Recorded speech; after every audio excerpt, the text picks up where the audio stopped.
When I'm traveling. When I'm traveling. Get that when I'm traveling. Six pack when I'm traveling. When I'm traveling. When I'm traveling.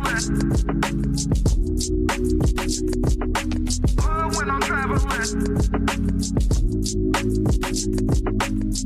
When I'm traveling. Get that when I'm traveling. Six pack when I'm traveling.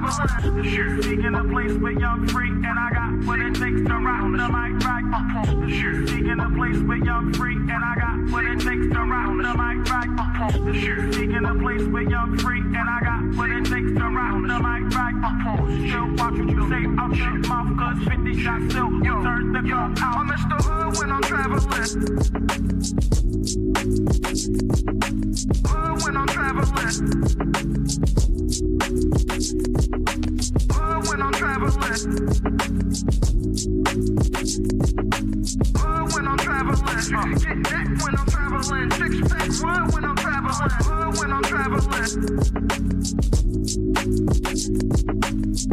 When I'm traveling. When I'm traveling. When I'm traveling. Get that when I'm traveling. Six pack when I'm traveling.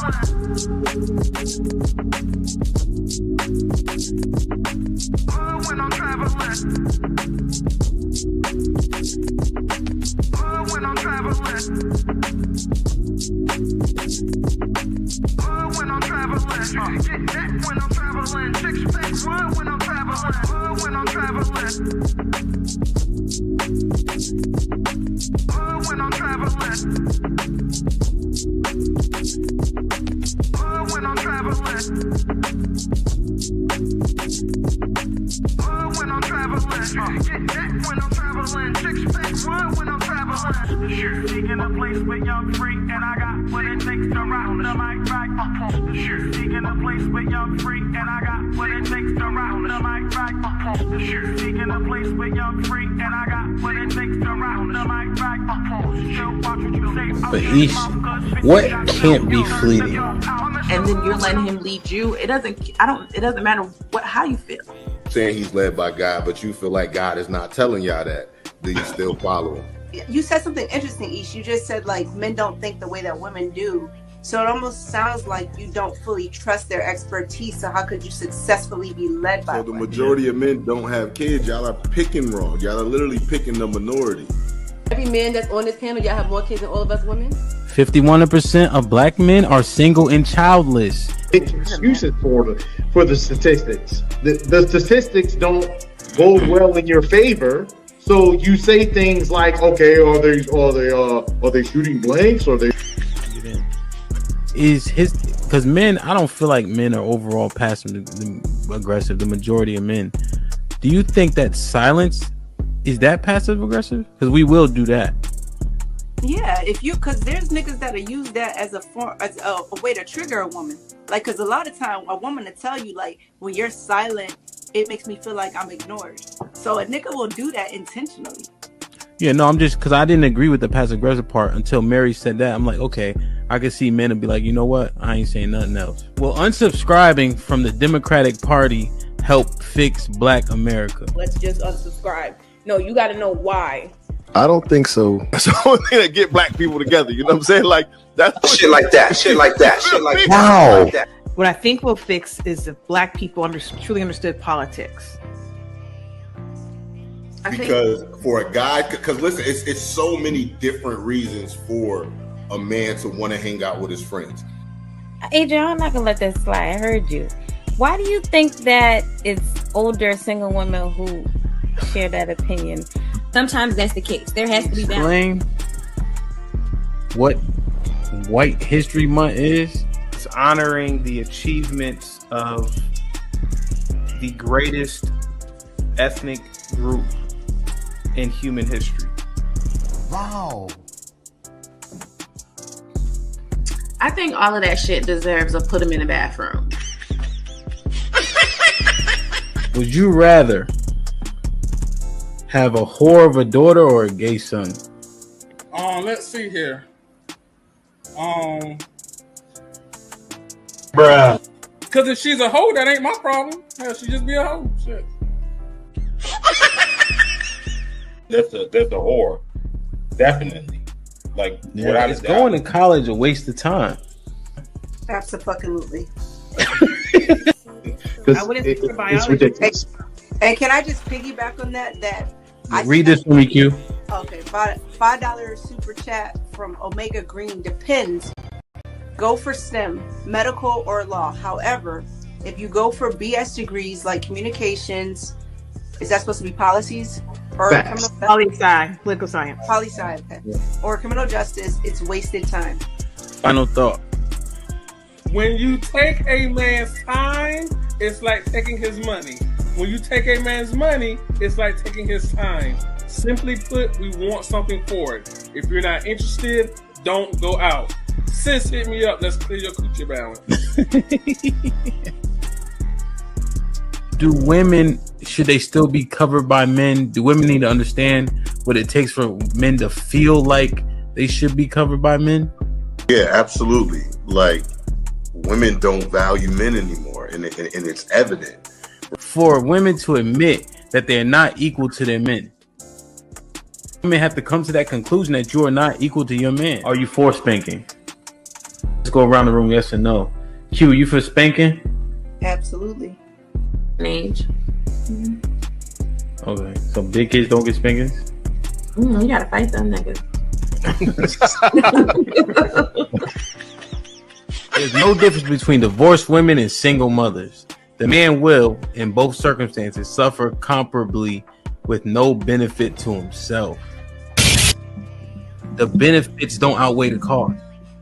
But it's still better to go with someone who hasn't gone through that. It's still better to not choose. Have men been getting over on household duties all this time? Listen, but I don't touch a trash bag to save my life. So let me ask you, could you and your wife switch roles in what you do versus what for that person hold y'all back or let y'all go? Physically, can't nobody hold me back. Ain't no such thing as a fair fight. But Ish, what can't be fleeting?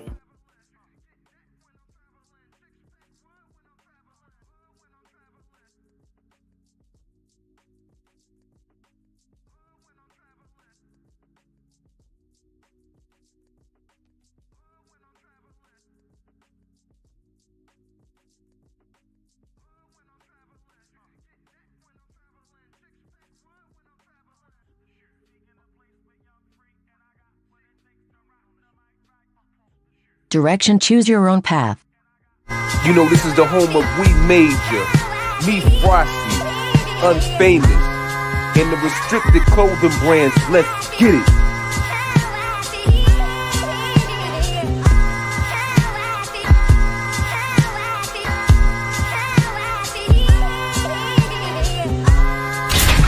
The message is always in the cloth, the colors, the designs, the fit. Basic. Pay attention. Stay alert, and remember, choose your own path. Direction, choose your own path. Don't just wear anything. Wear garments that mean something.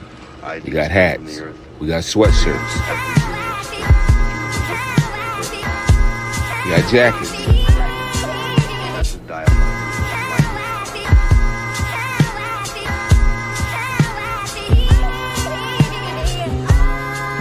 We even got hoodies.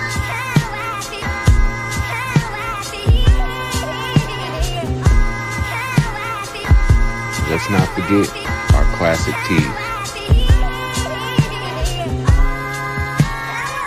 Direction, choose your own path.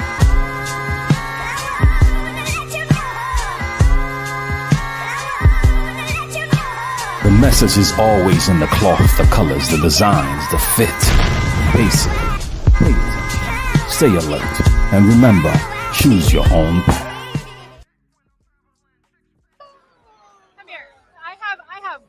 I gotta talk to you. That finale. What we gotta talk about? Okay, the finale, got you. Tears, waterworks, the whole bit, all the feelings. That makes me so happy. I'm so glad to hear you say that. Now, did season 2 feel like you could I feel like season 1, everyone's asking you, what's the statement? What's the meaning behind it? But season 2, you really got to get into your own, it feels like. Completely. It felt like, people and the audience in general just let us be and let us tell the stories that we wanted to tell. And, me and the writers ran with it. Like, we were just so excited to be able to tell stories from our own personal lives and put them on the screen. And I gotta say, I mean, we also got to see a lot of the supporting characters kind of come to life. Kelly, Tiffany, some of my favorites. Will we see more of them in season 3? 100%. They're series regulars. They're such talented people. Chad, Wade. So it's just, we're going to use them as much as we can, but still remembering that this is a show about Issa and Molly.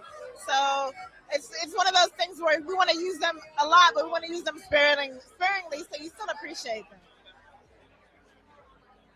Insecure, Atlanta. This seems to be a really great time for telling interesting stories, interesting minority stories.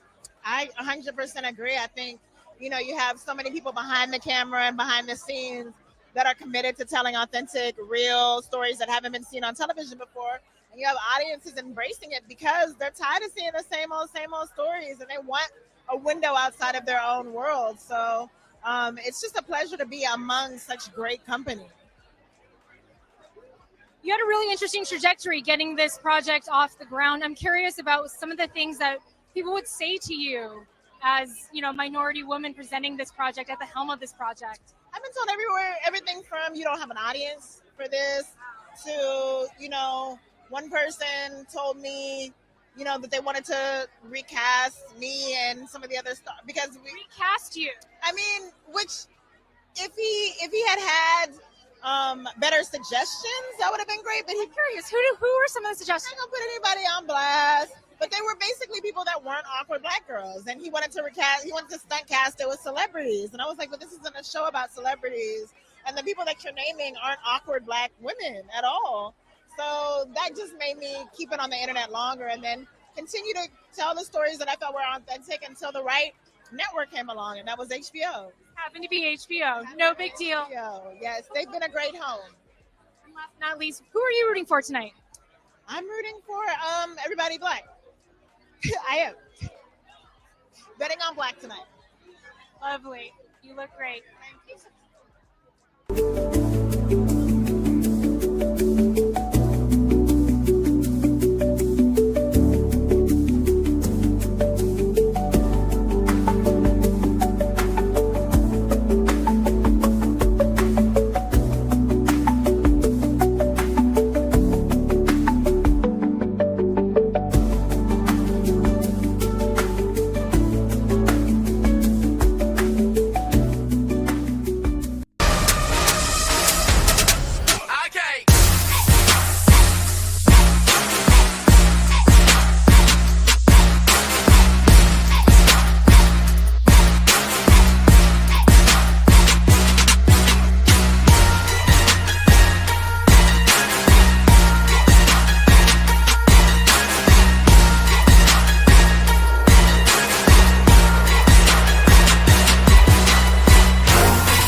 Yep. Check. Like, share, subscribe, tell a friend. Hit that like button right now if you can. That helps the channel the most. DJ Hamp Stan Pee Wee in the building. Happy Monday to everybody. Salute. Mr. Fantastic was popping. Brother. Yo, what up? What's going on, man? What's popping? How you? Hey, man, I can't complain, man. Another day, man. It's a fact, man. You can't complain. Who gonna listen? How was the weekend? It was all right. It was eventful. Yeah, you had some sexcapades this weekend, or just escapades? Of course not, man. Just it was wow. It was the alleged Lord's weekend. I didn't do no sinning this weekend. Of course, I did it before the week. I did it, before the weekend hit. So it was like, I front loaded. Wow. Shit like that. Aaron, what up? What's going on? What's popping? How was the weekend? You drive fast and all that this weekend or what? No, drove slow. Started my 44th lap around the sun on Saturday. Damn. How was the checkup and all that? Checkup. Don't y'all gotta do that thing? It's a blood test, brother. Stop playing. See, that's what you niggas see?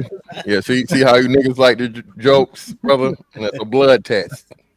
Oh, I ain't know. I'm not there yet. You know what I'm saying? Doctor's not open on Saturdays.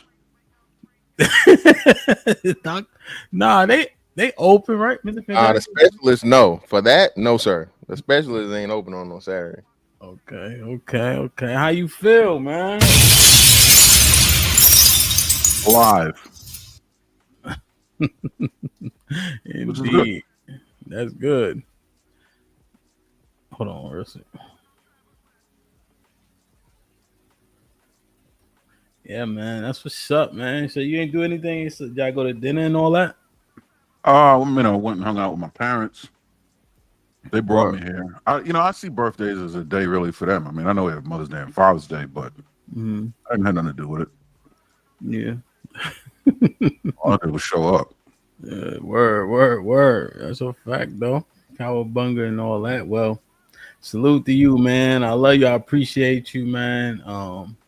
You've been uberly helpful as we've been climbing on this journey and shit like that. So happy to be aboard, man. Indeed. All praises to the Most High. You feel me? Let's see who in the chat and we get it popping. We got 100 people in the building and we have 44 likes. I am slightly perplexed at the like ratios. Like that shit is diabolical, but it happens regardless. Like even lives, posts don't matter. 44 is a good number. Indeed. Shit like that. Oh, Liz, yeah, we're gonna get into it, man. Mr. Fantastic had made a good point in our group chat about it was mentioned and slightly talked about, but it was talked about as an afterthought, right? It was introduced in a conversation during discourse, right? And Mr. Fantastic expounded upon it a bit and it was slightly addressed, but we didn't give it the lens that it needed, so to speak. So it aligns pretty well with the Wallow situation. Fish in the Fit was popping. Good to see you. Little Rock, yo, was goody. E-Dub in the building, of course. Mr. Williams was shaking. Ezekiel bin Israel, Shalom, Akim. The next phases, salute. Jay Wills in the building. Homeboy, shalom. Was goody. Nice Bobby Hayden putting in work. That's always good. Alicia was popping. Good to see you. Mr. JTK in the building. Salute my G. Deshaun was popping. Good to see you. Leon was goody. Relly Red was popping. Good to see you, kid. Rebecca in the building. Salute. Rebecca did a hell of a job on the POV last week. Bino was shaking. Table in the building. Salute my G. Good to see you. Impressed. Always putting in work, of course. That's always good. Rock solid was good. Melly Mel was popping, kid. Good to see you. Like, share, subscribe. Tell a friend and tell a friend. Mel, you already know. I got it. Let me see. Check. I got Jay Wills already. Foe in the building was popping. We had a good set yesterday for all the drug addicts. So salute to y'all. CJ in the building was popping. CJ looked like he need a membership. Miss Jilly was goody. Make sure y'all say what's up to Miss Jilly in the chat, please. Mayshar, Shalom. Good to see you. I feel like I ain't seen you in a little minute. Yeah, almost there. You heard? Like, share, and subscribe. Mel with the upgrade. I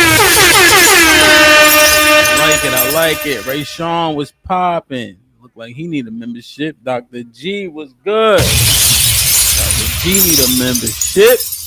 Let me see. Truth, what up? What's goody? DC, I think we're going to DC in August or July, but I got to do something before then for sure.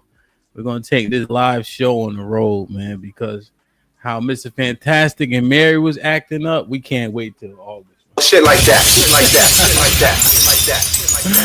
Aaron was good. Dottie, salute from across the pond, man. Aaron in the building. TJ was popping. No doubt. Good to see you. You probably getting off of work, huh? Riri, what's up? Good to see you, man. Salute. Jay Ali in the building. Putting in. Oh, she ain't put. She's saying hi. What's popping? Let me see. Quincy, salute. Look like Quincy need a membership. Gideon was popping. Look like Gideon need a membership. Strata was good. Subscribe, tell a friend, and tell a friend. Hit that like button right now if you can. That helps the channel the most. Keep it up. Damn, man. First and foremost, salute to everybody in the building. Put a 1 in the chat if you had a decent weekend. Put a 1 in the chat if you woke up this morning. Put a 1 in the chat if you're going to do the right thing today. You know what I mean? Another opportunity to make $1. All praises to the Most High. You know? Wallow.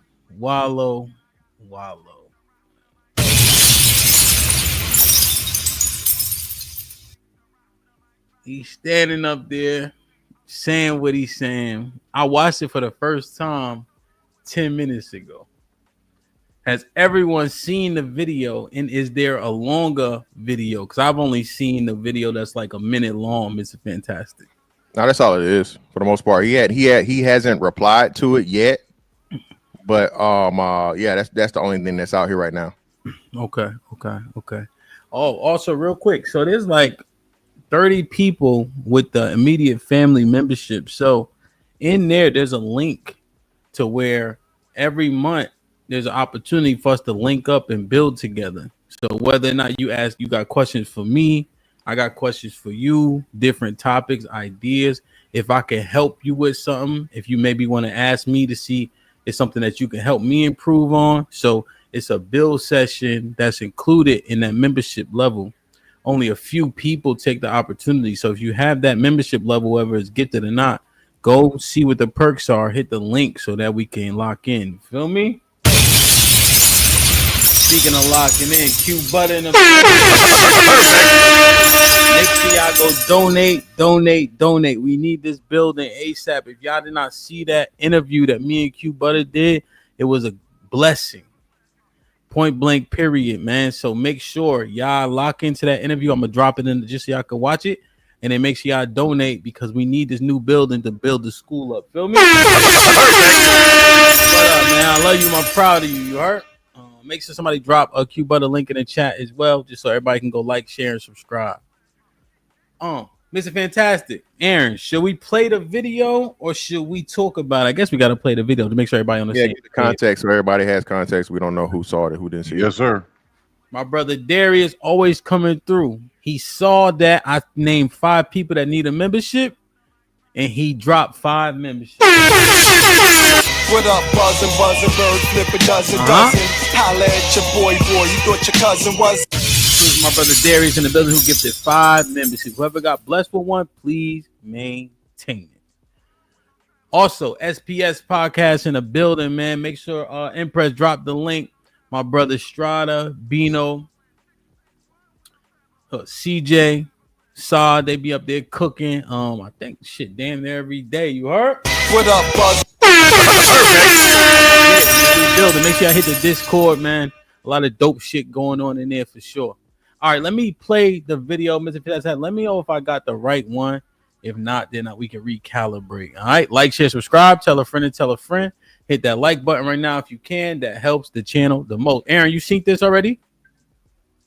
Yeah, I had it playing in the background briefly. Yeah, this is the one. Right when he This sent one. it. This the one right here. Yeah. All right, that's about as good as the Zoom gonna get, but you can definitely hear what he's saying. Lex, what's good? I'm feeling good today, man. I'm feeling good today, bro. You know what I'm saying? I'm feeling good today, man. Damn, I feel Y'all ready? Yes, sir.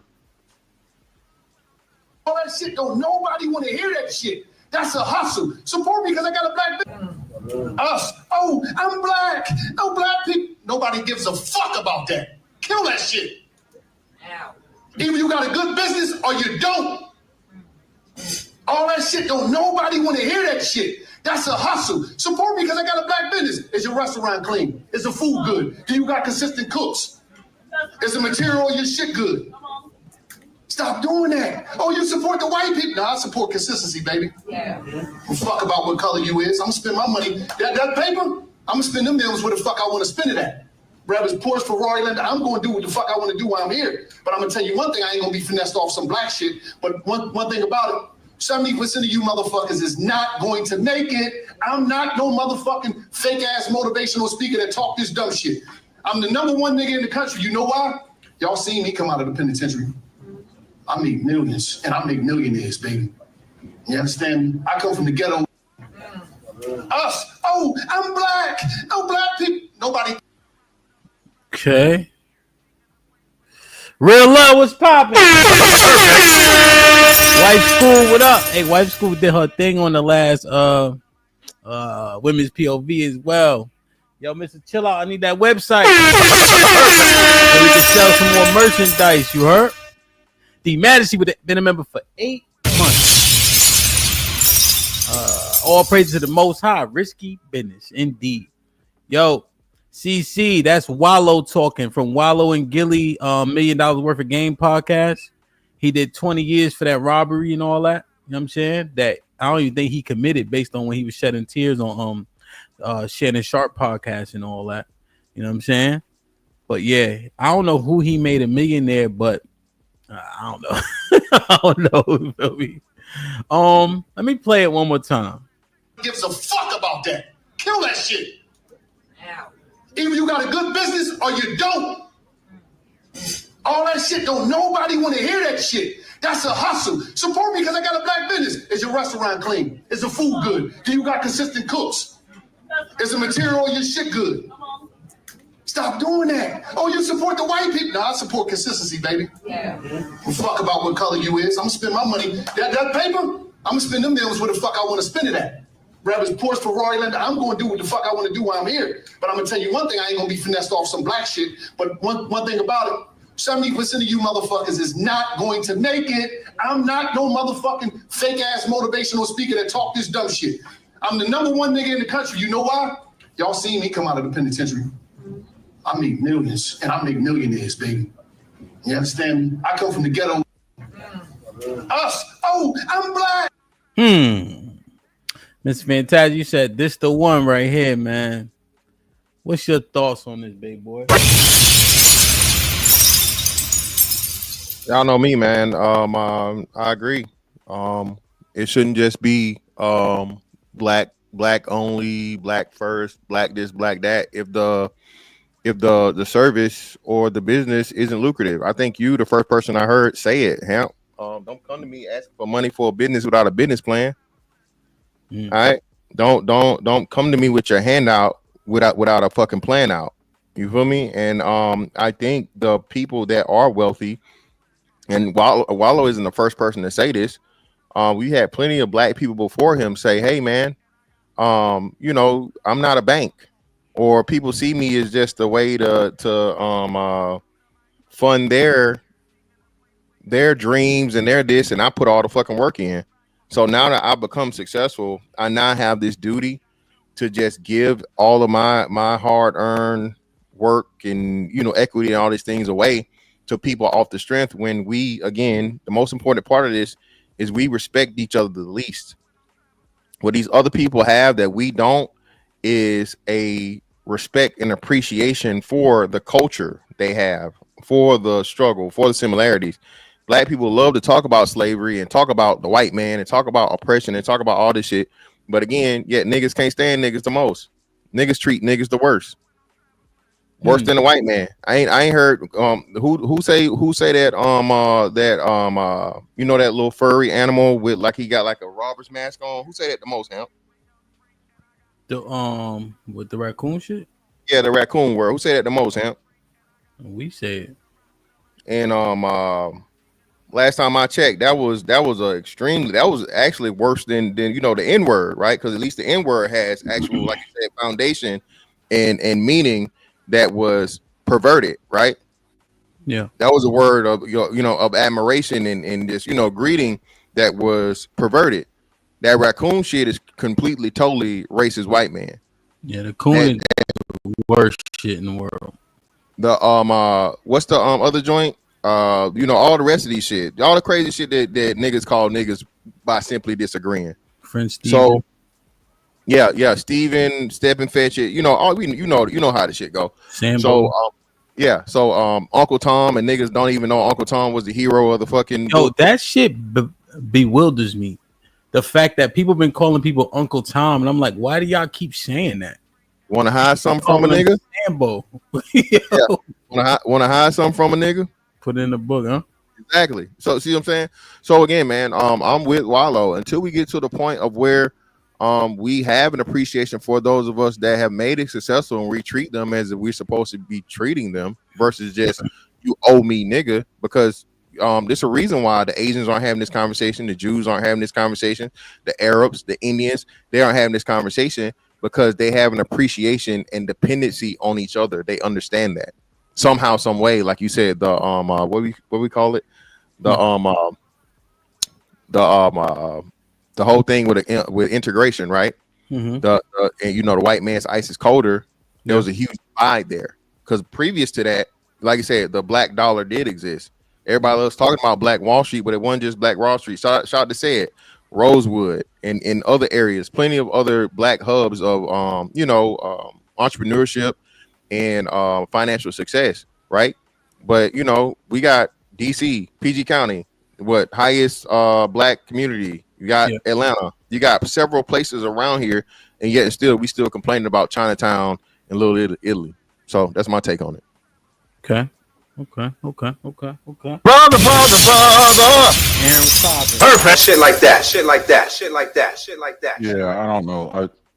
Maybe it's because I think scientifically, but I like to take a practical approach to things. And I mean, I would agree that focusing on black businesses or buying from black businesses just for the sake of being a black business is not fiscally sound advice, because it doesn't speak to what you're investing your money in.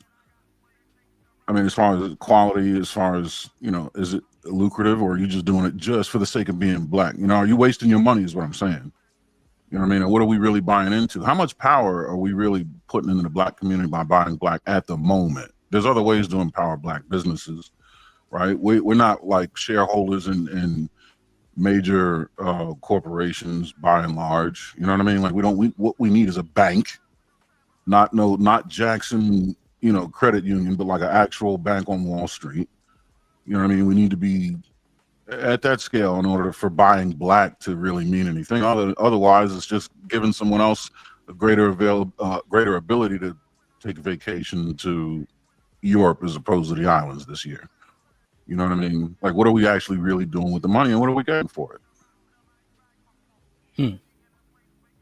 Okay. So, okay, I understand that. But commerce, right? We all buying, you know, and we all buying from someone. So what's wrong with your preference being someone who looks like you?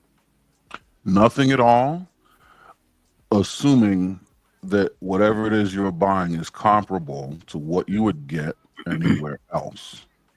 That being the case, then I'm 100% in support of buying black. Right? If you sold Mercedes and this guy sold BMWs, I mean, you built them, you know what I mean? Like, you created these cars, then yeah, I'm getting them from you. You sell Yugos and he sells Mercedes. Okay. Yeah, we understand that. Do you think that when people go into black businesses, there's a negative connotation, a negative assumption happening? Or do you think it's legitimate, this service, this product that is not as good? Unfortunately, I do believe that there's a stigma majority of the time. And it's a 60-40. The minority of the time, there probably is, well, 70-30, I'd say. Minority of the time, there is you selling a fucked up product. But majority of the time, yeah, I think there's an unnecessary or undue stigma attached to it, for sure. And so when I hit, so hold on. I just shot Rilla the link. That link I just dropped is for Rilla. I want to get his 2 cents before we mine through it. So let me see if I can get him up here real quick. Like, share, subscribe, tell a friend to tell a friend. Hit that like button right now if you can. That helps the channel the most. Ezekiel in the building, of course. What up, buzzing, bird flipping dozen. Holla at your boy, you thought your cousin was. Excuse my aunt, Ezekiel bin Israel for gifting 1 membership. Whoever got blessed with it, please maintain it. And Ren, I like it. Young boys making an investment. You heard? Real love was popping. Do all that, man. What's cracking, man? Been a minute. It's been a minute. I'm in the clouds watching though.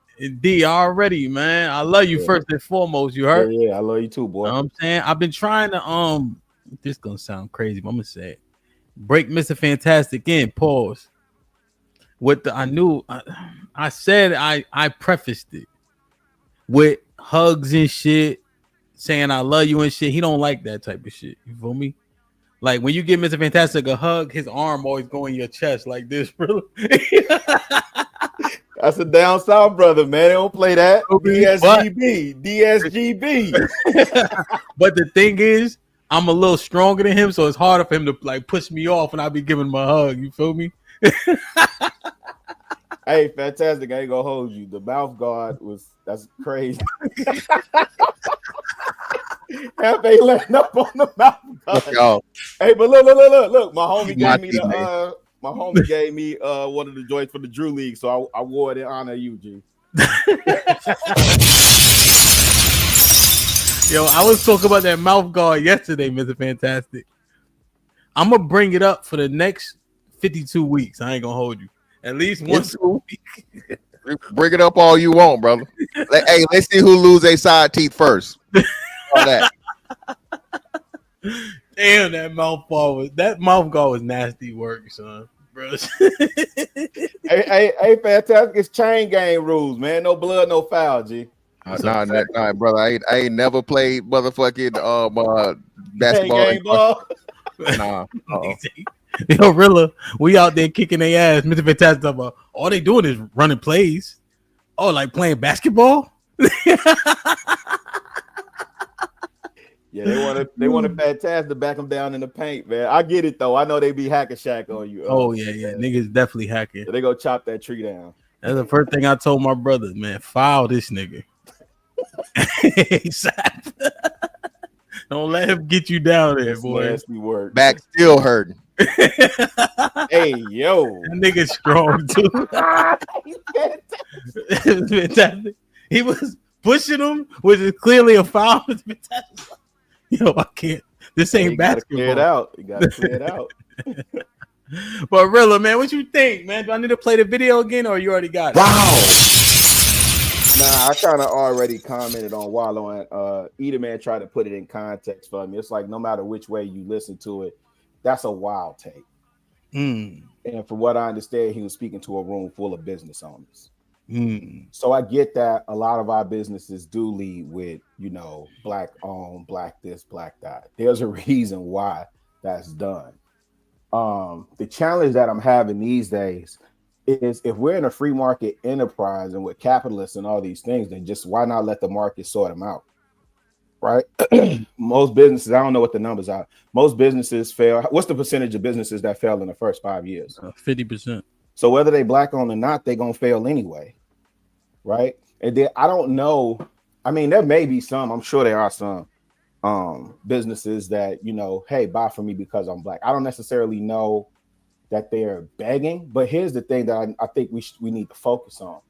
And recently here, Saturday, we had a Spend in Black.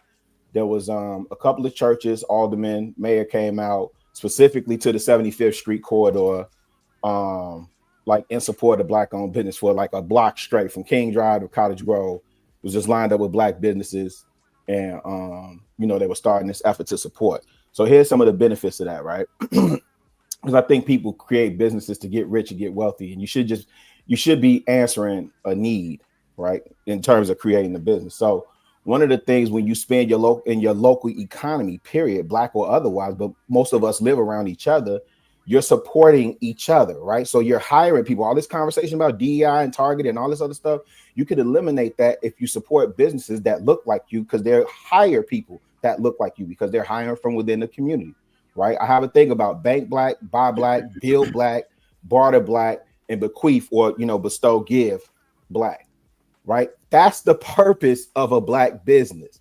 I get that we have this stigma about service and all these other things.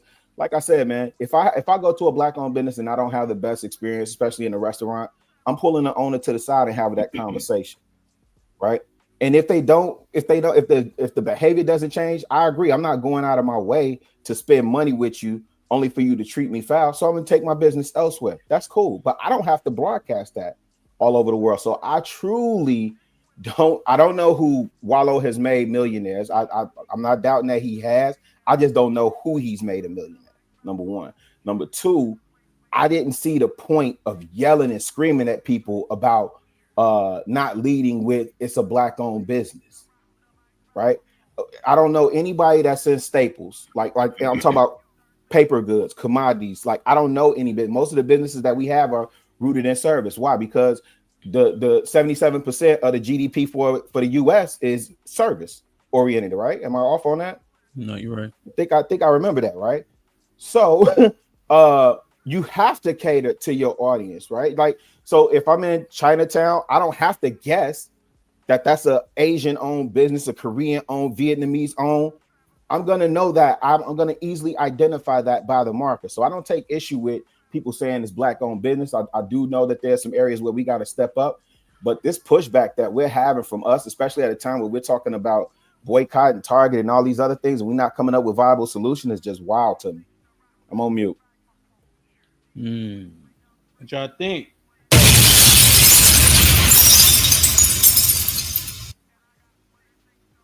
Fantastic.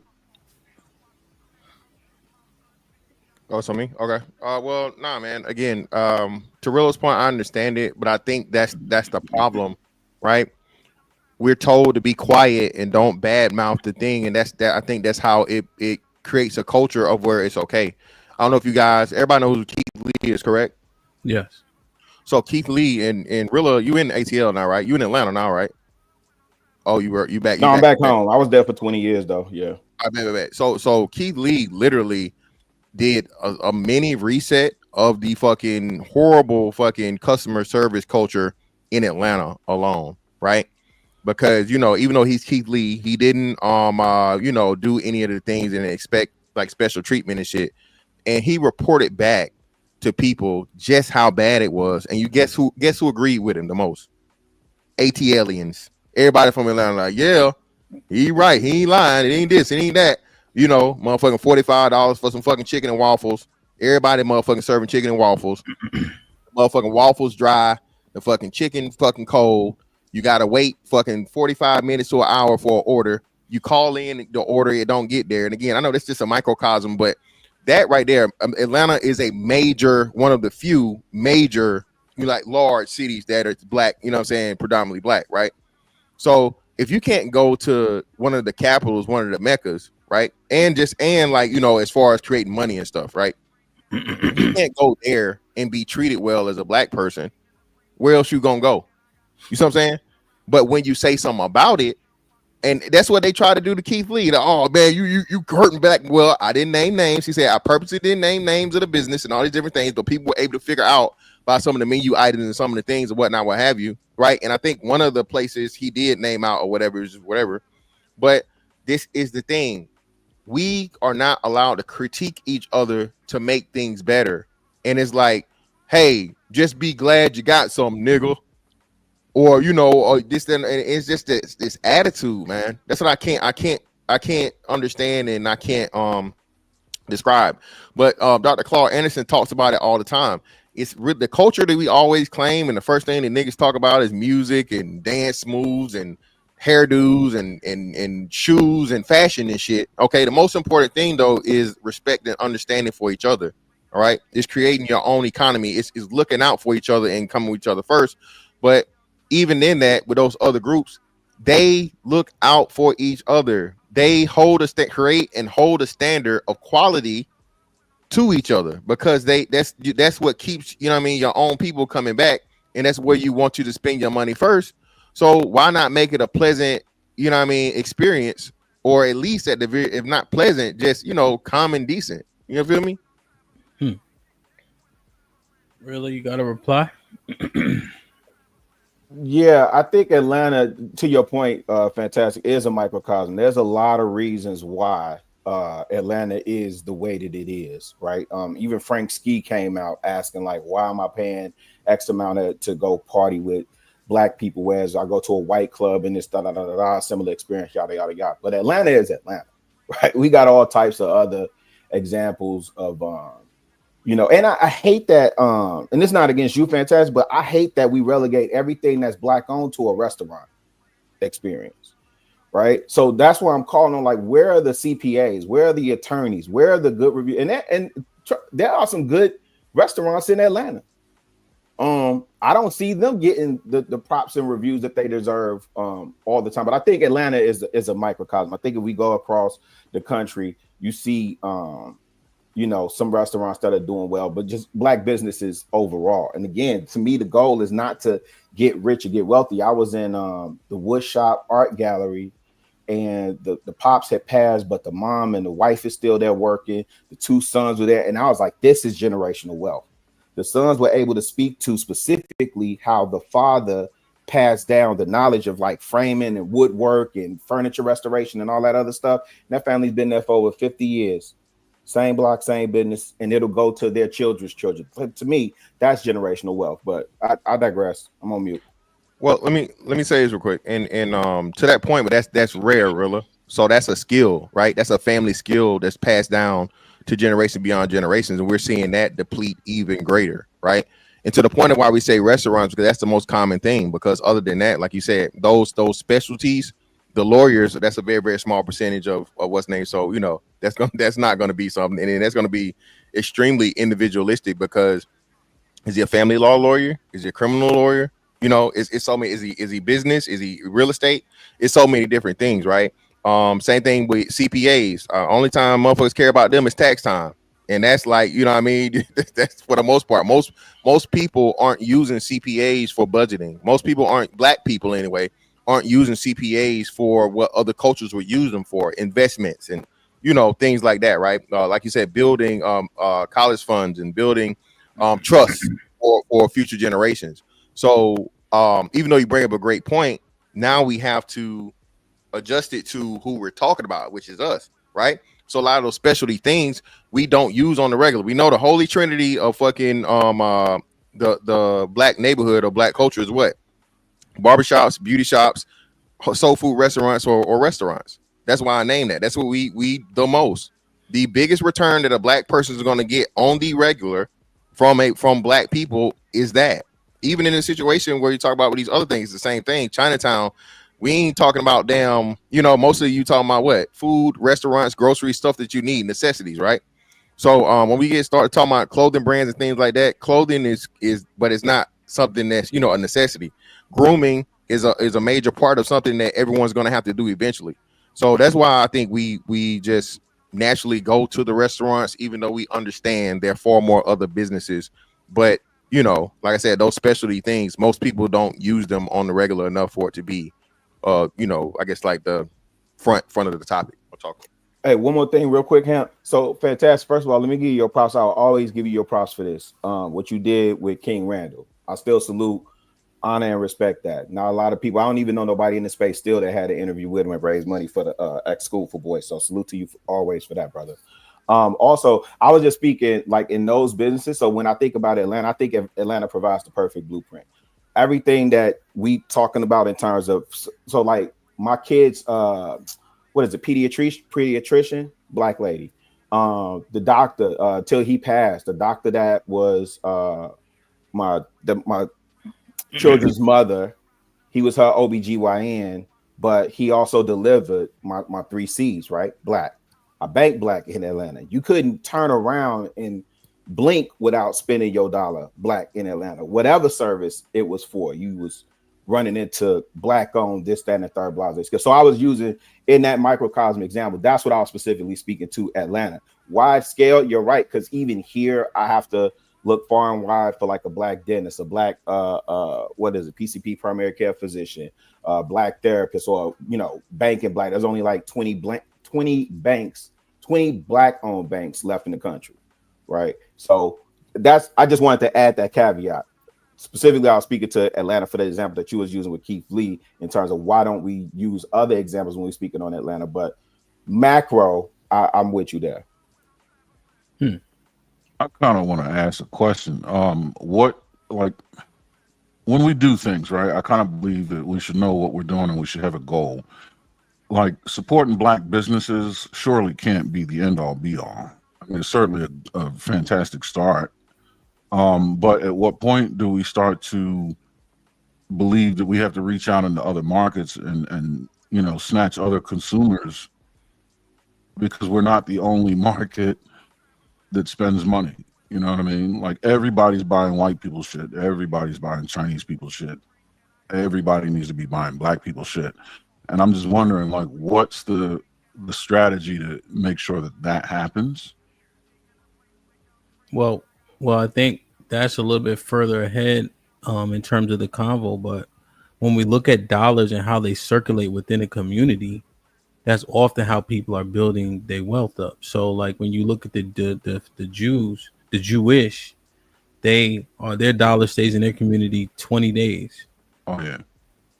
The Asians, my bad, man. The Asians, their dollar stays in their community 28 days. Right. White people 17 days, black people 6 hours. Right. So is that something that the business owners are susceptible to contributing to? I mean, I understand that you have to initiate the cycle in order for the cycle to be able to repeat itself, you know what I mean, or to be perpetual. But I'm just wondering, like, I just like going places where I know where we're headed, you know what I mean? And I'm just wondering, like, well, funneling money into black businesses, what's the next step in making sure they keep the money where it belongs? Well, it's not just that. So the thing is the opportunities to even patron black businesses, right? So what we know is in Chinatown, they got it sold up for the most part to where 90% of those businesses, be it everything from food to haircuts to clothing to whatever, everything you need, even owning let's say the convenience store, right? That is Asian owned, right? The problem with us is everyone outside of us comes to us. This is why it doesn't. It's of course it's going to be 6 hours. The Arab man owned the motherfucking the gas station. The Indian man owned the fucking the liquor store. The Chinese man owned the Chinese food spot, and he sell the hair and he do the nails. So there you go. That's the point I'm making. When we go to the black restaurant, my question is, who's his purveyor or his or her purveyor? Are they black? Because what, you mean like the supplier? Yeah. Where they getting the food from? Of course not. No, of course not. Right. No. And I think that's kind of the conversation that also should be had, is making sure that the businesses we're spending with also buy black when possible. Aaron, before you hop in there, real quick, brother, my bad. But hey, Aaron, I remember in chat participation on this one when we was coming up, Aaron, and this might be a down south thing. I'm pretty sure I got it up there too. You would have like a man pull up. He was the watermelon man, or he was the collard green man, or he was that's completely totally gone, Aaron. So that's a great point. So listen, we talk about farmers and the importance of the farmers. So if you could, as a black business, do that. So shout out to Aaron, man. That's fucking phenomenal, brother. Because that is all but disappeared. You feel me? Right. Well, your farmers are being eradicated. I think there's less. I can't forget the number. I can't remember the number of black farmers that exist today. It's pales in comparison. But my point, right? Yeah, I mean, no, it's really bad. It's really bad. But Hamp, when you were given the numbers on how long the dollar circulates in the community, in those communities, right? Here's what I think we miss as black people and why there's so much pushback on spending black or black owned business. Why support a black owned business? What happens to those dollars? If you could answer, Hamp, what happens to those dollars that stay in those communities 28 days, 20 days? What are they doing with that money?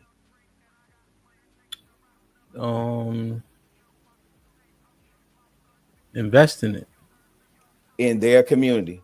So the Yeah. Chinatown here, they have their own bank. Now I think it's a subsidiary of like Bank of America, but when you drive by there, this in a writing that I can't understand, and the only thing I remember seeing is the Bank of America logo, right? So that money goes there. What does that bank do for that community? Provide loans for the businesses and for the homes, right? What else does that do? If the people are paying property taxes, that gives them funding for the schools, which is why a lot of different other communities, right? Their schools tend to perform better because they have more a tax base, right? So that is one of the purposes of spending your dollar in the black. Now, hold those business owners accountable, right? But those business owners should be making deposits into a black bank, my opinion. Go ahead, Hamp. No. Go ahead. I'm just looking at like what you're saying, right? The likelihood of getting these type of loans and etc. Right? And does that likelihood increase when you invest money and put money into a black owned bank? Right.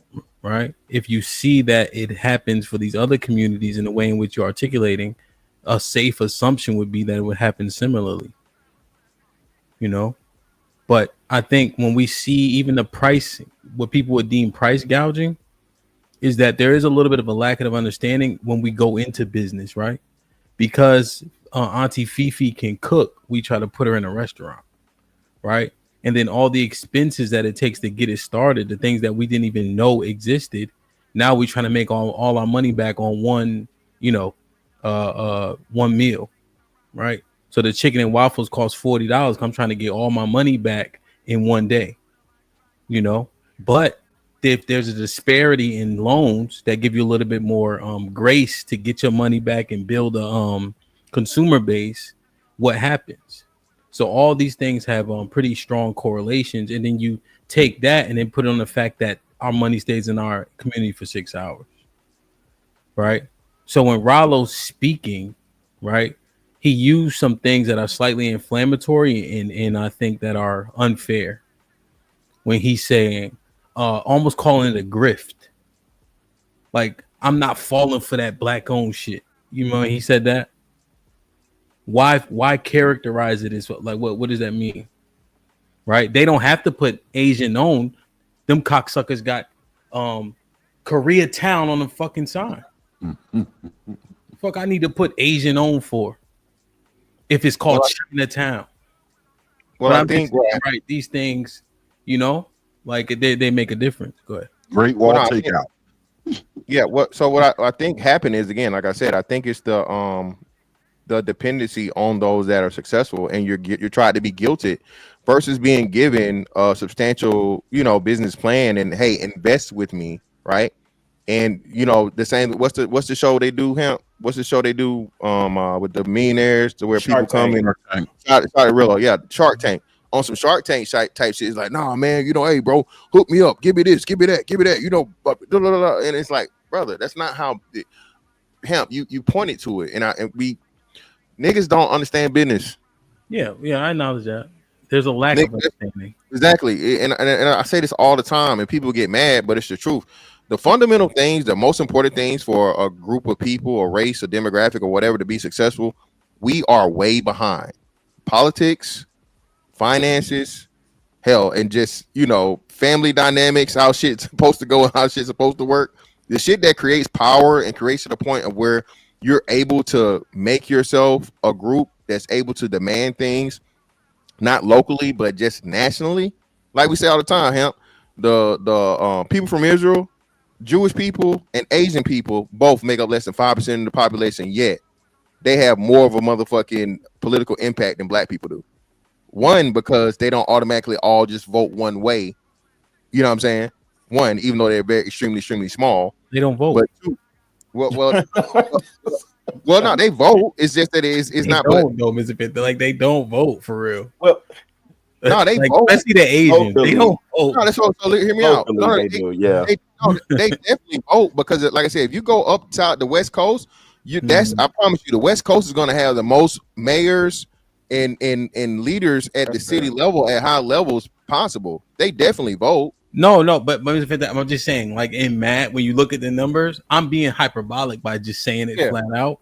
but they really don't like. That's not their. But they leverage what they do have, right? Which is still economic influence. And more importantly, they fund the politicians. Well, They make politicians. Well, we agree. That's what I'm saying. The economic influence. What I'm saying is right. The money that they have to. What's the thing that people do? Lobbyists. Those PACs things, and right? super PACs. Yeah, so they put the money behind that, push their agendas, So we see that, which is an understanding of a politics, right? Not trying to take away from your point, but just in terms of voting, like they don't do that. Like they just not en masse, you know what I'm saying? Like you would assume, Can I acknowledge a couple things real quick though? Because again, I want to lead with the businesses that are trash, whether you black, white, whatever, right? They're not guaranteed, but the likelihood of them surviving that first 5 years is what it is. I think we spend a lot of time on businesses that we wouldn't frequent or we wouldn't return to anyway, right? So that's one of the reasons why I never see the point in just berating them so out in the public in that regard. To me, it yields no return. But you have businesses like, let's say, Actively Black, right? With Lanny Smith. This brother, like I buy his stuff. It's I won't say it's expensive. It's on par with the Lululemon or a Nike brand, but the quality is on par there too, right? The first thing people do up in the comments. You said what? It's Lululemon. It's more expensive than Nike. It's definitely Lululemon. Yeah, but but the quality is there, right? I got a pair of joints that's still going strong. You know what I'm saying? But the first thing people will say, and the brother has a business plan. He actually did like Actively Faith or something like that with Steph Curry. I think Steph Curry was an early backer of his business. And the brother just outfitted the Nigerian Olympic team, right? And the first thing people say, why is it so expensive? Why we got to pay this? This ain't no Nike. It ain't Ralph though, right? You got all types of companies that are on WeFunder right now, Star Engine right now. When we talk about these tech companies, you think about Isaac Hayes III and what he's doing over there at Fanbase. All this ridicule he's getting, and the man has shown his business acumen by regaining a lot of ownership of his father's copyrights and maintaining that estate. That brother is doing an excellent job, right? And then understanding that as like black businesses only get less than 1% of venture capital. Less than 1% of venture capital for black startups. So what I'm saying, like this discussion that we having around supporting black owned, I think it definitely has to go beyond trying to make somebody rich. I don't think that's the point and purpose of it, right? But if we don't, here's the other thing, huh? If we run around saying community and the community is dead and there is no community and I don't want to build family, I just want to be out here slut fucking suck all day long, right? And you're not thinking investment, you're not thinking about what that does for the generations coming behind you. Them young bloods see what you doing, what you think they gonna do. Exactly what they see you doing, right? We dealing with that now, right? Yeah. So we got to think deeper and way beyond. And I'm going on mute, but we got to think deeper than the surface level of supporting black. It's not just to make somebody rich. I don't even think most people get rich like that off of black business, especially if you're not scaling to what Aaron was talking about. There's very few businesses that you can scale if you're not selling a commodity that's what is it, homogenous or unisex or whatever. I'm on mute. No, 100%. So back in school, Hamp, I'm trying to use my big words, man. Indeed, I like it, man. Cowabunga, you heard? So this part, right? Let me just make sure I don't want to fall too far behind with the supers, right? And I want to listen to this, and I just want to tag the things that give me cause for pause, right? I understand that you have to sensationalize the message, right, while being like in a speech, but there's a couple things that I just want us to thoroughly understand in terms of what could be perceived as wrong and be backed with a fair sentiment, right? Ezekiel Ben Israel, he said BABG, big ass black guy. Where can they buy this shit from? It's fantastic. Or they gotta contact you directly. No, it's on my all my stuff is on my link tree, on my and I tag I'm tagging myself in my videos now, but it's in my bio on my IG, and I'm pretty sure it's on my it's on the my page. If you go to like the about page, it's on my YouTube page. Pretty sure it's nasty work, man. You're pretty sure it's on your page. It's in so many different places, man. Pause. Shack, aka Hacker Shack. Sean, what up? With the $5 says Wild 100s in the building, Shaw City. Baby Sneak in the building. What up, buzzin', bird flippin' dozen. Holla at your boy, you thought your cousin was. What up, buzzin', bird flippin' dozen. Holla at your boy, you thought your cousin was. To the Baby Sneak for becoming a member and gifting one. This might be risky membership. Whoever got blessed with it, please, man. Reaper with the $10. What up, Reaper? Says critique to improve, but keep the same energy for non-black spots that have poor quality and higher prices. Blacks will buy from agents that treat them like shit and serve them cat with a bulletproof window. God damn, son. Reaper with the $10 says, with Amazon, there are no excuses to find good black quality vendors for various needs. Let's be honest. A lot of black people don't buy black because they don't want to see another black doing better than them. That is So the Baby Sneak, she just upgraded, been a member for 4. Baby Sneak once again. What up, buzzin', bird flippin' dozen. Holla at your boy, you thought your cousin was. Salute to all the gifted membership so far today, man. If you got blessed for one, please maintain it. We be having a lot of fun in the members only streams. I got to be more consistent with those for sure. Take advantage of all the perks that reside within the memberships. All right. Aaron with the $2 says, I buy black. My shit come late with an attitude. AC. What's popping? Perfect. Remember for 12 months. Salute, my G. I appreciate you. LI with the $10 says salute, Hamp and panel. Chicago Rilla for president. All right, let's walk it down. You heard? I don't know. I disagree with that, Aaron. You know, I buy a lot of stuff, man. So I just disagree. Just to be 100% honest, man. All types of shit too, where it's like literally custom stuff, you know, and I get it on time. The communication has been awesome. Like, look at this shit. So like this right here, right? Brother literally showed me, pause, right? The piece of wood, pause, that he was gonna make this out of before he even cut it.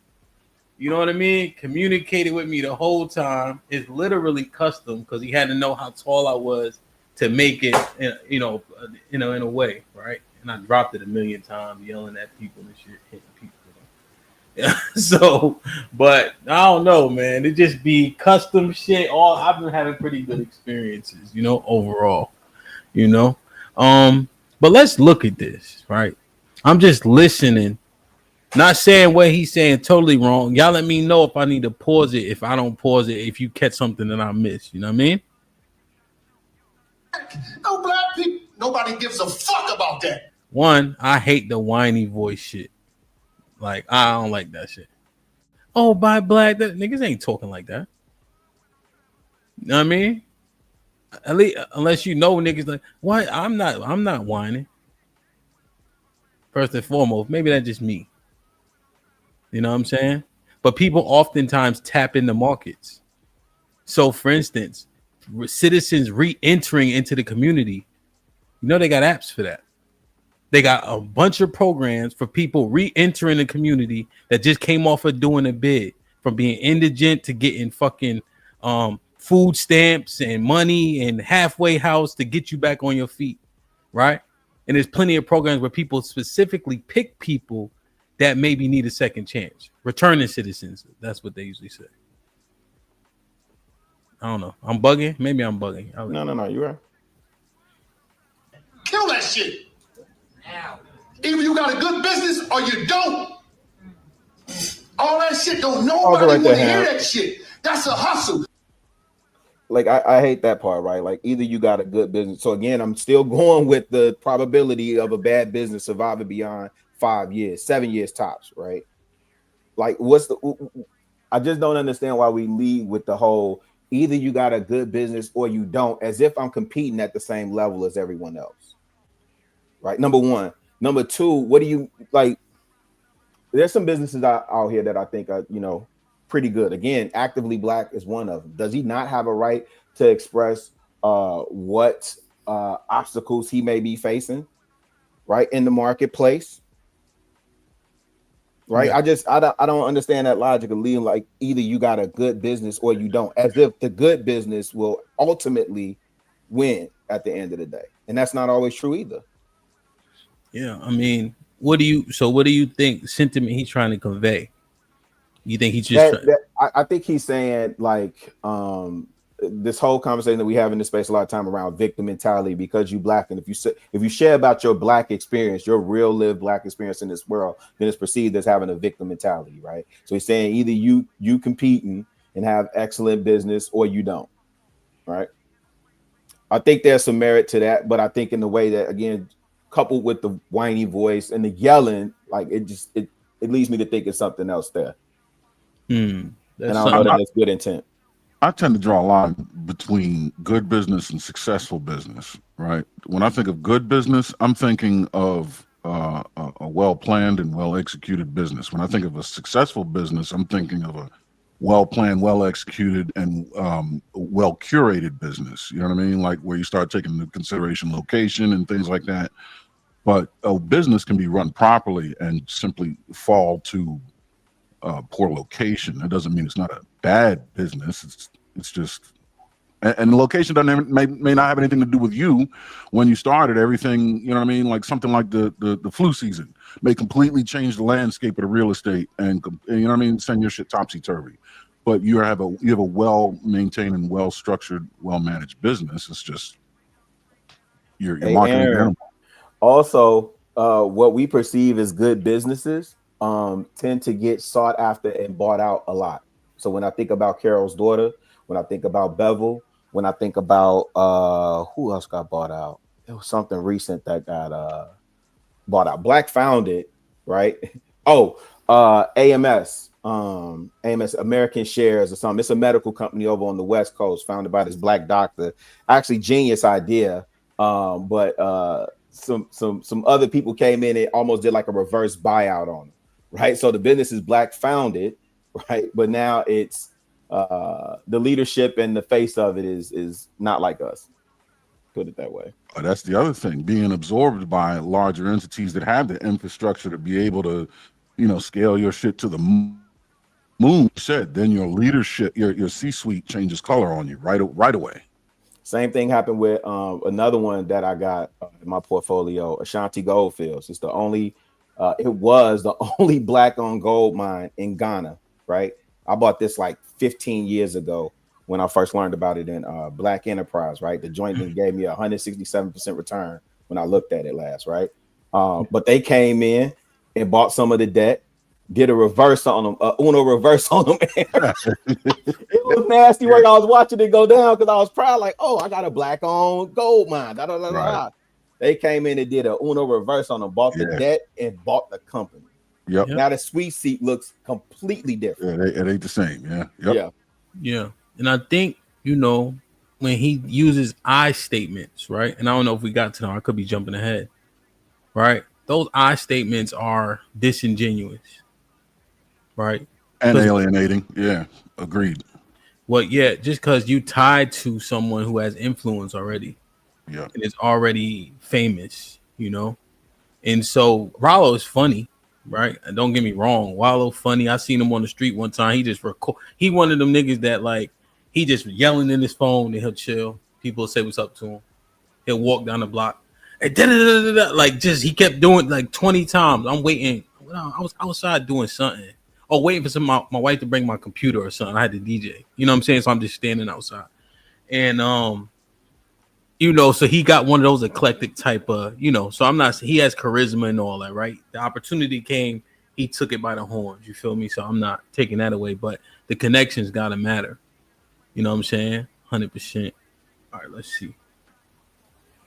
Support me because I got a black business. Is your restaurant clean? Is the food good? Do you got consistent cooks? Is the material on your shit good? Stop doing that. Oh, you support the white people? No, I support consistency, baby. Yeah. Fuck about what color you is. I'm gonna spend my money. That paper, I'm gonna spend them deals where the fuck I want to spend it at. Whether it's Porsche, Ferrari, Land, I'm gonna do what the fuck I want to do while I'm here. But I'm gonna tell you one thing, I ain't gonna be finessed off some black shit. But one thing about it, 70% of you motherfuckers is not going to make it. I'm not no motherfucking fake ass motivational speaker that talk this dumb shit. I'm the #1 nigga in the country. You know why? Y'all seen me come out of the penitentiary. I make millions, and I make millionaires, baby. You understand me? I come from the ghetto. So what does he mean? Finessed or some black shit? Like he's saying it says black owned, so people guilt you into shopping there or whatever the case is, right? Because when that motherfucker say dim sum in Hong Kong, fucking carry out or whatever it's called, I swear to God, they telling me it's owned by some Asians.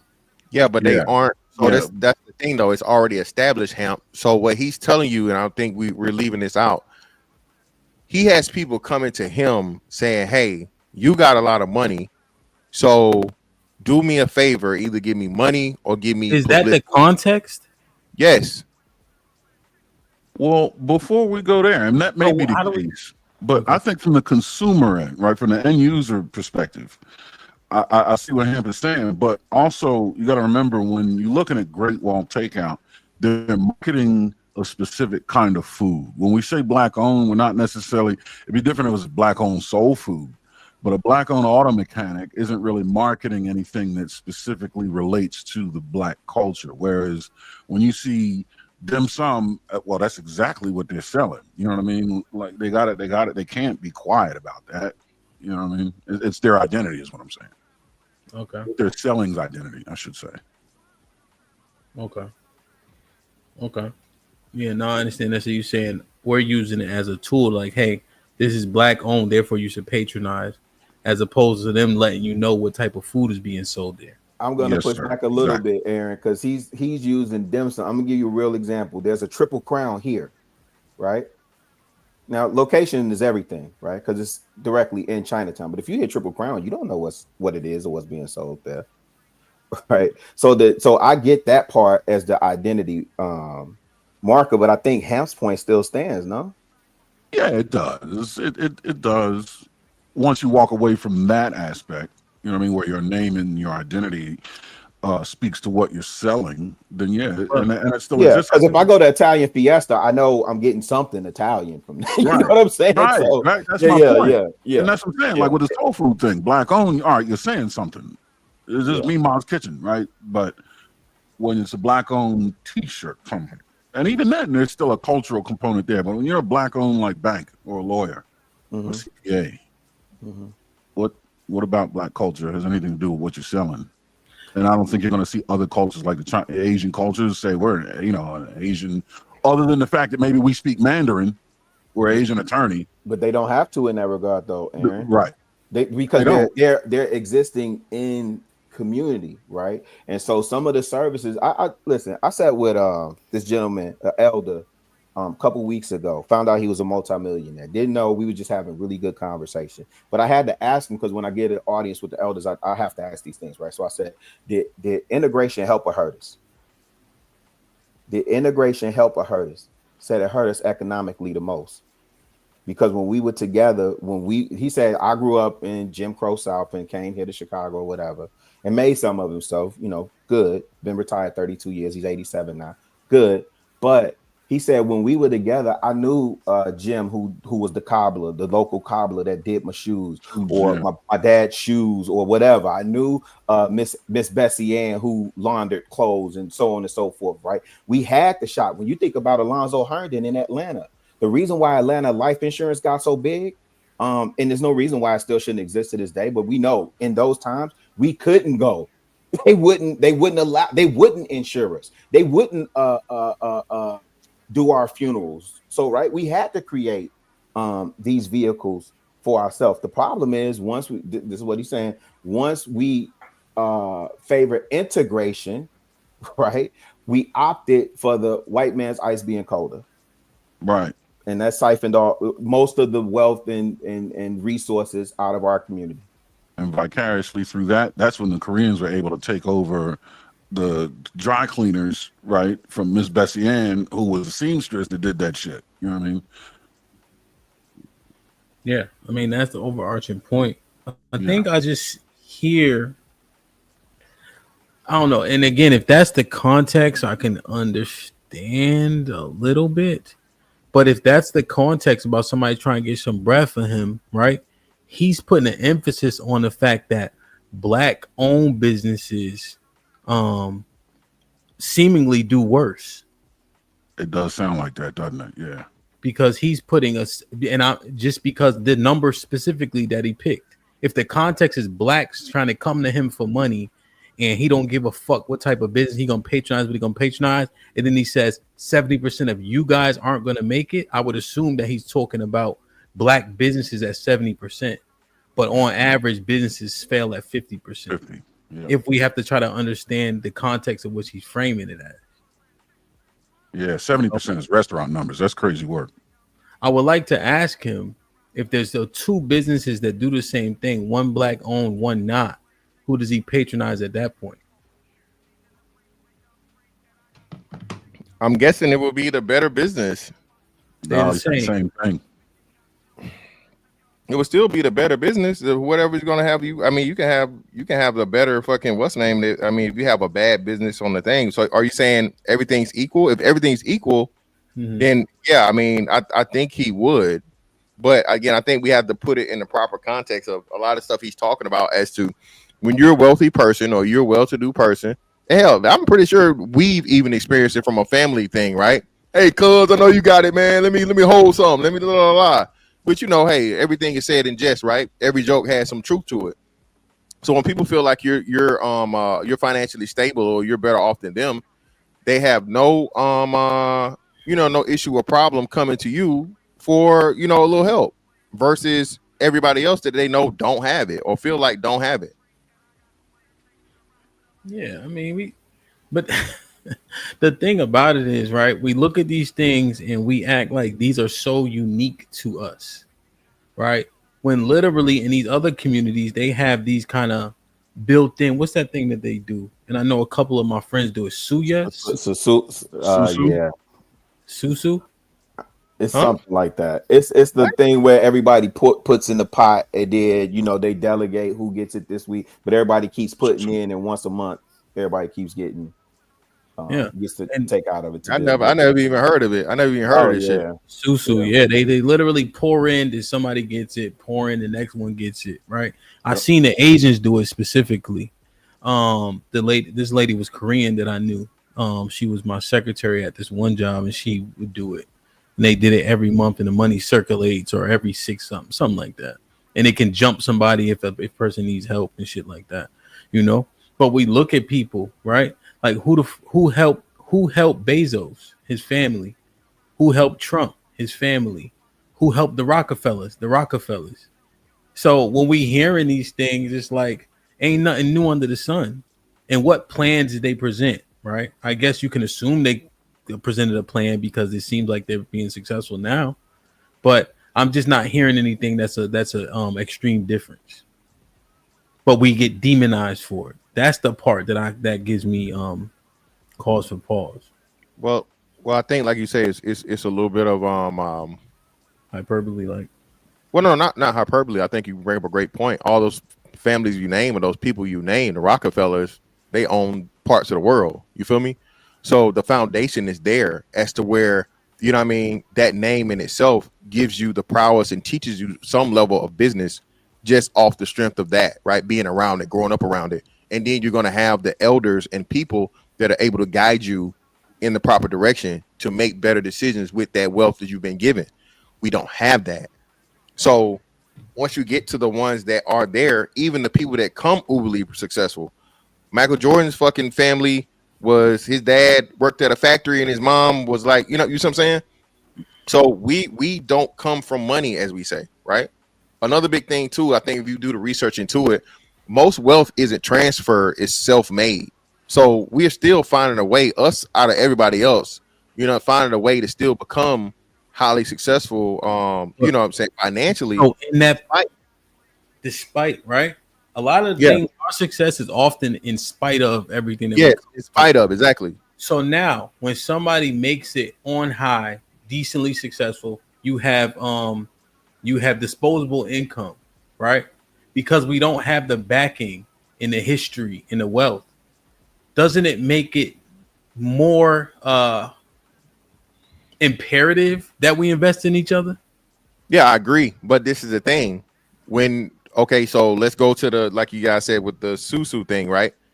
Everyone contributed to that. So we have all invested, we've all have equity, and we all have a say in who gets it. Like say, for instance, y'all said the example where someone needs it more than whatever. So the people that put in on it get to say, well, hey, we know you was next in line, but such and such right here really needs it. They had a tragedy, they had this, that, and the other, so whatever. They all come together collectively, and they're able to because everybody put in. The thing is, niggas is you got to front 99 to 100% of it, and now they want to tell you should give it to me. That's the difference. You don't have people contributing to the pot of the person that's successful. It's more of us, and we say it all the time. Got it out the mud, from the gutter, from the this, from the that, and all this other shit. So I grind this out. I take my intelligence, I take my talent, I take my hard work, I take all these things, and now you villainize me because I don't do with my money and my earnings what you feel like I should do. On top of the fact, lack of appreciation, you're not coming to me with a business plan. Okay, you haven't showed me, even better, Hamp. You haven't even showed me any type of just being a decent person. When the last time you had a job, brother? All the jobs you had, you've been fired from. Okay, what about if you got a criminal history? You got a criminal history, my nigga. You was a scammer. You was a scammer, my nigga. What the fuck I'm gonna give you money for? Now again, it's not the majority, but I'm just saying, that's the worst case scenario. But people not even showing themselves as being a good character enough for you to trust them with something as serious as large amounts of money. And then because we don't have a pooling system, now you have one person who's being reached out to by several different people. Gimme. So I think when we hear this, especially from the Wallows, and he's not the first person to say this. You had 50 Cent say the same shit. That's your man's. 50 said this shit, right? 50 has said similar shit. People way more successful than fucking Wallow. And what we come with us, it is this entitlement to other people's hard work, labor, and success. Okay, so if that's the context of what he's saying, I understand it better. But the messaging has been overwhelmingly taken out of the context. Of course. So do we discuss the alleged context, or do we discuss what's being said in the clip? Well, I think we do both. I mean, like I said, I think that the context is important to understand that he's a person that everyone is always reaching out to. That's why he's saying specifically, I don't give a fuck. And remember, I got a video. Gilly did the same thing 2 years ago. Gilly, once they, these two dudes that's been, hell, they in their mid 40s. Mm-hmm. These ain't young cats. These motherfuckers that's done actually, Gilly was in the industry and, got looked over and all this other shit. He finally made it. And then you call yourself reaching back and looking out for black people and you getting screwed over. Let me pull it up. I got you. I can share the thing. And Gilly went off and said the same shit. And again, this is just, I think it's that. You really do want to look out for your people. You really do want to see your people make it. But if your people take advantage of you too many times, you know what I'm saying? You're going to be apt to be like, on some, F them niggas over there type shit. Right? Let me play it or not. Go ahead. Yeah, Rilla. You mute it up. Go ahead, no, I was saying, go ahead. I can comment after this. No more, no shots because you're black or because you're Puerto Rican. I'm not doing it. You show motherfuckers love. Oh, this a black-owned business. This a brown-owned business. Man, y'all be the raggediest fucking businesses out here, man. Fuck wrong with y'all, man? Pay money to do something and they don't do it. Oh, this supposed to be your expertise, right? Okay, that's why I'm coming to you and I'm fucking paying you. But then when you bring a fucked up job back, they talk about, calm down. Why are you so mad? Why are you hostile? Relax. Fuck you mean relax when I gave you $40,000? Fuck you mean relax? And my shit fucked up. I'm telling you, man, the devil be working, man. The devil be trying to get me back back with that fucking gun in my hand, man. I'm telling you, man. That's why I just be praying, man, because the devil be working like a motherfucker, man. Playing with your fucking money, playing with some shit you paid them for, like I'm fucking sweet out here, man. I'm telling you, the devil be working, man. I had to just leave out that joint and mix a lot. I was about. I'm calling it. That's flawed, man. He's talking about a service, and he paid a ridiculous amount of money for whatever it was, and they didn't render the service. Okay, cool. That's not unique to black people. There are plenty of stories that I hear about other people who don't look like us, whether they're Hispanic or otherwise, that go and do work on people's houses, and the joint be messed up. That's not. That's crazy that he would single out and say y'all black people be the worst. And again, you the thing that gets me is you never hear about the businesses that are doing well with whatever service, right? When I think about Herman J. Russell Construction in Atlanta, right? I don't hear, I just don't. And that's a certain, he has a right to voice his opinion on that service. And I would say go as far, call him out by name, right? But that's not him investing $40,000 in somebody's business and they were supposed to get a return and they had an agreement, when you reach this amount of revenue, you would pay this amount back, da da da da da. That's him paying $40,000, look like, to get his car done, right? Mm-hmm. He could have took that to Migos and them, and the same thing could have happened. My question is, do you flip out on camera just as bad and call out Migos if they messed up, if they did a botch job on your car? That's flawed, man. That's bogus to me. Aaron with the $5 says, saying black business or black owned is the same as saying black manosphere. Wife School with the $5 says, if it's fast and cheap, it won't be good. If it's cheap and good, it won't be fast. If it's fast and good, it won't be cheap. Do we want the best or cheap? Ezekiel with the $1. Ezekiel with the $2 says, man, these likes are diabolical. Yeah, man, them shits is free too. Aaron with the $5 says, did they call it Black Wall Street or were they just thriving as black people? Can I answer that really quick? They called it Greenwood, Archer, and Pine. They called it Seneca Village. They called it Oscarville. They called it Bronzeville. They called it Harlem. They called it Altadena. That's what they called it. Yeah. And Rosewood, my bad. And Rosewood. Andre Miller with the $5 says, they thank black God that the black Americans aren't the only blacks. We are finished as people. No wonder all the other blacks call us names. We dumb as hell. Red is popping with the 50 ball. Says, great content. Salute to the panel. Salute, my G. Good to see you. And when I'm feeling broke, E and J by my side, Henny like $40. This shit like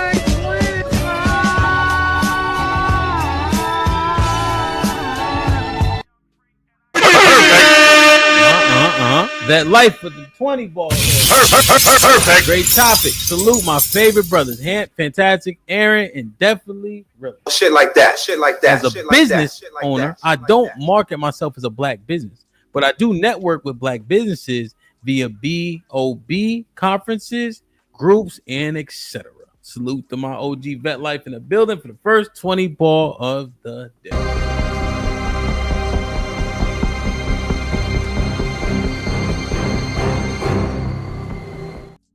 Didn't fit.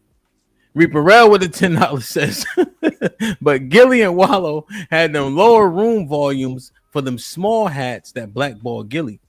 If those black people demanded better podcasts, they probably not even listening to Gilly if we being honest. Gilly, they entertaining. I mean, like, you know what I mean? No, shots fired. Shout out to Reaper. Reaper crazy. Aaron with the $2 says, so no need to say Black Wall Street to be successful. I think you're trying to. When we do that, it's an identifier, man. It's a metaphor. Yeah, yep. Yeah. Here we call Bronzeville the Black Metropolis. You know, so what they call it, Sweet Auburn in Atlanta, Sweet Auburn Street. Go ahead. Yeah, I so how do we tie this, right? Because what he's saying is, look, whoever the best, whoever's the most consistent, whatever I want is who I'm going to patronize with. I don't give a damn what they look like or who they look like. And then we look at 2053 that was seemingly introduced 2021, I think, is when the paper came out that said it's called, hold on, I'm trying to find it. what was it? The report was called. Hold on. It was called.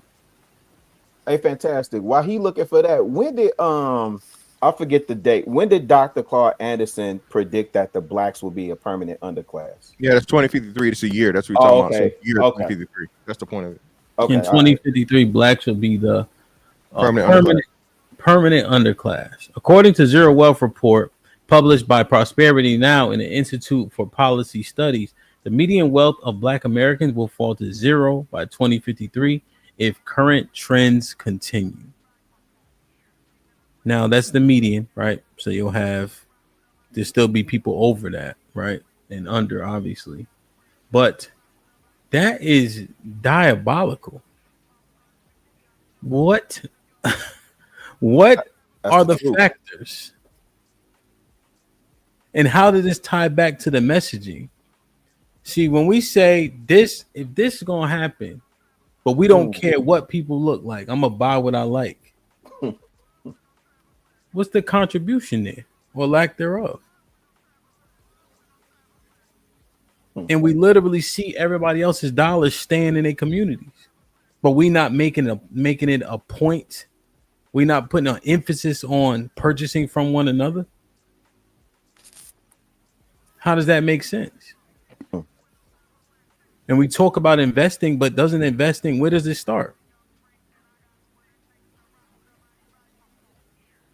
What's the catalyst of 2053 being a thing, man? Can we change it or is it over? This is fantastic. I read up on it briefly. I need to pay attention. No, I'm trying to find a video to hear so he can say it. I just had to piece it on the thing. So I have the actual interview with him explaining it. 1 second. You want to play? Oh, well, I can speak to what you were saying. So no, yeah, man. I don't think it's just the wallows and the shit. We have to establish the businesses, right? So if I just got the money, right, to give or to invest, but there's no businesses to invest it in, it's pointless. We don't have the proper businesses and the infrastructures. We're not taking advantage of the towns that we even own and we're predominantly the population in. Again, how many the reason why Hispanics are the demographic that own the most houses or have bought the most houses is because so many of us have let Big Mama and Big Daddy's house go to fucking tax liens. You know what I'm saying? You haven't paid the taxes. The house paid off. Big Mama died and motherfucking been 90. Okay, the house was paid off when she was dead.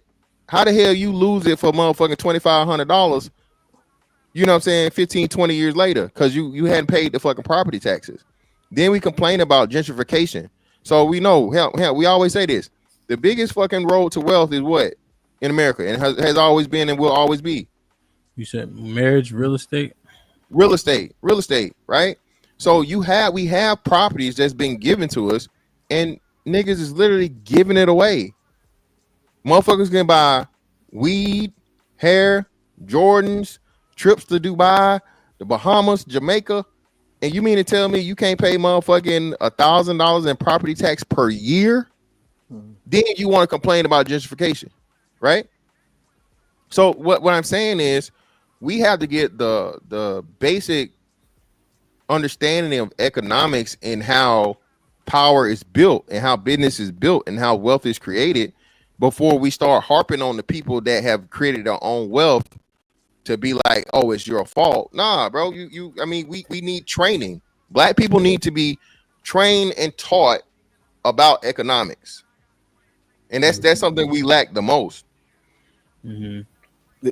Here's the thing I don't get with, like, so when we say we keep positioning Wallow and Gilly, like, you know, they got, you know, X amount of dollars or whatever, right? So they would be considered accredited investors, right? So what do accredited investors look for? Like, I rarely see Robert F. Smith. I have never seen Robert F. Smith or John Rogers or Melody Hobson or Michael Lee Chin, you know, come on the platform and say, everybody can let this dog out. I've never seen them come and say, man, all these, you know, companies are asking me for money on the strength of da da da da. No, it's just that you don't have a good business plan or you don't have a return on my investment. Keep it pushing. right? And so when we keep saying, like, when we say there are no businesses to invest in, right? I have one right now. I'm on WeFund a lot. So you got Frame Me, which they're just a brief synopsis of it, because I'm not advocating anybody follow anything that I'm saying or do anything that I'm doing, right? But Frame Me is a Black-owned technology company that's actually converting content, like quick turnaround content for businesses or whatever that's not tech savvy, right? Again, you got Fan Base, you got Ginger Brothers out of New York. There are a ton of companies, right? But because these companies are underfunded, you can only go to the sources that you typically know to go to, which are the typical VCs, or the Shark Tanks are like anomalies and outliers. But my point is, there are plenty of good companies out there. Plenty of good stock investments on the market right now, on NASDAQ, on New York Stock Exchange right now, that don't have the funding or don't have the support or investment, because most people don't even know about it. So when I think about, I don't know the exact verse, Hamp, but I know there's a verse in the Bible that says, study to show thyself approved, work with who needs not be ashamed. I don't just apply that to scripture. I apply that in everything in life. You should study to show yourself approved. I'm going on mute.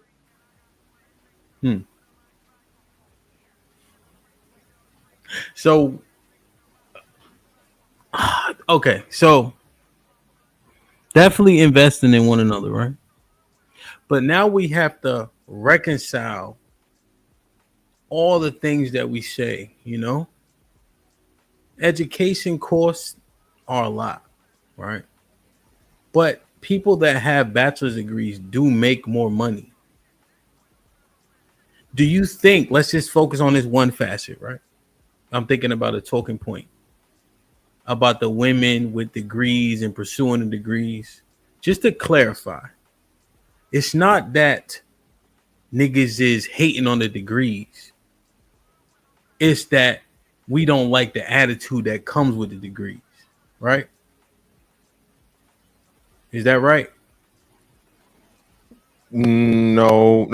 I don't think it's that. I think that people see that as it's not worth the benefit and the money and the time consumed. So if I can get my CDL, right, or I can get my welding, or I can get my whatever in 6 weeks, right, and now I'm making money to where I'm already on a trajectory to be at $100,000 in 4 years, versus paying to go to school for 4 years to learn something, to sit down in an institution that's going to be full of fucking propaganda and shit that's not going to be in my interest, to get this piece of paper. And now I have to pretty much start over in most cases, right, to look for a job, to search for a job that's not even projected to hit 100K till 10 years down the line.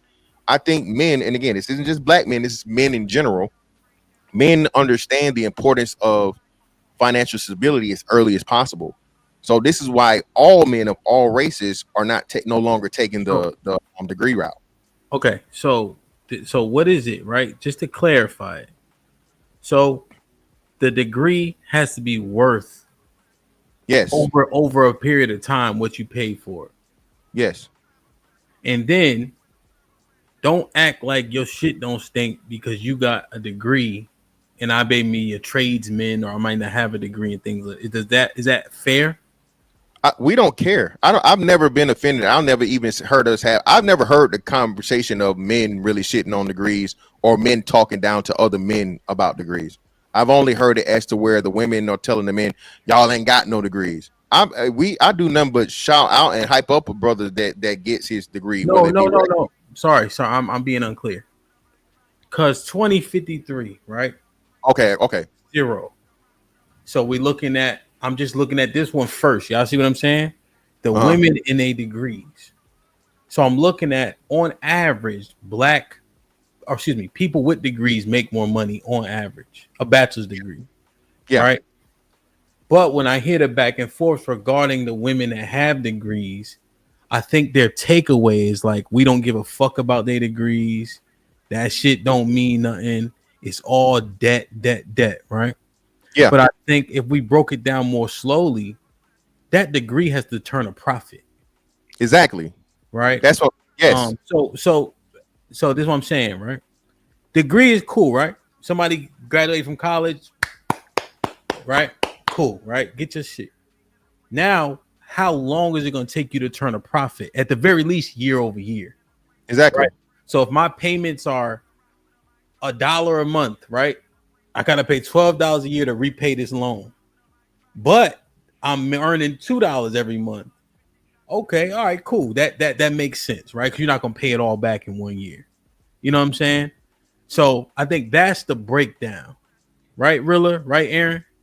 Because I think when they I hear agree. it and we say, we'll get this heifer out of Mickey D's if she pretty, that shit sound like 2053. Here we come. Yeah. Right? Because but everybody contributes to households now. It ain't just one person like it used to be. 90% of us, everybody working. That's a fact. So what go ahead, my bad. No. I'm chiming in with you, brother. You spot on with it, especially like now that you're saying, like, hey, we're thinking about 2053. Those degrees have to make sense. You know, a liberal arts degree for the sake of having a liberal arts degree and being able to brag that, hey, I went to school and did whatever whoop-de-woo, like that's not gonna cut it, especially if you upside down on your debt. You know what I mean? Like, how does that help the household? And I'm so glad that you mentioned it. Everybody in the house works. You know what I'm saying? It's like that scene out of CB4. The lights work. You know what I'm saying? The door works. You know what I'm saying? The appliances work. Everything works. You gonna work. I'm going. These kids gonna work. Everybody's working. You understand what I'm saying? So yeah. If we're gonna avert, and not again, I agree with you. I was just chiming in, brother. I agree with you. I'm on No, real shit, right? Because I just want to, because I'm looking at 2053. Go ahead, Mr. Patel. Well, and understand, I know you don't get into the tinfoil hat shit over here, real, but bro, in 5 to 10 years, you have major people that created tech that's telling you at least 50% of these degrees are going to be obsolete, purposeless. Okay, we stopped talking about this. We were talking about this about a year or two ago. Everybody was talking about automation and talking about the replacements of humans. Go to the fucking grocery store that you went to 5 years ago and look at how many fucking self-checkouts there are versus cashiers. You feel me? So people, please need to understand, this is why the skills trade shit, you need to get in while you can before these robots come, because these robots get released this year and then they go into a sale next year. Okay. They've already told you that they plan on replacing the majority of the fucking workforce with these robots. They're more efficient. They don't need no breaks. You don't need no medical insurance. You are going to be the less, and this is why people get offended when we say this shit, Hamp. Skilled labor, having skill is very important. Everybody want to be a fucking podcaster. Everybody want to be a SoundCloud rapper. Everybody want to do this gig economy shit.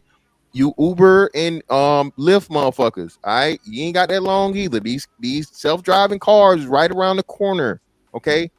We are behind the 8 ball on a lot of shit, and we don't have equity, ownership, or even enough involvement in the shit that's gonna last. Yeah, and shout out to Q Butter, right? When we literally had the STEM conversation, you know. I remember, and I told this story. I worked at Capital One a few years back in the corporate office, though. I was a project manager for relocating people from this building, that building, across the country, whatever. And I remember it was only 5 machine learning jobs, you know, because Capital One, you think it's a bank. Why do we even have that? Because they even see the future can look however. And it was one apartment with four machine learning people. And at the time, it didn't make sense. But this is 2008, 17. You know what I'm saying? And like, how the fuck, why do you have it, bank? Right? But people know things start to change. And so with those degrees, right, they're set. My bad, I'm going on these slight diatribe. It's not a diatribe, but it, because I'm talking, we focus just on when we talk about the ladies. That's why I'm saying it specifically, right?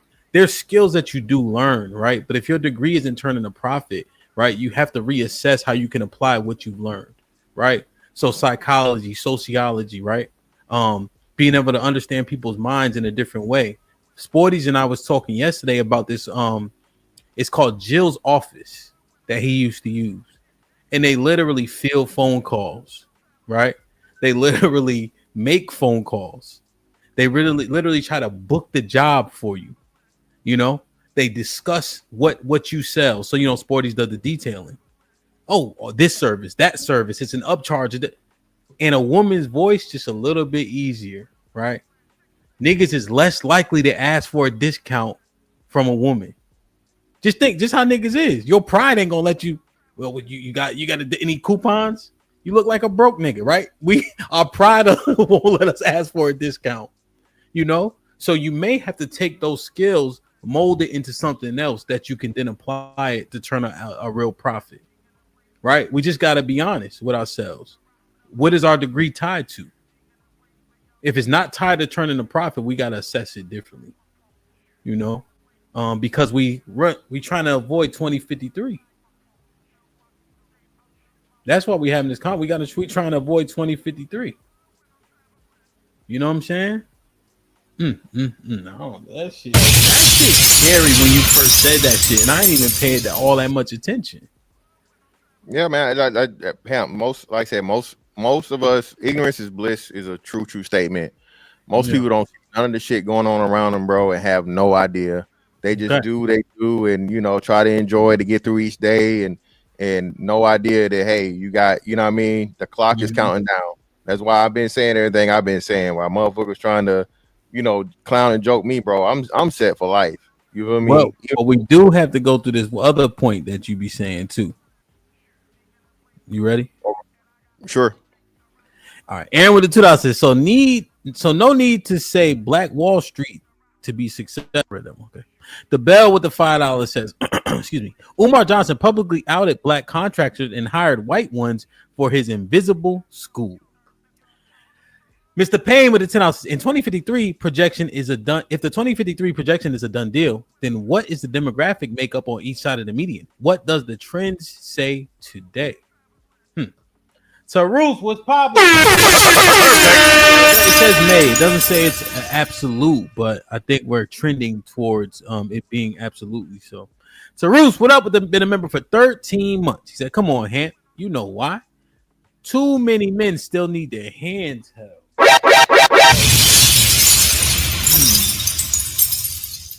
Now, this one, right? As we walk it down and we think about the mindset, where does the correlation of our relationships as it pertains to 2053? The lack of us having relationships with our women, does that contribute to the lack of money, wealth building, etc.? Yes. So if we want to avoid 2053, is that something that we have to discuss? Yes. Consolidating households makes expenditures efficient. When we're split like this, we are now the consumer base that those who survive feed upon.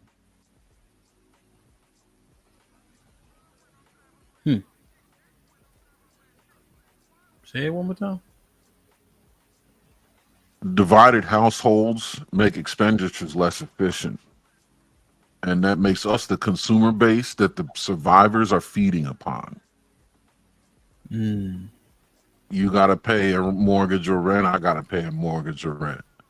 You got to pay taxes. I got to pay taxes. But if we combine our resources into one household, forget about the advantages of having a combined household. Just the fact that the rent gets cut in half or the mortgage gets cut in half by virtue of us living in the same damn house now, which makes the spending of money more efficient. Now the mortgage company isn't getting rich off of our black asses because we're in the house together. They're only getting one mortgage payment. Yeah. What you think, Mr. Fantastic? Because what's more important, like 2053 is scary as hell, B. Well, right? yeah, I mean, we paying double for everything, to Aaron's point, damn near. If we only married by 25% rate or some shit. And declining. So what's up? So I say, yeah, well, here comes the part y'all hate and I love. Who do we need to look at? Who is the problem? Black men's marriage rate is going up. Okay. Black women are the only, again, I don't think y'all understand this, the only demographic that has a higher divorce rate than marriage rate. Black women are out here speaking against marriage. Black women are out here saying that, you know what I mean, marriage is sex work and all these things. Okay? In order for the fucking family, like we said, men control marriage, correct? And black men are still getting married and getting more married. They're just having to marry out of other races. So black men are not the problem here. Okay? But if black women refuse to work with black men because they not going 50-50, 50-50 is a broke nigga. When, as you said, Hamp, and we look at the most successful relationships, Asian men and Asian women both make the highest amount of money. Asian men and Asian women have the most successful marriages in rate and longevity. So what are we talking about here? Okay, this is not a problem that the men are having, because the men, as always, are doing our part, okay, by the numbers. But yet and still is lied upon and said that it's the men's fault that you don't want to be married and y'all just want to hold. No, eventually, man, every dude motherfucking lay this shit down, bro. Nobody's gonna be player for the Himalayas in a motherfucking wheelchair or the fucking, or the nursing home. The problem is you have to get the culture of the people that have control of the future, which unfortunately are the women, to make being a wife a goal again. Men can't make women want to be wives. But the mothers have to raise their daughters, okay, with the mindset of a wife, idealistically in the home of a husband and a father. But because we know that's a minority, major minority at this point, you have to have the women to start preaching to these little girls, hey, don't do what I did and have 2 and 3 and however many plus baby daddies.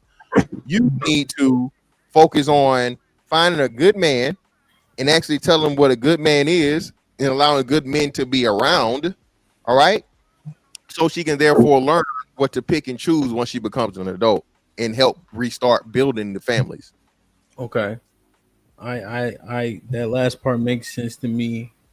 Now, what is our message to the young boys? And is it consistent with what we're going to tell the young girls to do? Our message to the young boys is what it's always been. Nobody gets motherfucking married at 21. If you get married under 25, it's a higher, the chances of getting divorced goes up substantially. Okay, live your life, be smart, don't make no babies before you get married. But when you find a woman that's fucking worth getting married, take her seriously and then try to build a relationship. And if she shows herself to be who you think she really is and she's down for you and willing to, you know what I mean, build with you and she's wife material, if you want to get married, get married. I still can't suggest a state sanctioned marriage. I cannot do that. I refuse to do it.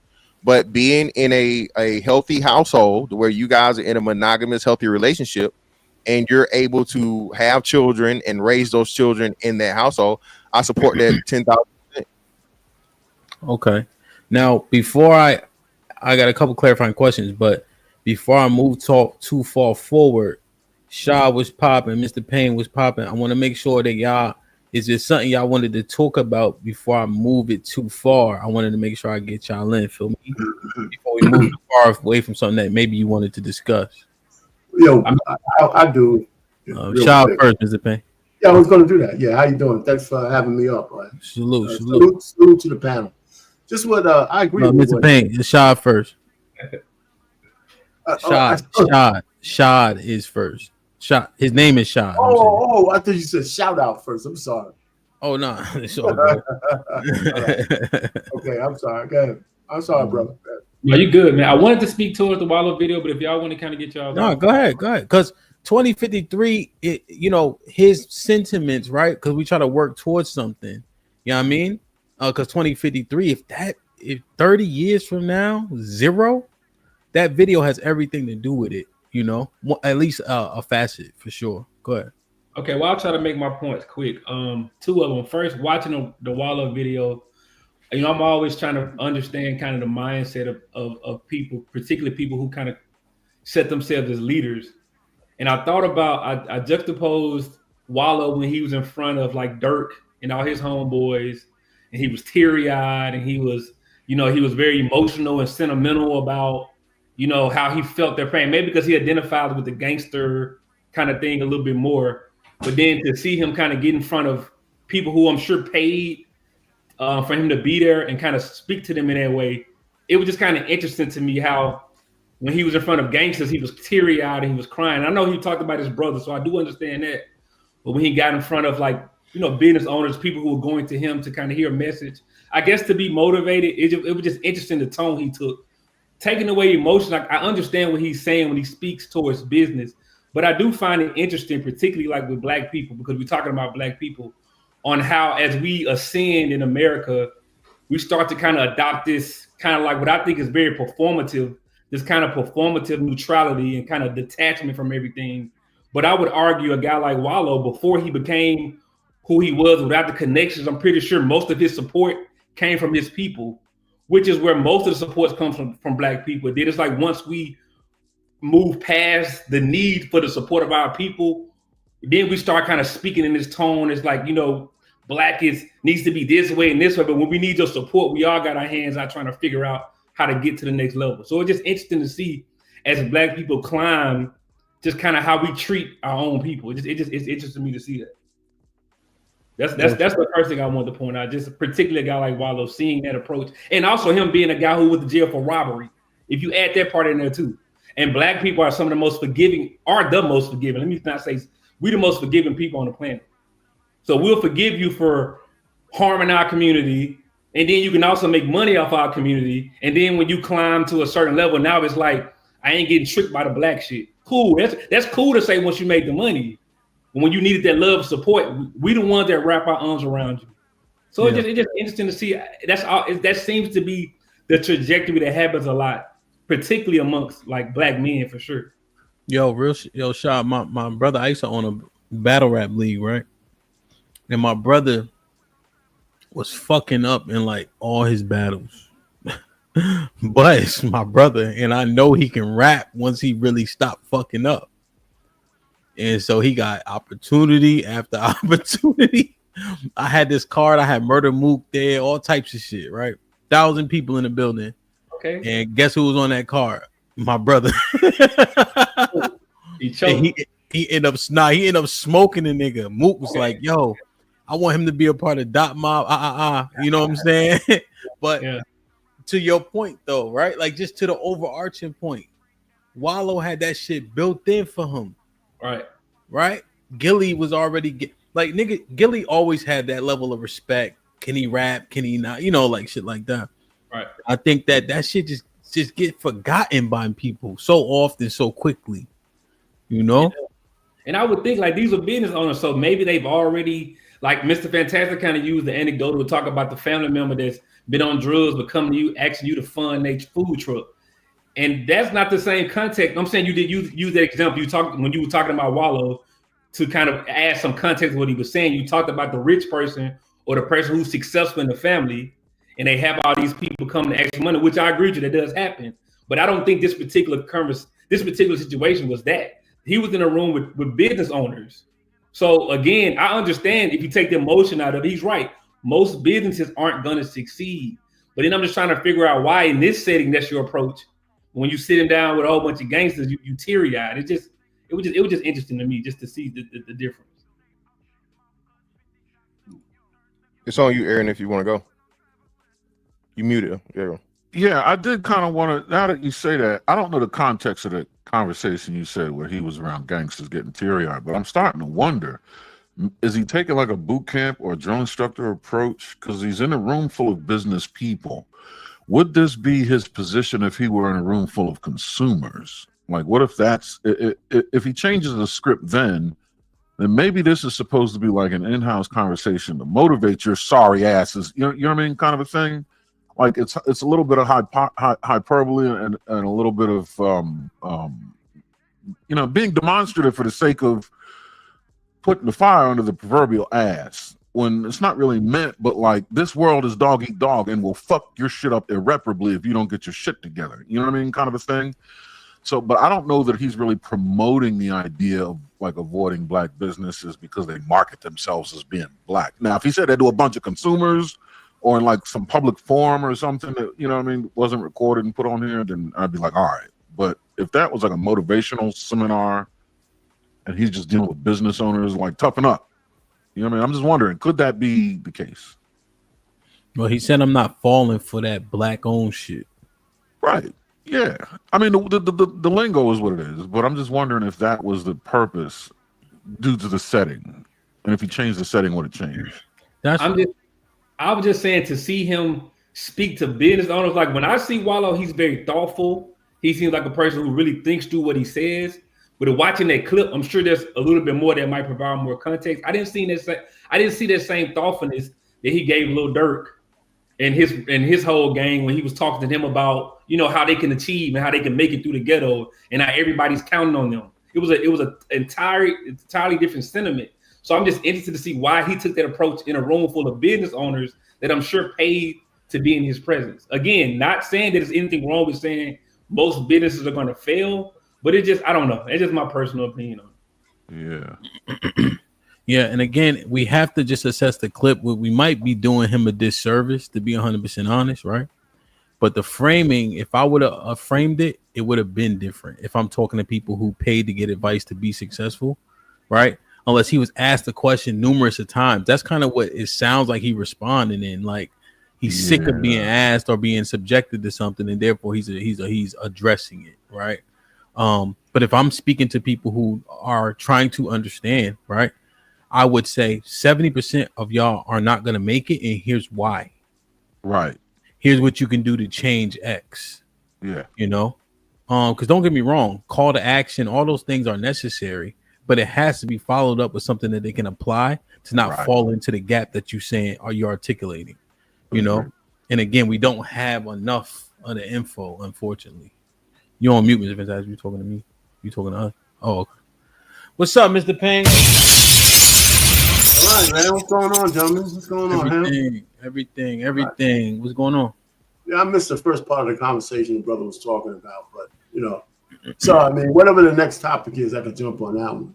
Well, so this one, right? Jump on it is crazy, but I ain't gonna tell nobody else. So, it's only 400 people here. Don't worry about Mr. Payne. I'll blame it on Mr. Williams. They asked me about it. You know, I'm old. I don't get it. I'm old. It don't count for him. He old. Payne get away with a lot of shit. he actually did the twist in his lifetime. We will give him a pass. Come on, baby. Jump on it. Twist. The twist is crazy, Mr. Fantastic. Stuff this tune.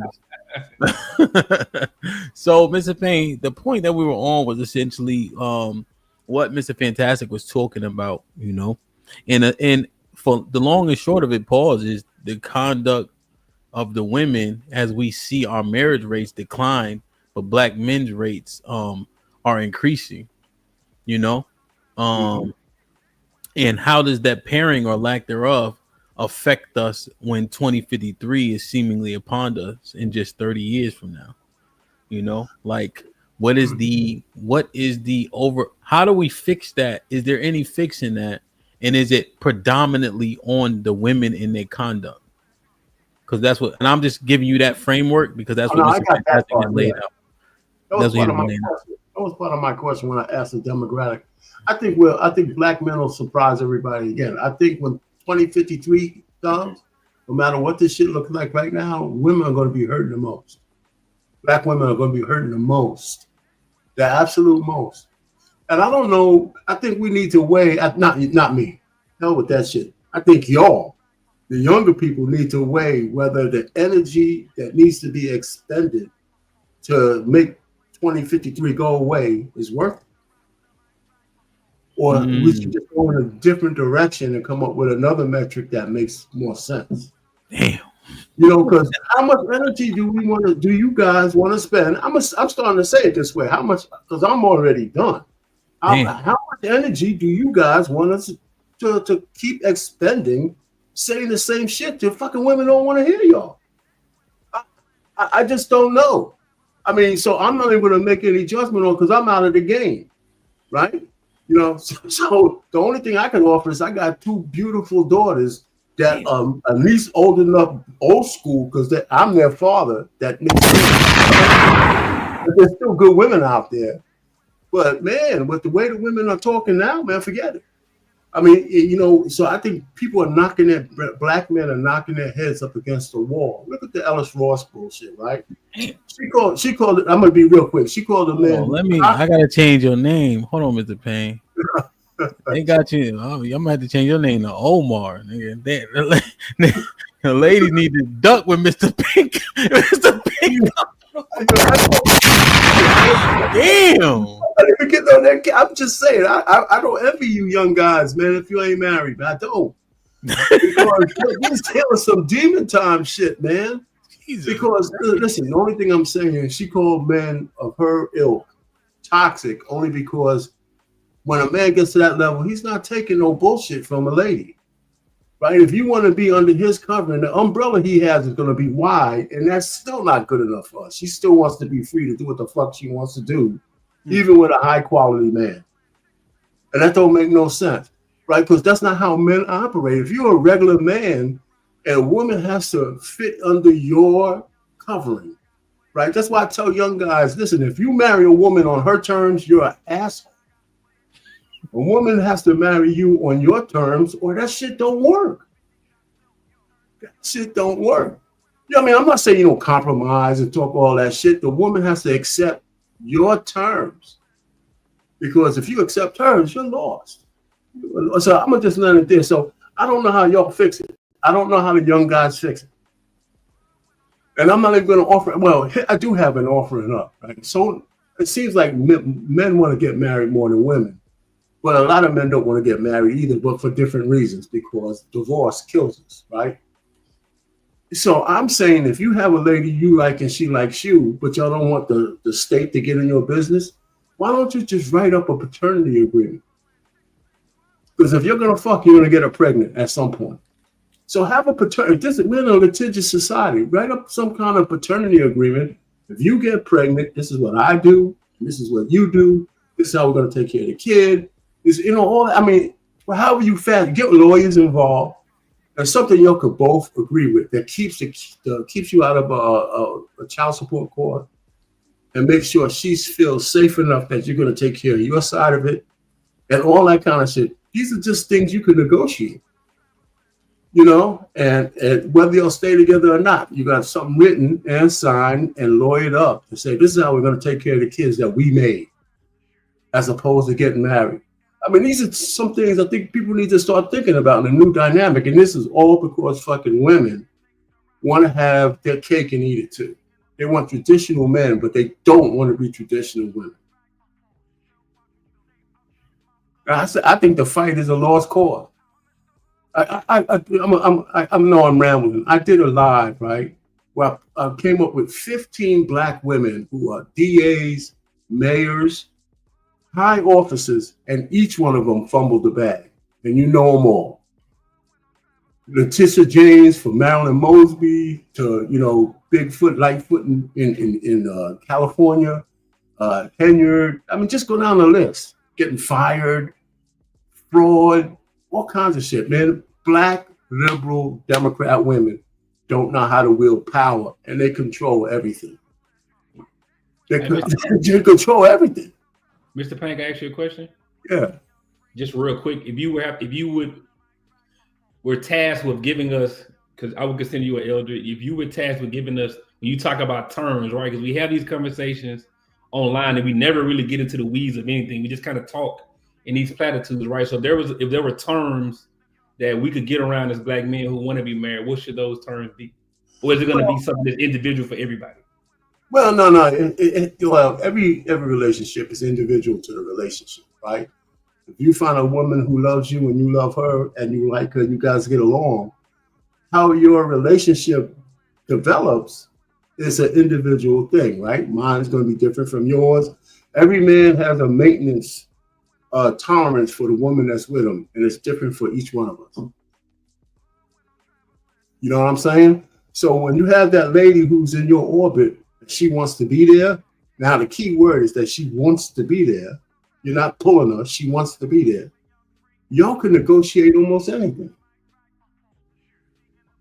Right? Yeah. Are you done? I won't cut you off. No, go ahead. I kind of asked that question. I think it also goes back to what we were talking about black businesses help, because I'm thinking as we had these conversations, right? I feel like we always get stuck in these two spots where there are people who think it could work with these measures, and then there are people who kind of just talk about what the problem is and why it's such a huge problem, and we all just continue to go to the same party. I agree with that. But we all just kind of, it's like we never kind of break apart. But these are people who said marriage sucks. It ain't what we need. Black businesses, for the most part, need to do better, and we don't have enough capital to do blah, blah, blah. Then there are people on the other side saying, hey, I know where the capital is. I know what we need to do to get our marriages back. But we all keep having the conversations together. And I wonder, at some point, maybe we're not there now. At some point, is that going to change? Where we got to kind of, and it might be unfortunate because some of our favorite people might not be on the same side that we're on. But at some point, it's like, hey, we don't all seem to have the same idea how to get to this 2053 that we're all concerned about. At some point, we kind of wasting time having conversations with people who don't even actually have the same goals that we have. Well, Shad, let me add this then to you, right? One of the things you got to come to realization that everybody ain't going to get there the same way. We got to stop acting like we're a collective. We're not. We're not. I mean, you know, the individual needs for each one of us is going to be different, whether our skin color is black or not. We might be wanting to go in the same direction, but the solution, there's no one size fit all solution. Sure. Because, you know what I'm saying? So, like I said, I just didn't want to say marriage. I love marriage. I love the institution of marriage, you know. But I'm not going to keep saying it's for everybody. People keep telling me, shut up. You don't know what the hell you're talking about. It was different back then. Okay, I'll concede that. But there's still people who want the men being territorial. There's still women that you want to be and keep for yourself. You don't want to marry her. How are you going to do that? That's cool. One more thing, and I'll shut up for a while. I feel like, can we all concede that maybe it's justified that when it comes to black business, we are a lot harder on like us ourselves when people are starting business than we are in general. Because I think about a business like Amazon. I can't think about how many times I paid for the same day delivery, and it ended up showing up on two to 3 days later. But Amazon ain't never missing a dollar. And why do we need like some type of racial thing to happen to say let's not support Amazon? But we all know Amazon packages always come late, but they still, that money keep raking in. Why is that so? Not always, but often. Come on, Miss Fantastic. You know, often Amazon. My shit always on time, brother. The point is that they're allowed to make mistakes, right? They're allowed to make improvements in their customer service and things of that nature. Where quite often, with ours, like, see, that's when niggas leave the restaurant with or something. See, that's why you can't go to niggas doing business. Like, it'll literally be like, see, I told you. Well, no, you know what, Ham? I would go back. I think that is overrepresented or overblown a lot too. There's been chances or that I've given black businesses more than once all the time, bro. Like, hey, maybe they had a bad day or stocking issue or so on and so forth. Cool, fine, right? Especially, like I said, a lot of the stuff we do by any business, word of mouth, right? Hey, man, they got some good ass this, or, you know, hey, this place is this or whatever, right? So you go your first time or whatever. Usually you get at least 2 strikes, you're out. People, especially before you start bad mouthing it publicly. So I think we're not highlighting that. I just think what's missing or what it is this whole thing as to where there's no pride and there's no appreciation for the customer. That's extremely frustrating, right? If I'm going out of my way to you know what I mean, to patronize you, and I'm purposely skipping over the Walmart. I done passed 2 Walmarts, a Publix, a fucking whatever, you know what I mean, a McDonald's and all this other shit to come to you. And then I get the shitty service. Come on, bro. What are we doing here? And then it's this other thing as to where, as a black person, you can never, ever critique or say anything negative.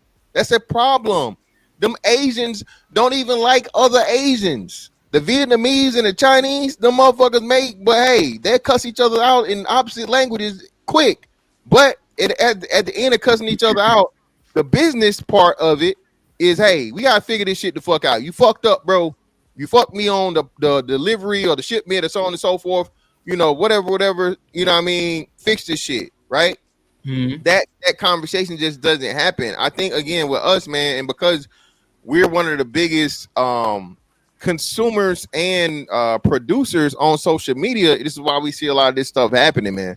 So I know for a fact, and like I said, the barber that push everybody fucking line back, that nigga don't get motherfucking beat up and throw it out the motherfucking Uncle Phil out the barbershop. He still maintain his job. You just, hey, that's just a nigga that don't know no better. You didn't make an appointment, my nigga. He got his chair open. Now you gonna roll the dice on that cut.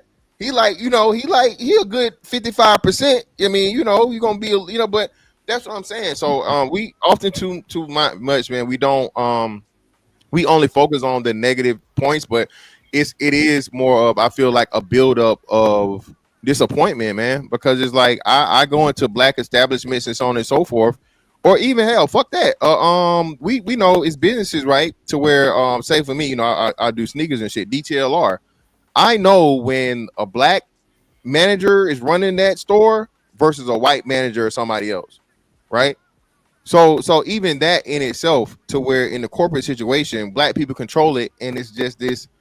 It's a level of fucking like, all right, nigga, you feel me? Like, you know, what do you want? And it's unfortunate. I have another question. What would be the protocol to correct like discrepancies in the transaction? When you had mentioned Amazon being late, one thing Amazon will do, if it's Amazon sent you the wrong thing or you wanted the wrong thing, they will have that right thing out on a truck right now, most Scotia, before, and tell you, get that shit to us when you get when you can. You know what I mean? And if it's a certain dollar amount, now you could be sitting in two things, and Amazon don't give a shit. You got the right thing, and they won't charge you twice. You know what I mean? Or you if you really make enough noise, they give you your money back, and you'll end up with the right thing. They will send that shit out to you lightning speed. You know what I mean? So do we have a protocol to operate like that, where we correct either the seller or the buyer's mistake? That's a great question. Yeah, but that's what I'm saying. That's the road. That's a slippery slope we get on when you want to use, you know, the Walmarts and the Amazons. They have contingencies and they have things to make up for it. If my shit comes a day late and I pay, there have been times where that happened, Shad and Shad, and I got my whole shit refunded, right? Or I get a credit for the next purchase. You feel me? So if we have those things, which again, you know, Amazon's top 5 company in the fucking world, right? We gotta take baby steps before we make a comparison to, you know what I mean, a multi-billion-dollar company as in customer service, when we can see the like I said, the things that they can do to make sure, you know, customers satisfied. Well, but we know the answer to that too, though, right? Because it's the market. Let me get this off real quick. These kind of, and Mr. Fantastic and Aaron, that's a fair pushback to what I said. However, I think that speaks to my larger point. One of my favorite new words I've heard y'all use. I wouldn't use it until I came to the space. Edification, right? So is there room? Is there grace for black people who don't have any prior understanding of business?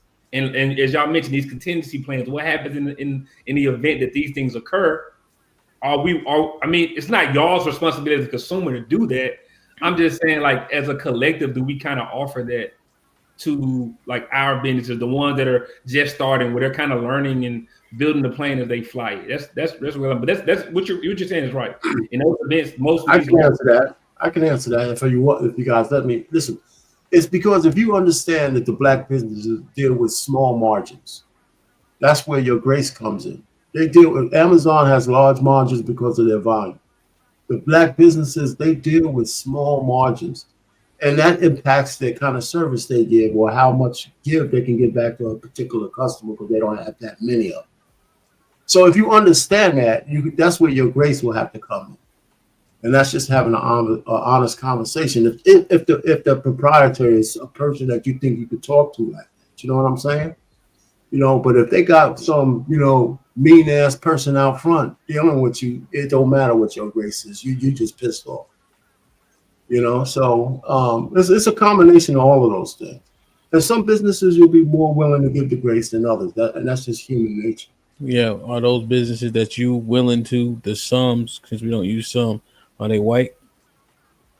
It's a black one. I mean, I have an anecdotal thing. I like this comic book guy, right? Some of the comics that I buy from them, I buy one for a collector's item, I read the other one. A couple of comics was just pure shit, man. But I didn't drop them as a comic book. A few of the other ones were pretty good. So my grace would be like, I couldn't expect that every character is somebody to be great. So, okay, that's $15 a grace. So, and it's a black guy. You know, it's a black proprietor. So I think that, you know, yeah, it could be racial, but it doesn't have to be. It could be both. You could treat a white person that way as well. Who? And a black one. So I mean, it's just up to the individual. Mr. Payne, I don't think we. I know you don't like that. I know you don't like that. Okay. It's just because we want to try to make a little progress, right? But every time we make everything individual, we just land at wherever that person is at that time. Okay.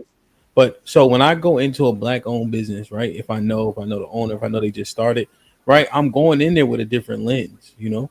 I don't treat, you know, Joe Schmo's barbershop or Joe Schmo's, you know, soul food the same way I do Amazon, right? Amazon has been able to build up, be funded. Like for instance, their margins are mostly in the cloud software, the AWS stuff. That's where they make the most of their money, right? To your point, we know that they charging people to use their platform to sell their products, right? So we understand that they've been built up to be able to scale to the point where we can set an expectation. But if Sun just opened, right, and I literally roll by there and heat the same nigga at the front desk, the same nigga that was putting together tables, I can't then heap on an Amazon expectation. That's true. So I'm just thinking about perspective when I go into particular places to patronize on purpose. I'm doing it earnestly. And I'm not leaving out with, that's why you can't go to niggas. That nigga just got finished putting together the tables, motherfucker. Right? That's what we dealing with. And then once you patronize, you start to see the investments coming. You know, there's a lot of times, in my perspective, they say, hey, can you DJ for the opening? Can you DJ for this? Because I could bring 50 people with me. You see?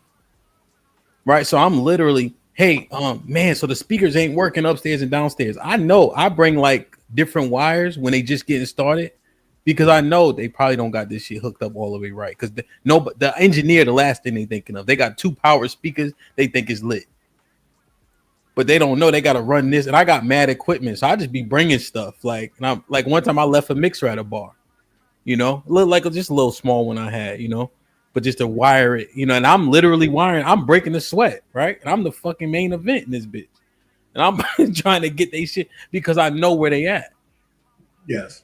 You know, so I'm just thinking, like, how do we really process this in real time, honestly, you know?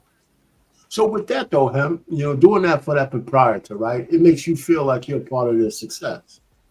And that's another thing as a customer or as a support person for a business like that. If you give, I'm sure they might have paid you for your time, but if it helps their business start to grow, you could feel a part of that growth, even as being a customer.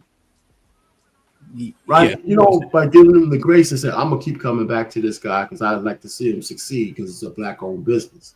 Right? As long as the service I get is within the tolerance level that I can live with. Yeah, 100%. You know, it's just tough. Like, how do we approach these things, right? Like, what should be afforded? 1 strike, 2 strike, 3 strikes, right? If the effort is there, right, but maybe they fall short, do we assess it? Or strictly because they saw short, it is what it is. Short is short. Even with grace, I mean, all business is predicated on quid pro quo. So, for example, when you said you're DJing at this venue and you left wires and equipment, you helped them out, like, I'm sure that has garnered you some word of mouth advertising for free or support anyway. You know what I mean? So I think it's also incumbent upon the business owners to have a listening ear to their customer base and also being willing to play ball, you know, the other way, especially if grace is required. Then grace should be offered, for sure. Yeah, I think I'll probably see some benefit, maybe for the most. Yeah, I guess. Yeah, or at least doing business with them in the future should be easier. You know what I mean, or whatever, however it looks. But it should be a two-way quid pro quo. Yeah, no, definitely. Like if I go to DC tomorrow, there's probably 5 places I could DJ at tomorrow and get paid, not just hey, I'm like, you know what I'm saying? Yeah. What's up, Mr. Wayne? What you think, man? There's one more thing I want to ask y'all about too. Hold on, let me read these real quick because I'm looking at 2053. Well, Mr. Williams, this is a yes or no question. And Shaw and Aaron, do you agree with Omar Payne and Mr. Fantastic? In what way can you restate with the women fucking up? Mr. Payne said, "Hey nigga, what y'all niggas gonna do? I'm already washed. I already been married. Y'all in trouble." Mr. Fantastic said, "Yo, B, it's the juice ain't worth the squeeze, right? But these chicks that don't speak any English have the right attitude." You know what I'm saying? I was wondering what he was doing in El Salvador, but I ain't know. So, you know, so do y'all agree? Because we looking at 2053. If we can't get that shit together, Mr. Payne said, cut your losses. And he said the women gonna suffer the most in 2053 time period. And y'all know what Mr. Fantastic says, you know, he said it before. I got an interesting story with a conversation I had with a. All right, let me read these real quick since you got a story. Wow. Aaron said, been a member for 13 months. Andre Miller with the $5 says, a marriage is just a business merger. Why stop at 2? Just form a business with 5 to 10 owners. Pool the resources and win. It's all a business venture. I don't know, brother. I don't know. Ally with the $10 says, I agree with Mr. Fantastic on this one. Rebecca with the $10 says, point of view. If we as women adjust to policing ourselves, we can adjust the compass to get the outcome we desire from men. We have to first live in reality outside of ourselves and how we think. Domino effect. Damn. Aaron with the $2 says he was crying for fear of the gangster's future. Aaron with the $2 says, Shad, does Amazon curse you out for being late? Nas with the $10 says black folks lack true jurisdiction to enforce order, mistaking amoral freedom, quote unquote, for justice. Then rely on the state to resolve our disputes, turning black communities into state collateral. Nas with the $2 says freedom is the absence of necessity. Sway with the $2 says service in ATL was below par across the board. Damn, I ain't gonna hold you. At the place we had the party at, it definitely was not good. Reaper with the $10 says we also don't take into account how much patronage of a black business helps in lowering the cost of capital, i.e., interest rates on the next loans. Lower cost means more capital to invest. Kurt with the $5. What up, Kurt says, I think an issue with some. Kurt, what do you mean? Minority or majority? With black businesses, I'm just going to think he's talking about all now. With all black businesses is that they expect you to take less because you are black. Like, share, subscribe, tell a friend to tell a friend. Hit that like button right now if you can. That helps the channel the most. Go ahead, what's your story? You know, we'll give Mr. Williams, man. Now, real quick, I was at Skip Day. If you're in Atlanta, you know what that is. It's the little event they have on at this spot. Anyway, I was talking to this young lady. She was trying to advocate for a friend, right?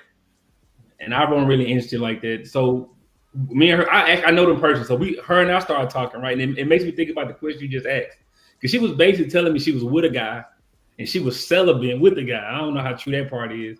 But she was basically saying she wasn't attracted to him, but he was a really good guy. And her thing was, I'm getting older. I want to be married. And I thought it was messed up from a guy's perspective. I was like, I would hate to be with a woman that don't even like me, but she's with me because I'm a good guy.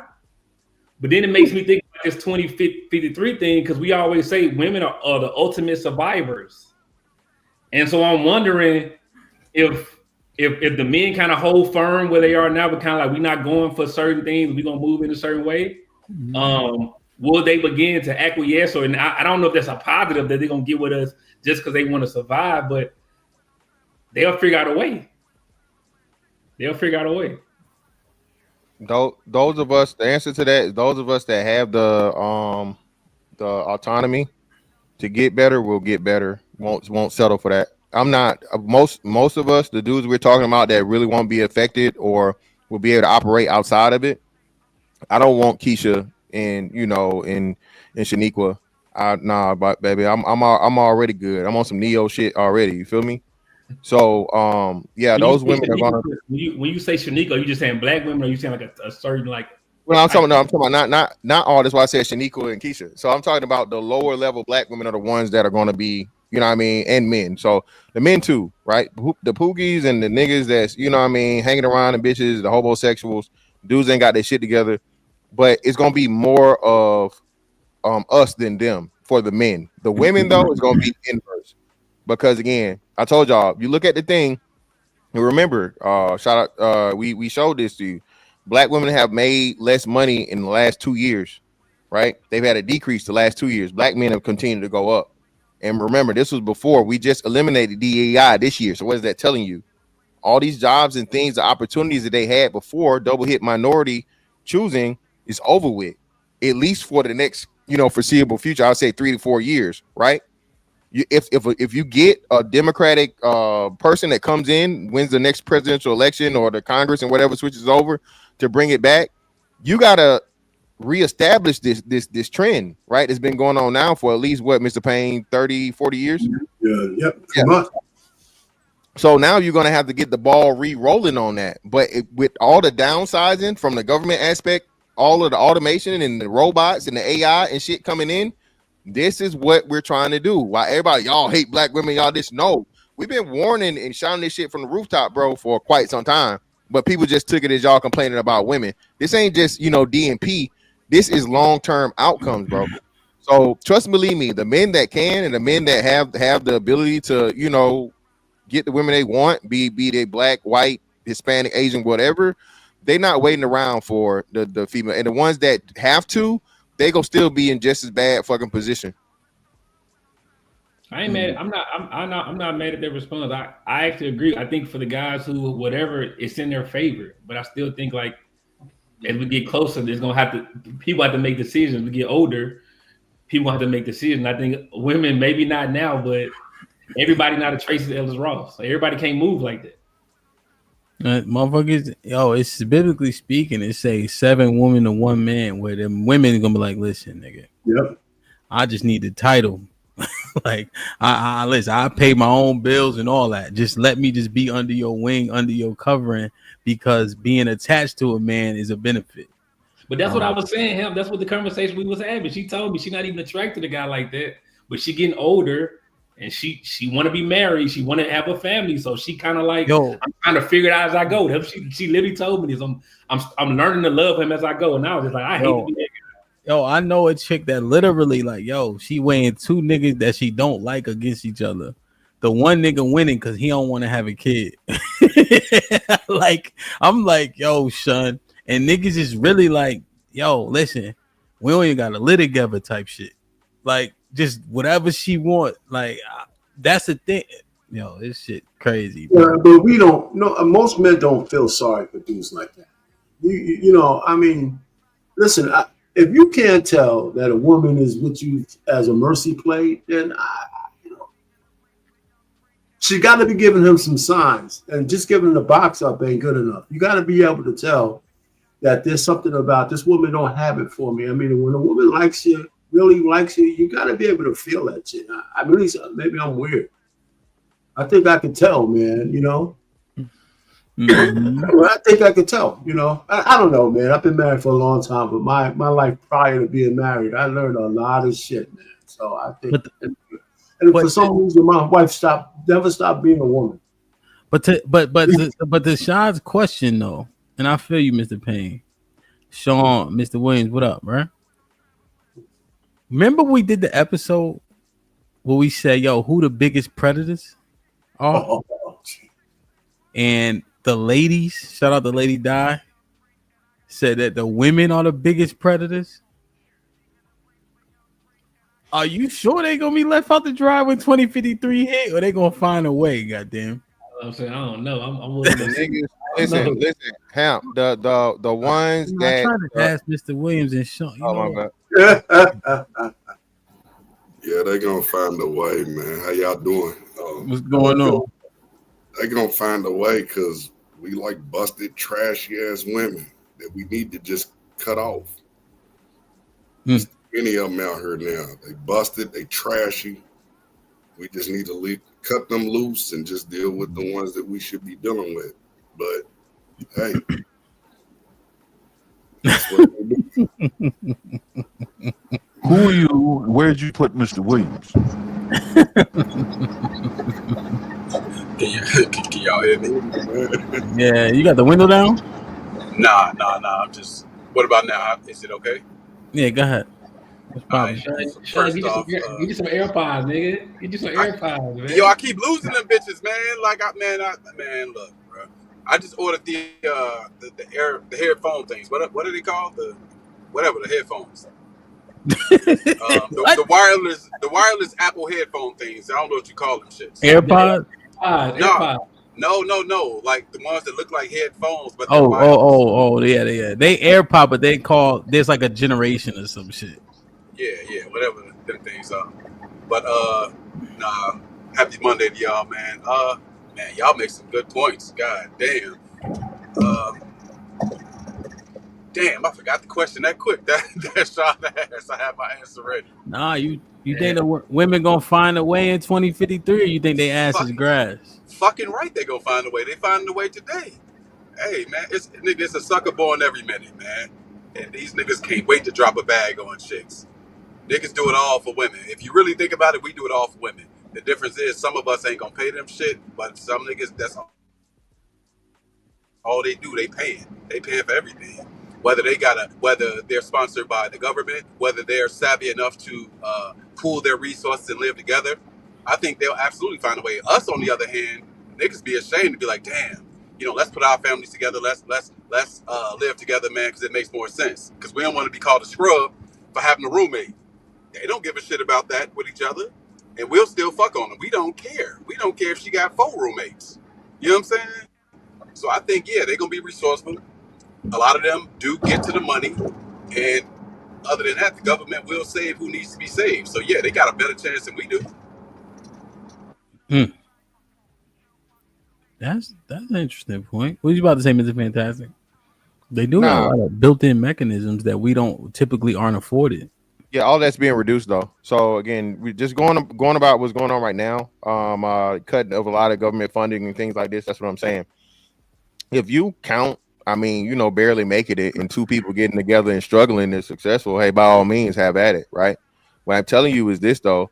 Those of us that will, all right, deal with better fucking options. I don't have to wait. I'm already there. So is it going to be a decline, or may you see a adjustment? Yeah, but not as detrimental. I don't think people understand how serious this 2053 shit is. We're talking like poverty, like poor, like hey, you're completely totally dependent on someone providing for you, and you don't have any autonomy from a financial standpoint, and a lot of other means. So all right. Oh my God. Well, I just want to see something, right? So, what constitutes whatever Mr. Williams was saying? A bad woman ain't shit. Like, what? Can she have an opinion? Yeah, of course. Yeah. I don't think he's talking about attitude. Let's role play it. Fuck it. All right. We need a female. Hold on. I ain't finna role play with you niggas. Nigga, it's fine, nigga. No, get one of y'all ass up here. Y'all want to argue on everything else. Y'all want to talk shit from the chat. Bring your ass up here and let's wrestle. Aaron is a fucking trained actor, bro. He can do it. Hey, this might be the first time I agree with Miss Fantastic. I ain't gonna lie.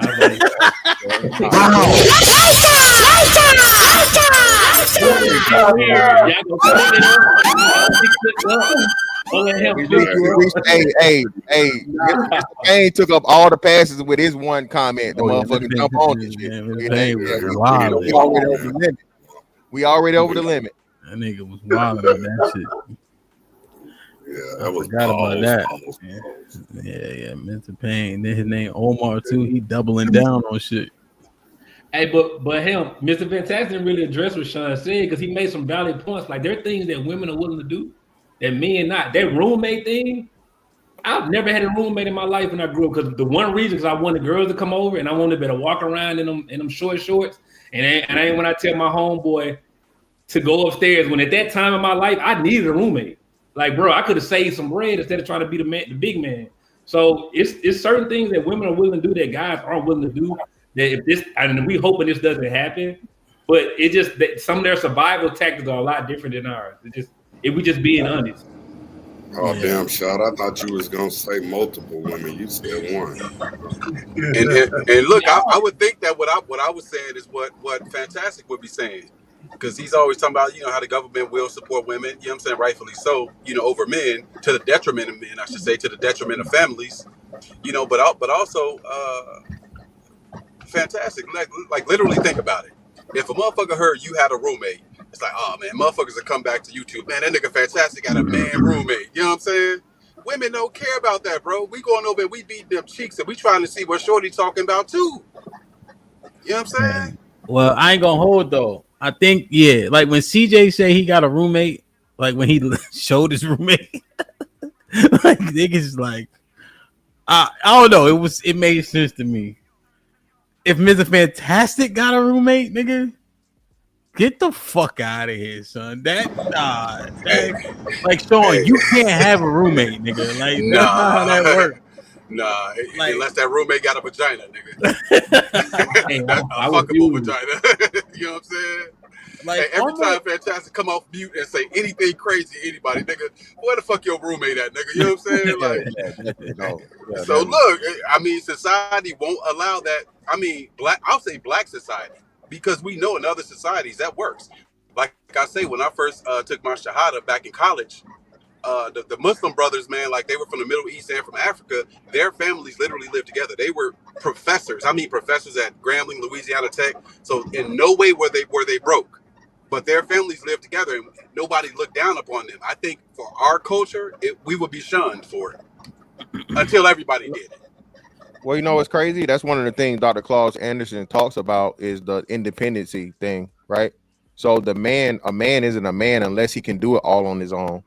So that's another thing about as to why group economics is such a difficulty for us, because if you're dependent upon somebody else, you're weak. Even though, like you said, hey, I think who was it? Hey, your hand as a motherfucker slapping a motherfucker versus punching a motherfucker, right? Versus the fist is the perfect analogy that we seem to not. But you see me in anything group think, but at the same time, you expect it to be operating group think, but be completely totally individualistic. Mm-hmm. So to the point of what you were saying, Sean, women overall were promoting this. I think they were calling them, it wasn't blended family, but it was another word. Somebody in the chat could put it in the chat. But women were actually promoting this to where you have two single mothers and their kids coming together so they could combine. And what is that though?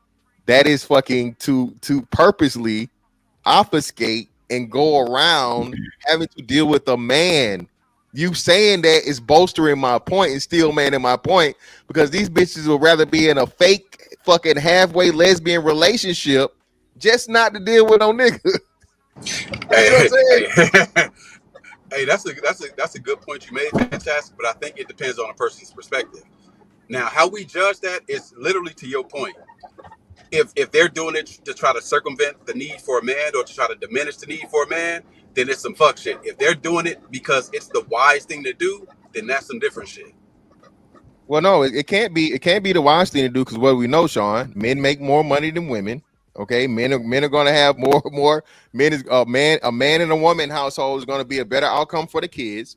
So the woman is being chaotic and purposely going against everything that says, when the man in that position is going to give you a greater outcome. The poorest. Guess what the poorest fucking parent is, Sean? Guess what it is? What's that? 2 women or something? Yeah, 2 women. 2 women. The poorest motherfucking out. The poorest result of a relationship. Now, somebody has said to Hamp. I can't believe Hamp ass ain't saying this shit. Hamp, how much it costs to raise a kid? A motherfucking 18 now. I think it's $1 million. I ain't a million, nigga. That's yours combined. I ain't say combined, nigga. Eat. You right. For you, nigga, you right. 200 grand, I think. It's $300,000. Back before 2020, it was like 200. It was a $250,000, right? Or just under a $250,000. It's $300,000 now to raise per child to 18. That's just flat rate. You feel me? Not the extras. Not if he a motherfucker, you know, he want to play football. Not if he want to, you know, all this other shit. So this is what we saying. So you're going to take women that are having kids or multiple kids, and they're going to come together making less money, and they can figure it out in a non-relationship, just platonic fucking joining of incomes. But instead of fucking getting with a man in the first place, picking the right man to have the children by, staying with that man and building a fucking healthy family, I thank you, brothers, for making my motherfucking point, man. I really appreciate Sean, man. I never thought Sean was gonna throw your boy alley oops like that, man. That shit was like, you know what I mean? Yeah, I would almost, the only point of contention like that I heard was what you said yourself. Obfuscate. Hell nah. They trying to highlight the fact that they can do it without a man and they getting together and shit like that. You know what I'm saying? Like that shit is far from the truth, B. But we looking at 2053, that's the modus operandi. The community collective is in trouble. If we trying to prove we could do it by ourselves and shit like that. And I was simply saying, Miss Fantastic or Sean, you know, at y'all big ages, you know, as successful as y'all are, to have a roommate, I would just be taken aback. But if you could, you know, like I know this one chick, she rent out her basement, basically, right? And that's half her mortgage. You know what I'm saying? Like, hey, hell, that's my neighbor, bro. Literally, single chick got a white dude living in the basement. But she's super pleasant though. Like she don't even have these type of characteristics. I mean, I don't know if she's in the day market, but she literally got a white guy as her roommate, living in the basement. I mean, like you said, if she paying him, she don't even consider a nigga. Nigga, no. That ain't her. Get your black ass away from around here. Nah, she cool. She cool people for sure. She cool. Nah, it's just whoever the fuck hit that furnace finder button, nigga. that's who get to stay in. You know what I'm saying? But all right, so I need which phone go? All right, wow. All right, let me ask this question. Like, share, subscribe, tell a friend, hit that like button right now if you can. That helps the channel the most. Onikasu with the $5 says men and women basically became the frog and scorpion scenario. Dude's gonna be dumb enough to trust them and getting strung and drowned. That's our existence. AL with the $2 says the roommate has never stopped me ever. AL with the $2 says most women don't care about a roommate. You know, AL always the outlier, so salute to AL, man. 2053. Go ahead, Shaw. I would say maybe over 30 they do. Now 20s, yeah, I should have had a room at this time, wouldn't stop nothing. But over 30, nah, man, it's different. It's different. So you think in terms of relationships, marriages, do you guys all feel, and I'm actually saying feel, right? Just what you perceived in the earth, anecdotally, etc. You think that the women have most of the work to do to help us get into relationships that are fruitful and beneficial to help more of us avoid the travesty that is to come in 2053?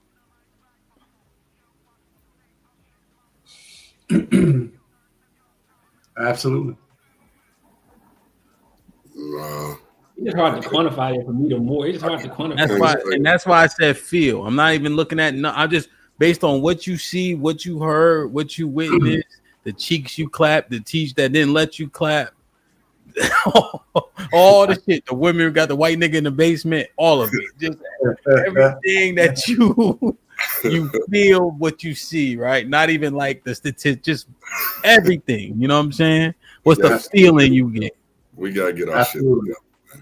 No, absolutely. We gotta and I can tell you why. Hold on, Mr. Bank. I just want to hear. Oh, you was asking him specifically? Okay. Well, no. I already know where you. That's why we changed your name to Omar. We already heard what you said, nigga. Y'all niggas in trouble. But what I'm gonna say is gonna be you. I was gonna give you. No, I ain't saying it's not. I just want to just Shaw, Aaron, and they don't have to be. You can expound. But I just before I moved off of this, I just wanted to ask that question. Well, I was going to answer that question. All right. What y'all think, Mr. Williams? Do the women have to do more adjusting than we do? No, we need to adjust, man. We need to adapt better to our environment. And we have to be the leaders, man. We got to stand for some shit. There's too many bum ass niggas out. That's what it is. Because most of us, we're gonna be in relationships and shit. So we have to try to lead these other guys to get all the way up to their potential. There's plenty of gifted men out here that ain't doing shit. It is. And Mr. Fantex, don't be trying to give me a life sentence shit, really. I ain't even doing that, man. Who's gonna lead? We gotta lead, bro. No matter how you look at it. Can you honestly say that we're leading 100% properly? No. Nobody's doing that though. Exactly. You ask that question, So nobody is. So why are you going to hold us to a standard that no man is doing? I'm going to hold us to a standard because we're black men and we supposed to be kings. But if no men are doing it, how are we going to do the impossible? What I'm saying is, if you a man and you got multiple kids and you ain't doing shit with your life, guess what? That fucks it all up. We still got to lead these women. We have to lead. I'm not letting no woman lead me. Shot, what you think? I was hoping that conversation went another 10 minutes so I could think some more. Well, I mean, I can get Aaron in, or I don't want to say the right thing. I want to say how I really feel. So, like, let somebody go before I'm coming back. I got it. And disclaimer to the crowd: I asked them for what they feel about it on purpose, right? I didn't want to pigeonhole nobody into like the exact numbers and just the anecdotal, just measuring it all, and you having to give like a slightly, I guess, a hypothesis that has, a level of emotion involved, just in terms of experience and such as well. Aaron, what you think? You set me up for failure. You're asking me to feel about this shit. Emotion, that's a struggle. But let me ask a clarifying question before I attempt this feel shit. You asked two questions: who has the most work to do, and who has to make the most adjustments? Those are two different questions. Who has the most work to do? Who has the most work to do? Yeah. Man. Why? Because we're leaders and the work is ours to do. And in order for this thing to work, even if the women were like in great shape, there still has to be work because we're in a hole. So we have to climb out of it. That is work. The work we're doing is good enough to keep things moving at a status quo pace and level. But to advance, you have to put your foot deeper onto the throttle pedal. And that's what we got to do. Okay. But that doesn't absolve the women. I think they got to make the most adjustments. I feel like it's slight semantics, though, right? Yeah, but I'm gonna use them. But, yeah, I entertained it, right? But I was using them kind of one and the same. So if I'm in a boxing match, right? Yeah. And the person is sustaining how they're boxing, and I'm losing, right? Yeah. I have to find a different path, and then I have to adjust so that I can win that fight. So if they able to maintain their status quo, and now I can't jab, they're too tall, right? And I got to do more movement. I'm making all the adjustments. I'm doing the most work so I can what's the word? Succeed. Potentially, but if the goal is the KO, the person that you're fighting needs to work harder because you're not on the mat yet, and maybe you're putting out enough energy to make it happen. You're just hitting them in the wrong spots. The goal is to win, though. Right, but I'm just adding the caveat of a KO. Nah, because you can't. The goal is always to win the fight. Right. No, right? I understand what you're saying. They winning, bing, they winning, and I gotta adjust all of my game plan, and I'm working harder, right? Shit, nigga, it's me. It ain't them. No. What you're saying is correct. I'm just adding that in to try to illustrate the point that I'm making, that there is a target that's neither one of us are achieving yet. No, 100%. And that's what I'm saying. Like when I'm saying work hard, I'm just saying who needs to do more overall for us to become closer together. Okay, so including I would say the women have to do more. Okay, I'm just trying to frame it so y'all don't goddamn jump around it. I think I agree with Aaron. Actually, I think that, and I'm gonna give quick context why I think that too. Then I got to deal with got some house stuff going on. But I think because at the end of the day, the responsibility, or this what it appears to be, the success of the relationship, that responsibility seems to lie on men in most situations.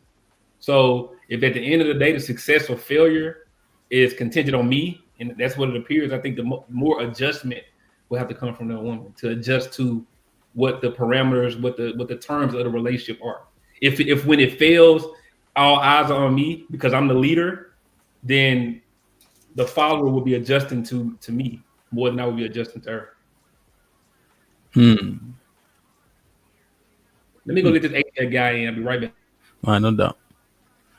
What's up, Mr. Payne? What you wanted to say? Listen, I think that women have to do most of the work because they're the ones who are furthest out of their nature. They're completely out of nature. And I think men's, it's already a work in progress. That's why we're having these kind of panels. The reason why we don't need to work as hard is because, and they're having so much trouble with us, is because a lot of men resist going outside of our nature to please their asses. That's why you get a woman like Ellis Ross saying a man in his nature is toxic to her. You know, that's what I'm saying. We are already on the progress of saying we ain't gonna put up with that bullshit. I'm not gonna marry you on your terms. You want to be my wife, you gotta acquiesce to my fucking terms, man. You know, if I do the opposite, we're gonna have a messed up relationship because you're not gonna respect me. You know, so I'm just saying, you know, we gotta stop putting up. Yeah, we are the leaders. We're leading by saying we're no longer willing to bend to all of this bullshit. That's the leadership. Hey, no more bending to this bullshit that y'all want us to do. We ain't liberals. We have some conservative. There's some code that you should live by, and everything don't go just because you're a woman. You know, I think more men just need to stand on their square. You don't have to be toxic about it. You don't have to even be mad about it. You can say, listen, if you want to be with me, these are the things that I can live with. And if I gotta see your ass, if I gotta be Russell and you could come outside with your cleavage and your ass showing, I'm not the man for you. I'm not gonna try to change you. We just can't be together. You know, and that's where men have to correct. Just because a woman is beautiful, that doesn't mean she should be acquiescing to all of her shit. And that's where we have to correct. Because that's our nature, right? We're gonna want to pound women out. I think we give up a little bit too much. Now I think we're starting to say the juice ain't worth the squeeze. You know, no matter how pretty you are, if I gotta give up my nature to be with you, then I'm making a big mistake, and we ultimately pay a big price for that. That's all I'm saying.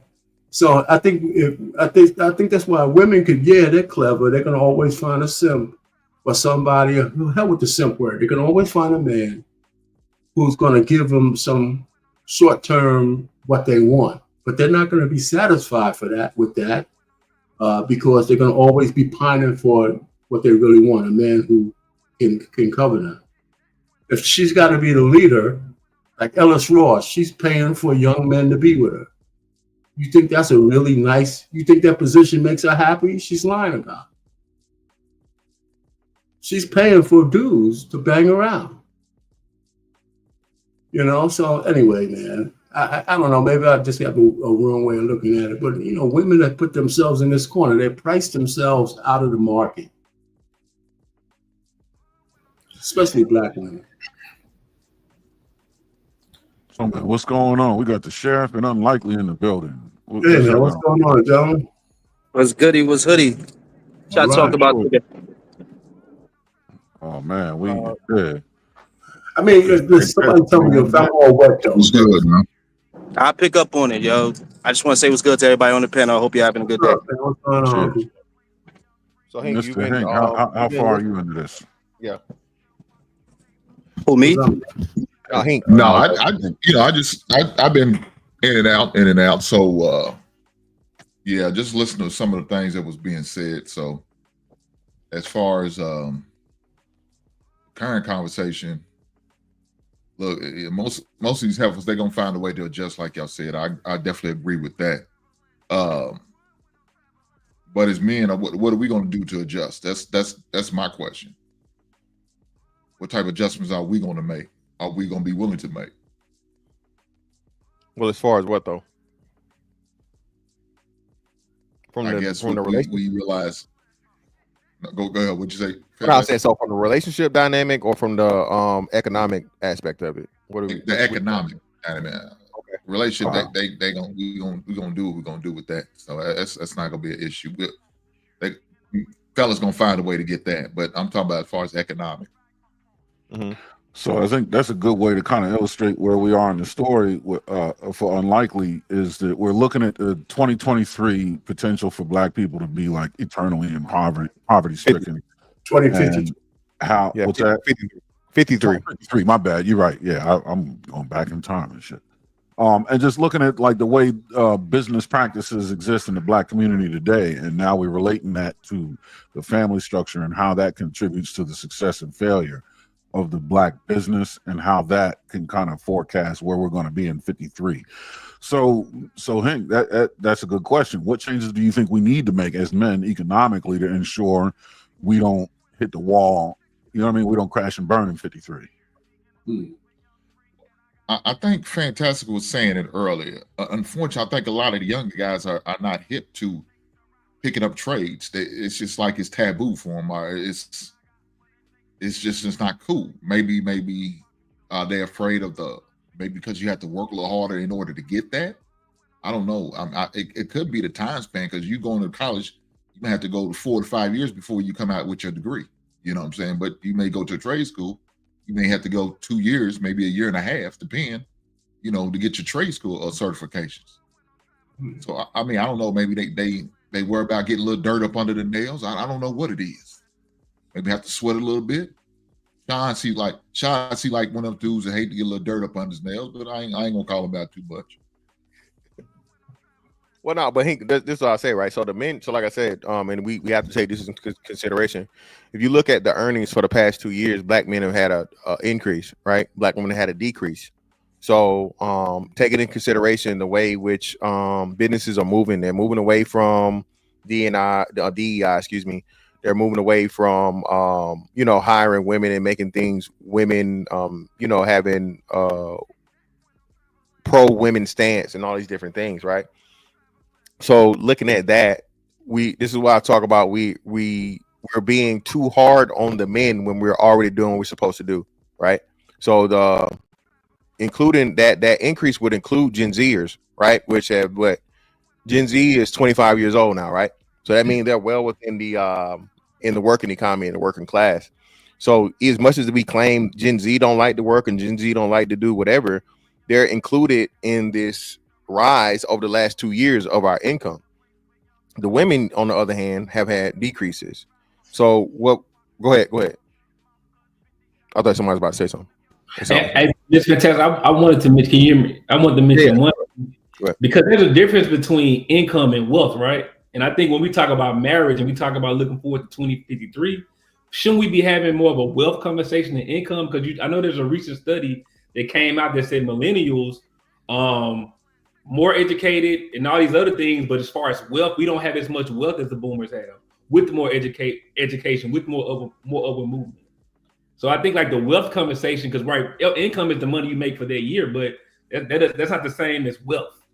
Well, right? Income transfers to wealth, right? So the thing with the advantage the boomers had, boomers were more married, right? Boomers were a part of that 60% marriage thing, and they had more property. So of course now we're in the thing to where we don't. So when you say that, and I'm glad you brought it up, Shad, people really don't understand the words matter and the context matters, right? Not saying you were trying to do that, but that's why we had to walk through it and explain the context. So the boomers had wealth because they had more property. and I'm sorry, we are now three. Oh yeah, hey, we're now at the 3 hour mark. If you can make the crowdfund extend the show, please hit the Cash App, DJ Hamp. $60 to the Cash App, please. We got like 10 minutes left. Y'all don't hit the 10 minutes. Hey, we gonna call it a day, baby. Feel me? Appreciate y'all. So yeah, we have to get a proper context because again, a lot of stuff that gets said, right? And check this out, Shad.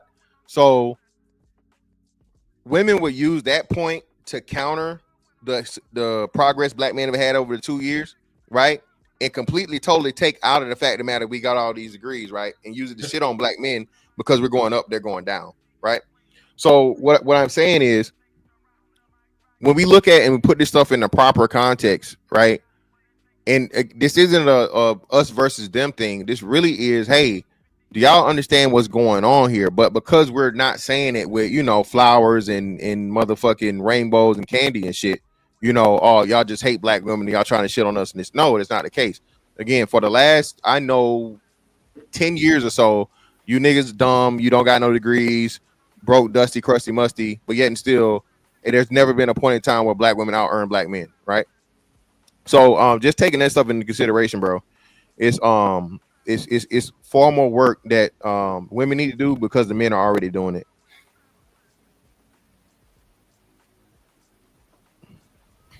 And with the $5 says every black man deserves 2 submissive black queens before 2052.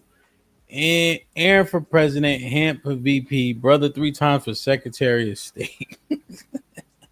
Granny with the $5 says compound interest and time. That's why the boomers are richer. Did Hink and Lee get in? Hink did lead in. He off somewhere. Oh, there you go. Y'all talking about men and women? What's good, bro? What's good? Yeah. Huh? I'm still trying to like pick up on what y'all was talking about. That's why I was just kind of listening. Well, I just got over. Essentially 2053, it is said that what's it exactly? That black people's so black people will be a permanent underclass because of a lack of wealth and pretty much what do you call it? A net worth of 0, right? So by the year 2053, if we don't change things from an economic standpoint, start saving, start building wealth, investing in all these different things and creating our own black economy, by 2053, we're going to be a permanent underclass, meaning the majority of us are going to be dependent upon the system for survival. So in that, we were assessing the marriage and our relationship dynamics. We were assessing, contributing or patronizing black businesses, things of that nature. And then I had one more thing. If we get the extension, we could talk through LGBTQ. And seemingly, when you in Atlanta and shit like that, it's like, it's like an influx of that shit. Yeah, I lived in Atlanta for a year. That shit. So, what effect, if any, does that have on us regarding, 2053? Oh man, great conversation. Damn, man, I always think it's going to be a force against us that's going to try to make us look bad in the public and all across the world. I don't believe in 2053, whatever they said. I never listen to anything the media or the government tells us because they always capping. Because I believe that they war against black women and black men to try to keep us divided. So I don't believe none of that shit. Yeah, well, brother, so this is the important thing, and this is why we got to be careful about what we say. This is from Dr. Claude Anderson, one of the most renowned black economists of before our lifetime, who's been saying this and warning black people independently of any government whatsoever, brother. So this has nothing to do with the white man. This has nothing to do with the government. This is a black man trying to warn black people about financial ruin. Okay.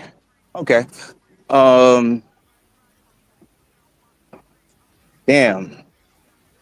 Again, man, there's always going to be a subsect of us that were, you got to add slavery and shit into it. There's always going to be a group of us that are going to be at the lower bottom, just like white people got they white trash. So I don't know, man. I just think that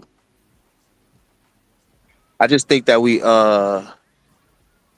that we kind of ostracize our situation when we kind of know that there's a force that's going to, like, okay, some of us going to get through, but we can all admit that let's say there was, I still think that there is, but that there was a force against us that was stopping us. And I think that force still exists. And I think there's always going to be a group of Black people that they're going to be able to swing through the pipeline, through the jails, through the Wendy's, the McDonald's, because, all these rich family Black people, they're not going to work at those jobs. So they always going to need that output of labor. So they always going to try to manipulate the poor people, whether it's white, Black, or Hispanic, to try to keep them down. It is what it is. Yeah, I think there's truth to what you're saying. I'm just looking at the build out of everything. Like it just, and I know Mr. Williams, he get the title, of you kind of defending the women and things of that nature. But even the LGBTQ shit, right? I don't know. Women being that the consequences seem less dire than when we being homosexual. Like we don't got no fucking soldiers. How many fucking admins can you hire? Like you don't got nobody to do brick mason. Hella gay white dudes though. I ain't gonna hold. But I'm talking about us though, in terms of like that shit seems super detrimental. All I'm saying is that it wasn't detrimental to them, so why got to be detrimental to us? That's all I'm saying. It's 300 million of them leave. That's why they got motherfuckers that can go ahead. All right, you be gay, my nigga. It's all good. Other white boy, you use the jackhammer or whatever the fuck they do. Yeah, I think we got that same thing too. We don't have a majority of us. That's what I'm saying. Like, it's not enough of us though to lose that many soldiers. B. Listen, for one, that ain't no us. That's a solid point. As much as y'all niggas love that dumbass song, the brotherfuckers not like us. Okay, they brotherfuckers. Once a brotherfucker, always a brotherfucker. First off, ain't no coming back. Okay. Now I think we was making it about. He's still a black man. Yeah, no, but yeah, I was like, still Black, right? No, actually, Hamp, and this is what's been said, and a lot of people miss this, and this is why I tell people all the time. He's a gay man first before he's a black man. This has been said time on time again. But Mr. Fantastic. But I'll go ahead and finish your point, but I just want to add this part in. That wasn't said and isn't said when we start talking about Black men being in the middle class. Because we accept the gay niggas' salaries to get to that 65% in the middle class. No, well, that again, they're going to make up the smallest percentage. It's 1%. Hamp. We had this conversation in real time. Is it, my nigga? Yes. Yes. Hold on. You just told me all the jail niggas is gay. Yeah. Everybody in Atlanta. Hold on. That's 1% right there. Every Atlanta nigga is gay. That's crazy. It's a growing except for Shaw.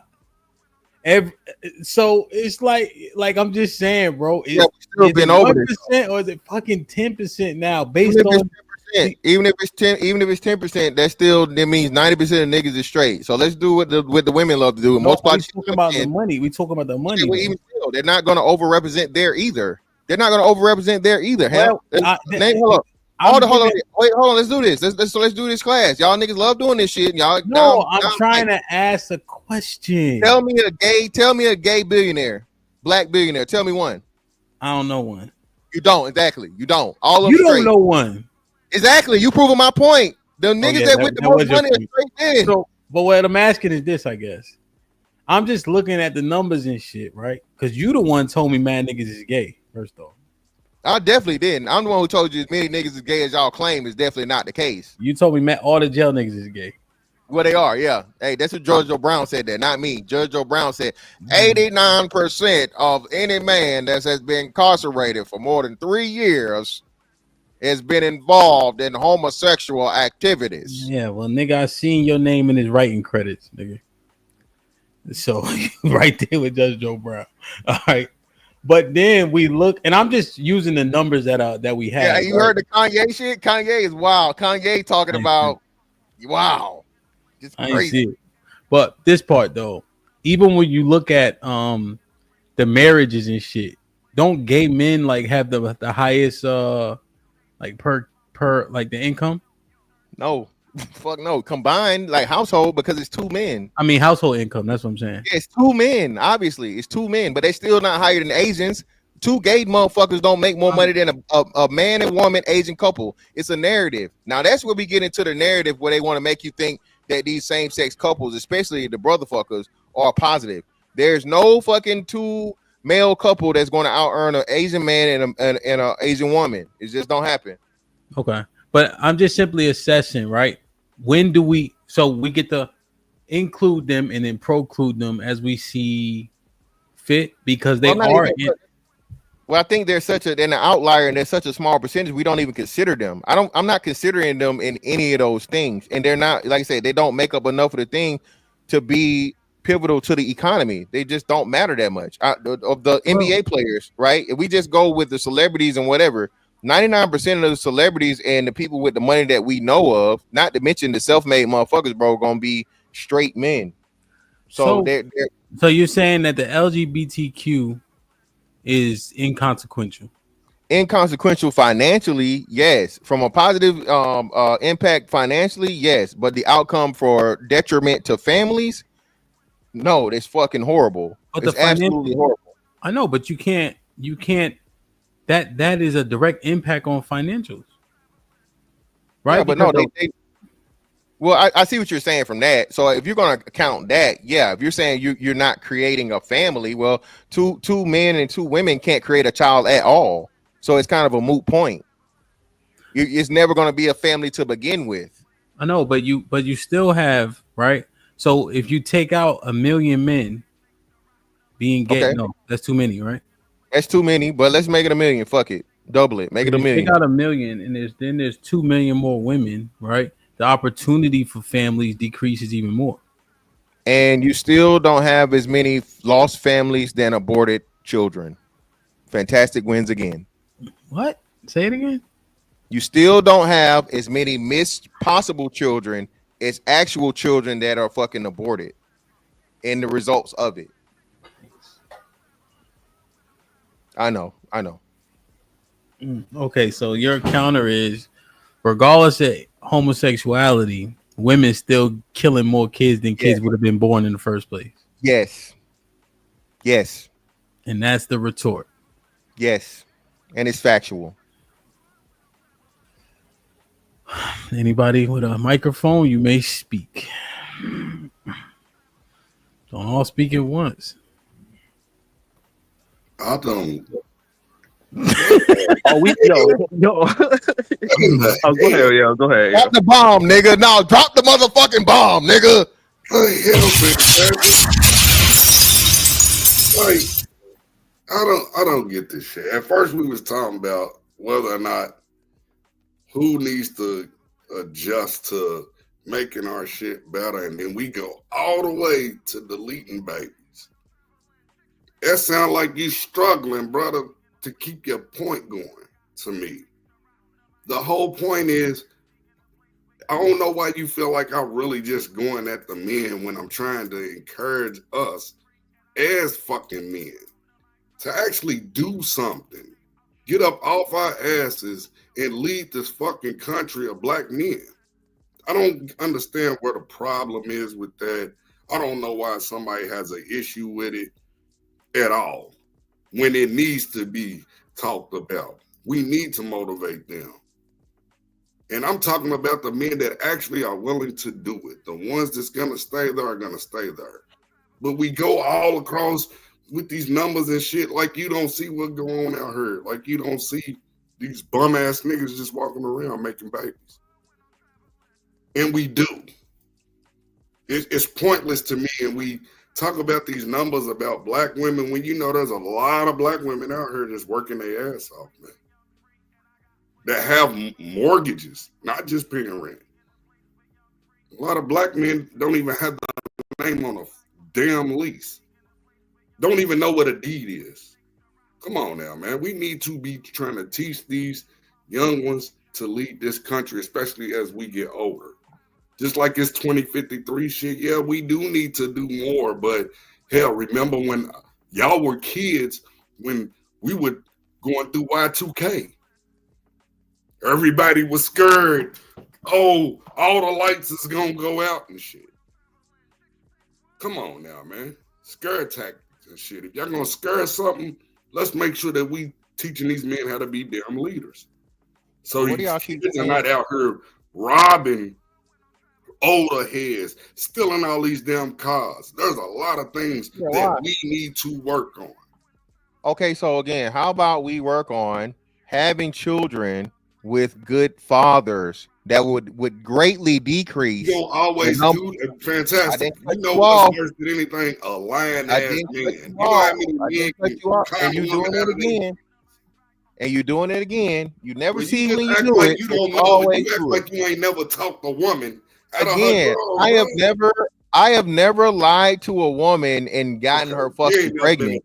You right? Yeah, Even when I was a teenager, I didn't have no kids. I didn't. When I was a teenager, I didn't have no kids. So, but let me walk this down for you again, okay? And y'all hate the truth because it's true. You can't deny it.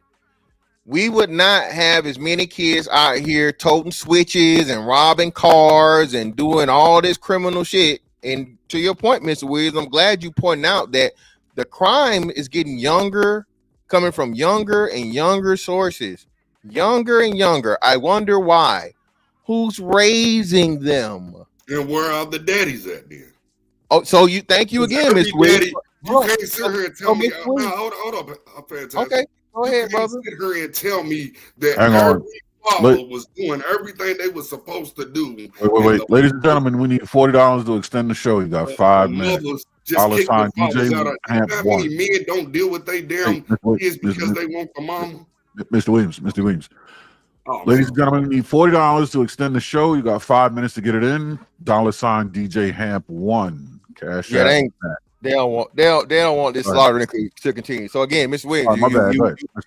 No, you good. So you just threw me another alley-oop. I'm gonna say it again. Listen to me now. Listen to me. The children are getting here by women that's getting pregnant by the ain't shit niggas you talking about.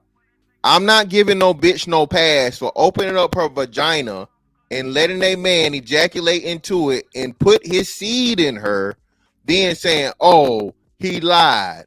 All of them lied? Obviously not. Okay. There's 3 gentlemen. Hold on, brother. I didn't cut you off. There are 3 regular schmegular gentlemen in the wonderful city of fucking Memphis, Tennessee. Okay, the Tennessee 3, what we call them. Those 3 men account for over 90 children, over like 20 plus women. I am not giving these hoes, and I'm saying purposely, hoes, a pass. Okay? If you have, wait a minute, so you gonna give the men a pass? I didn't say I was giving them a pass either. Okay, Obviously, so I'm not arguing here. There are 3 men. Listen, I'm gonna say this again. Hear me out. You're not listening. So who's wronger? The 3 men that everybody know nutting them bitches and getting them pregnant, or bitch number 17, 18, 22, 25. See, that's the whole thing. Can you say Are you saying? So listen what you're saying. So, Mr. Williams, are you telling me? Hold on, brother. I gotta let me ask you a question. Don't lie to women, bro. Let me ask the question, bro. Let me ask the question. How? So you're telling me he will lie so bad? Oh my God, bro! And talk about he ain't got no kids and then impregnate another woman. Come on, you act like that don't happen. All right, so can I ask a question? Like that don't happen, bro. Okay, so can I ask a we question? all so honest, right?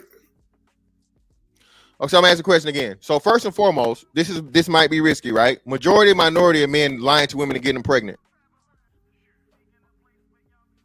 You can answer it. You crazy as shit.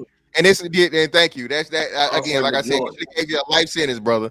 We should have gave you a life sentence on the fucking simping. That's crazy. That's crazy. Loud minority, man. The majority of fucking women, majority of niggas is out here just lying to bitches. And I ain't go. Did you just heard me? Fantastic. I just said I was just bullshitting. The loud minority of men will lie to a woman.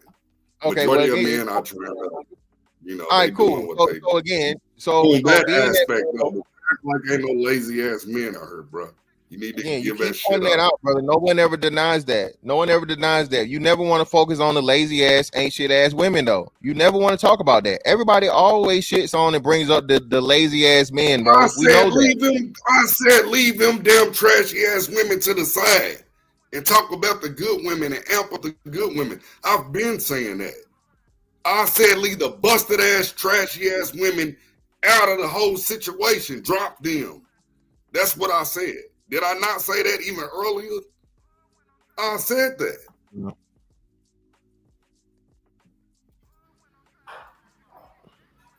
Are we good, Hemp? Man, I just think Fantastic's trying to bully Mr. Williams. I don't know why you're trying to bully this old man like that. Man, I'm just having a conversation, man.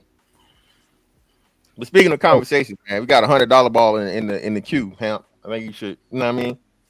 Oh yeah, I'm going gym after this, CJ, for sure. LI in the building. Wow.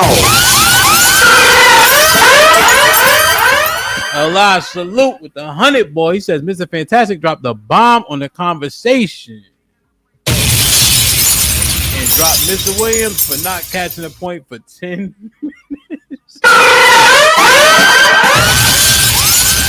It's one of my favorite moments of the show right here, baby. Hold on, where you at? Hey, get him,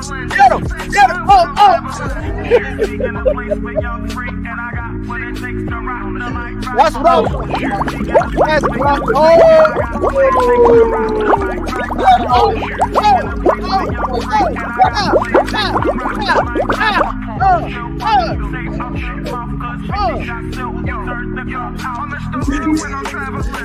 Yo, even you gotta stand up, bro. You gotta stand up. You gotta stand up. Hey, boy. Stand up. Hit him. Okay, that's how you do it. That's what I'm talking about. Hurt him. Oh, snap, Cavalier. This one of Cavalier. Yeah. That's what I'm talking. Wow.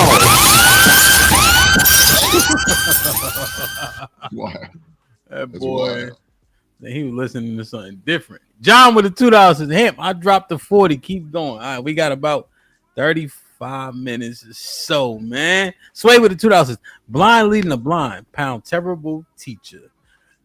You want to respond to this, Mr. Williams? Man, fuck him.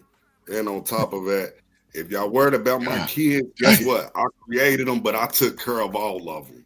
So guess what? Get you some business. Like Mike with the 10 ounces. Great show and topic. Just showing support. Salute like Mike in the building.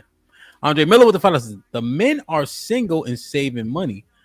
When men are single, they save money. When women have a man, they save money. Relationship benefit women the most.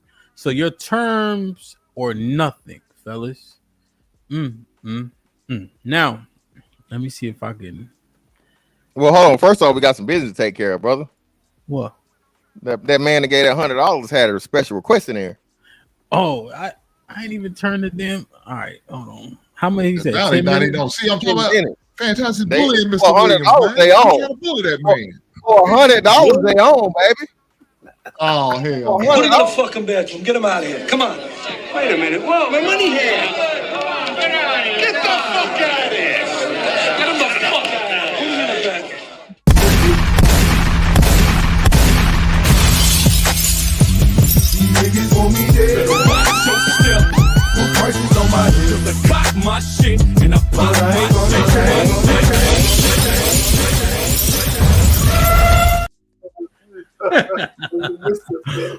So he only dropped Mr. Williams for 10 minutes though. So that's some bullshit. 241.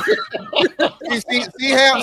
Look, Ham. We having a conversation. Man. Look, Ham. So this is an all black. You a bully, man. Oh You a no! goddamn Hey, bully. shut your light skinned beard ass up. Listen. So this black men, black business, looking out for the black consumer and customer.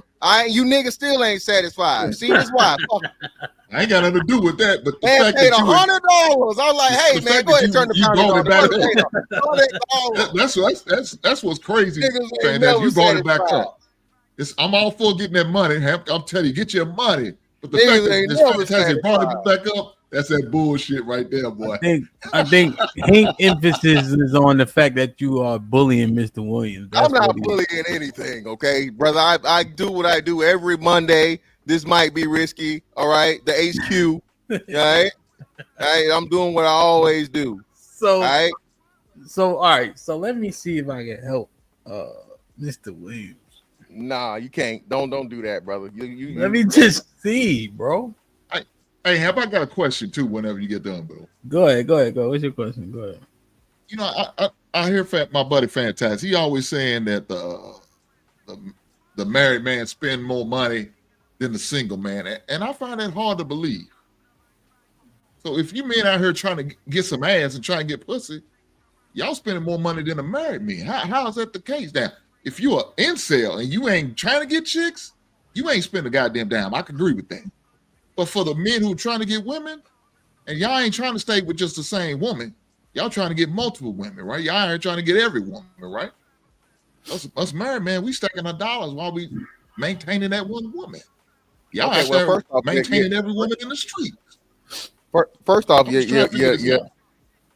first off, your married brother kind of throwing you under the bus. He trying to run away from you. I don't know if you saw this head shaking and facial. No, I was reading. Yeah, sure. Get him out of here. Everybody's not gonna agree with me, Mr. Fantastic. I can accept that. Now, I used to be of one of the married nigga clan. Okay, so this is how I know this firsthand. Hank, Hank, brother, I done been taken out. Okay, I have had a woman take me out more single than I was when I was married. Okay, and how I work that way, Hank. Because the money we spending my money any damn way when you take me out. So, Hank, no, you are definitely spending more money as a married man on a plan monthly. Okay, that mortgage, that if you got a car note, that the insurance, the internet, her hair, her nails, that you do that on schedule, my brother. I do that, you know what I mean, if she earn it. And Hamp, Hink, my bad. Hink, Hamp, both of y'all motherfuckers. Listen, I done been flued out, brother. I done had whole vacations paid for me, okay, since I've been back out here in these streets. You feel me? So, brother, I'm getting full return on my investment. All right? So you, and you speaking as an individual. I got you, Fantastic. But do you think majority of the men are getting? You think a majority getting taken out by a woman? You think majority of men getting flown out? No, so you got to base off by the majority. So you right, majority, right? Let me speak for the regular fellas. All right, so my man Shad, right? Shad, I keep fucking it up. Shad, single, ain't he? A single mingle, brother. He in the process. My brother Shad, you out here paying for most of these women, brother, or is it just like equal shared or like not a lot of expense? What's your word? I mean, it's kind of equal. Kind of equal. And where you at again, brother? In Atlanta. Atlanta, like one of the, you know what I mean? So again, brother, I can see, hey, Fantastic.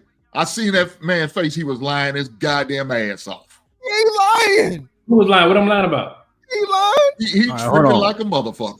Hold on. All right, wait. All right, hold on. All right, babe, let me ask you a question. Do you think I spend more money now or when I was single? Like, even like, let's say, is it fair before the kids, Mr. Fantastic, or what? That all apply? Well, don't count the kids. So take the kids out. Just you and her. Just y'all's interaction. Take the kids out. All right, so fuck the kids. So wow, brother. Is it? You think I? My bad. Please don't tell Doreen because you know how she feel about Chug. So. Hey man, I just say, man, shout out to Chug. You think I spend more money when I was single or since we've been in a relationship? Since we've been in a relationship. Thank you. A woman ain't gonna lie. Shout out to Mrs. Hamp for telling the truth. All right, bye. Don't you got somewhere to be? All right, later. God damn, man. I did this married nigga shit. You don't fuck Hank premise up, man.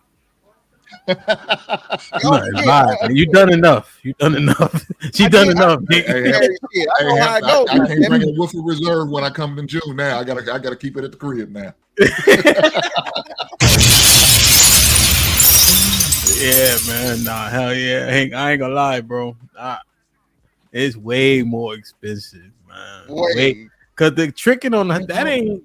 That's sometime if you might buy, but yo, they be going like it's not that crazy. You know, it's man. Listen, bro.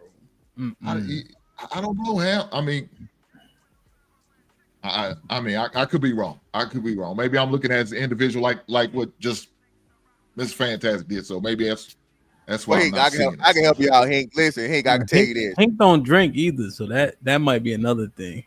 Well, Hank, I can tell you this. I'll say over half of the women in this chat ain't had a motherfucking meal paid for them in the last month. Nigga ain't even sitting them $5 for a burger. So what do they got to do with this? Niggas ain't drinking like that. Over half of them. I can look at them and tell in this chat. God damn. Aaron, what do you think, brother? And she's still giving up that neck. She's still giving that whole neck up. And I ain't fooling with Fantastic. I ain't fooling with him. What you think, Aaron? Oh shit! This nigga done pleaded the fifth. God, hell no. Am I that far off? I mean, in my defense, I had like expensive taste and shit before I got married. But there you go. I do believe that Ethan Allen makes great furniture, but nobody makes better furniture than what's that company? You get a coat rack from them or something, or Ederjay or something. Peloton. Yeah, man. Shit, expensive furniture, bro. Mm-hmm.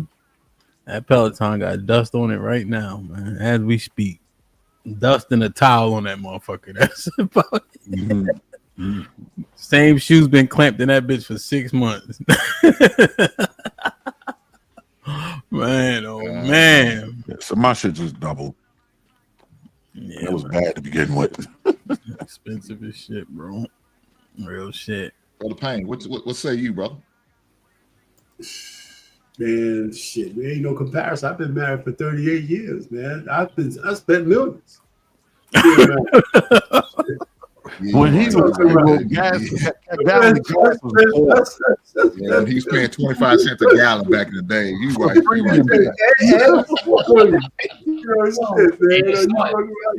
Yo, Mr. Payne been on fire all day, man. Hey, you add inflation in there, hey, millions, like you said, goddamn. You done been through 3 recessions. Mr. Payne said I spent millions.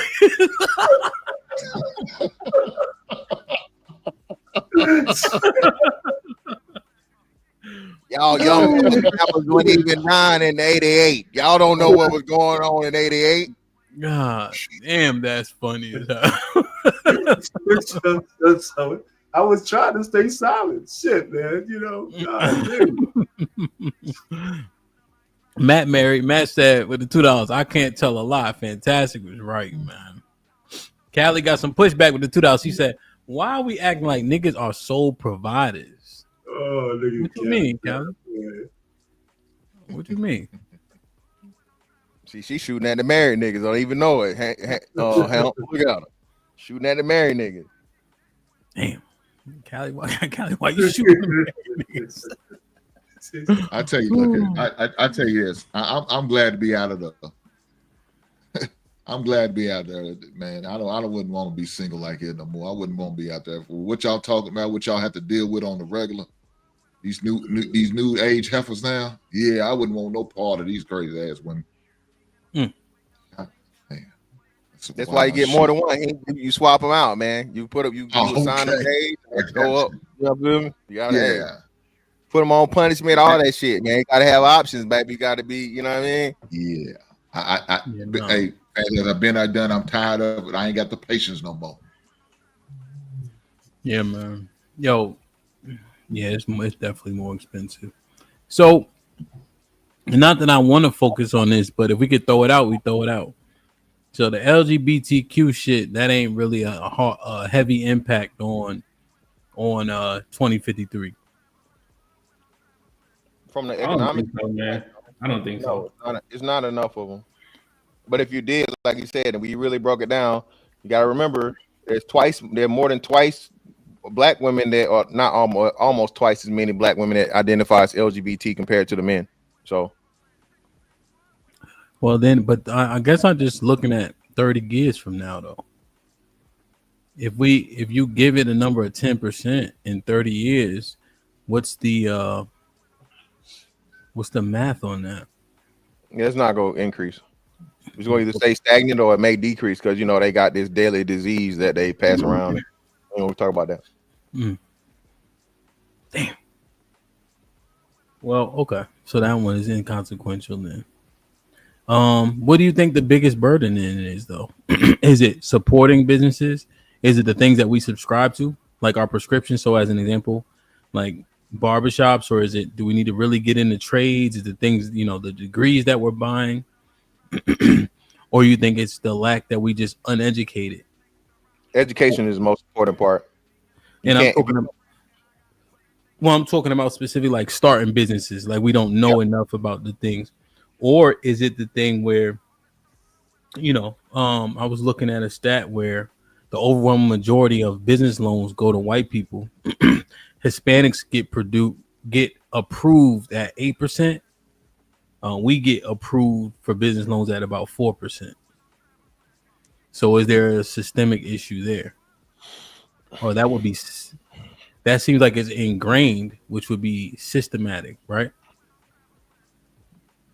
But what would be the factors that make it that low besides race? I mean, it can't just be race.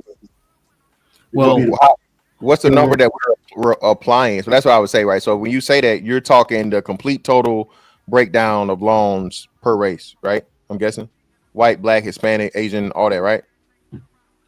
Yeah. So even still in that situation, you either have to have business plan or collateral, right, in order for you to be able to get the loan. So we're lacking in those places, in those areas. You don't have any proven previous acumen, or you don't have a good plan. I mean, and then too, another thing we didn't talk about, HAMP, the majority of businesses we have are sole proprietorships, personal LLCs. A lot of those businesses, we don't have a lot of, and this because you're you actual employer. Most black businesses aren't employer-based businesses. They're actually, single party. Okay, and so reconcile that, and I'm sincerely asking because I don't have a rebut to the Hispanics get improved at higher rates. So I think why the Hispanics get approved at higher rates is because they have, for one, probably more. They have more people doing the loan. It wouldn't be a single loan or individual loan, like we said. Like the Migos, them do a lot of roofing. They do a lot of repair. They do a lot of physical labor. So I would think too, a lot of the loans they get they're not trying to do a brick and mortar business as they're trying to start a lawn service.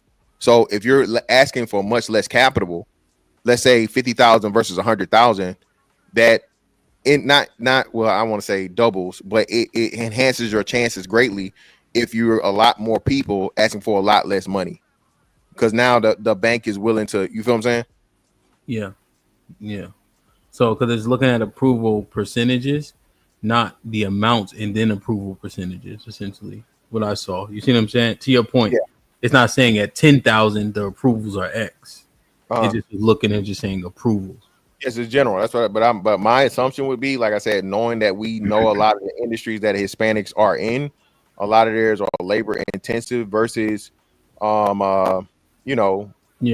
restaurants and stuff like that or whatever. The overhead isn't the same, right? Yeah. They generally have low overhead, but their expenses are literally almost 90% passed on. Yeah, exactly. Right. You got labor, you pay for your own materials, they do the actual work. So, and then if they don't work, they don't get paid. So that person is easier to loan to if I was loaning out money. Yeah, if like you said, if it's labor, that's a great point too, HAMP. This is a business lesson in itself. So if the thing you're asking money for is labor intensive and dependent upon you versus dependent upon customer traffic and dependency on someone else's in the economy, you stand a much better chance of getting a return from the person doing the labor and performing the service, you know what I'm saying, that people actually need, versus I want a clothing store, or I want a restaurant, or I want whatever. Then too, we never say this, but I think people don't understand. I think most restaurants have the highest failure rate of any business by far. I think it's more than half in less than 3 to 5 years, something like that. 75% like first year. Yeah, 70. So the first year is bananas. That's So why. if we're gonna, you know what I'm saying, if we keep going that route, I mean, of course we have restaurants, but why not shift to, like you said, another more stable and proven? And that's why I say the training and the teaching of economics needs to be the foundation of everything. Yeah. Yeah, no, that shit is that is true. And so why haven't we learned these things over all these years? Breakdown of the family. Mm. Because when you talk to elders, you hear them. Because I often push back when folks try to create this narrative as if the blueprint, as if Black people don't have a blueprint about what's successful. We have it.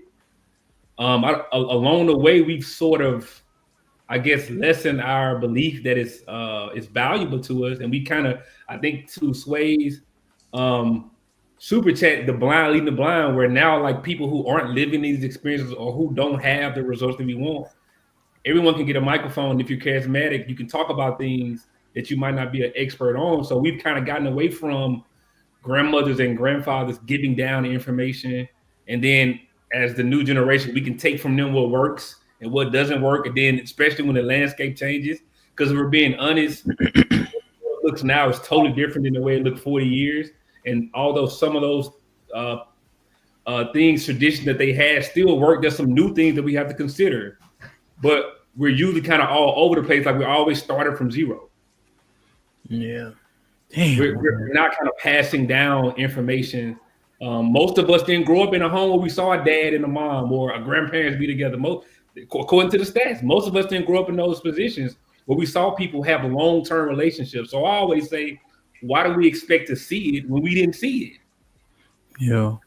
Everything else we need training. I don't understand why we don't understand. Like marriage kind of requires that same understanding. You can't just turn 30 and then be good at it, especially when you've had a list of failed relationships. You've never had a relationship. You're gonna jump into marriage and make that last. And I think that applies to thing. I think you just doing it's an idea to you, right? It's just an idea, freestyle. At most, it's an idea that you were trying to bring to fruition and never having seen it, right? Successfully. It's probably, I think it might be bigger, but I think it's seemingly sound. But go ahead, Aaron. Yeah, I think really what it is consumerism.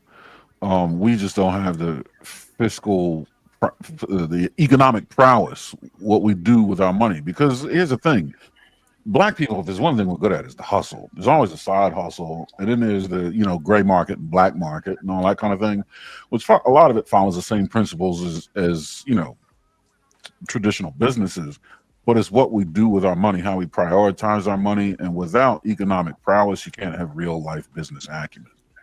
You know what I mean? What do you do with your profits? You know what I mean? The difference between growth and scale is, you know what I mean? We go straight from profit to purchase. You know what I mean? That has nothing to do with growth or scale or anything. It's consumerism, I think. Yeah. Okay. Yeah. I mean, break even is just re-up time. That's all, and the rest is on expendables and disposables. I guess the question is still, how do we execute? Who teaches us that? Because the school system isn't going to do it. They don't really have an incentive to. The school system that we're still under, because from what I understand, that school system was designed to create workers. It wasn't designed to create entrepreneurs and people who were gonna not depend on these government systems. So who's gonna be the one that teach the community all this business acumen? Because it's kind of goes into the Wallow video. Is Wallow a good example of a person who would hit as a messenger with his approach to it increase these things we're talking about? If he gonna scream and tell y'all 70% of it's gonna fail, before we even get started? Well, that was presumably in a room with people that are already in business. Right. So I would assume they already have this part figured out. But I'm not saying yay or nay on your question. I'm just Got saying you. I got you. that Makes was an sense. isolated situation. I think the key to people. Go ahead. I was going to say he may have affected a certain demographic of people. You know, some people will learn from that type of harsh in your face type of demands or requests. Majority and minority. Coaching, not every kid is going to. You can't be soft and But Hank, is it the majority? But we talking about. But Hank, we talking about kids that play football, right? It's already a level of brutality in it, right? Mm-hmm. So, and it's carnal in that way, right? Even though you have to be, you have to be smart. But when you're talking about people in the earth, which now includes women, are the majority or minority going to learn from Rollo's approach of people trying to just start a business? Well, I think they already know what his personality and what type of person he is, so they pretty much know what they're getting into already off rip. You know, and I'm sure he's charging for this, so they already have an idea what they pay for. I'm sure they already watched previous videos, previous clips, or whatever the case may be. So they kind of have an idea he's going to be rough, in your face type demeanor. So maybe they respond in order to get them motivated, to get them going, or they may be like some of these soft ass basketball players where you got to pat them on the shoulder every once in a while because you yell at them too loud, all of a sudden they turtling up. Man, that's why they don't play football no more, because they couldn't handle being yelled at. Shout out to you. Hey, Hank, I heard as far as all the athletes, the biggest abusers are NFL players. Please explain. Of what? Of women. Oh boy. You said what? The biggest woman beaters are football players, but we can move on from that. Listen, bro. The majority of men, the answer to your question, Hamp, the majority of men, yes. The majority of men are forced to learn that way anyway, be it sports, be it military, be it jail, be it negative or positive. Men can understand the message versus the delivery. Okay. I think as men, black men especially, we're forced to do that. So Well, I guess the reason why because we're not doing so hot in these areas, right? So I don't think it's ever being said though. I think Shad had a point. I don't think it's ever being taught. So even now, when I was in school, economics was a gifted or AP class. It's not something that's generally offered to everybody. And then, like you said, if we start and we go look at the white kids, the Jewish kids, the Asian kids, so on and so forth, they have a parent more likely than not that has a math intensive background. These kids are expected to not only read but be able to do fucking algebra before they even see middle school. You see me? So it's the training and the things that, again, education starts in the home. So this is what baffles me so much about a group of people that brag about being the most educated, which was a lie, never happened. But now, like I said, the black children post 2020, post the lockdowns, have had a decline in all academics greatly. It's not just the boys, it's the boys and the girls, right? So if the parents aren't, you're going to hop online and brag about your fucking degree and you being educated and all this other shit, but the kid's dumb as hell, okay? What's the fucking purpose of the fucking degree other than to try to shit on niggas? So but I think the reality of that is the lack of fathers is instantly why them kids ain't learning shit. And I agree. And it still then it comes back to what? Have better fathers. Have children by better fucking men. If this ain't shit ass nigga, he didn't make it out of the 8th grade, all right? And he got kids with 2 or 3 kids. I mean 2 or 3 women. What are we doing here? He could, even if he was in the one household, he couldn't help. He dumb as shit. All right. 100%. But it's not about, so yeah, no, I understand that, right? But I think this is where Mr. Williams, when he go on his diatribes, he kind of looking at this shit like pick better fathers is the reply from men. Usually men would be like, be a better father. right? No. That's and I'm saying that's the problem. No. Well, I'm just saying, right? In terms of retort, it doesn't seem unreasonable for that to be a reply. Is all I'm saying. And then when I look at the thing, so my wife is trying to do something, right? The kids just don't listen to her. Like they listen, but it's not right. It'll take her 10 tries. It'll take me 1 try. And then I liken that to doing homework, to implementing, to reading as opposed to watching TV. Right? The efficiency, we can get way more done when I'm involved in it or enforcing it. So that's why I'm looking at the impact from that standpoint where my wife got all the degrees, right? All the stereotypical doctorate degree and education, all that shit.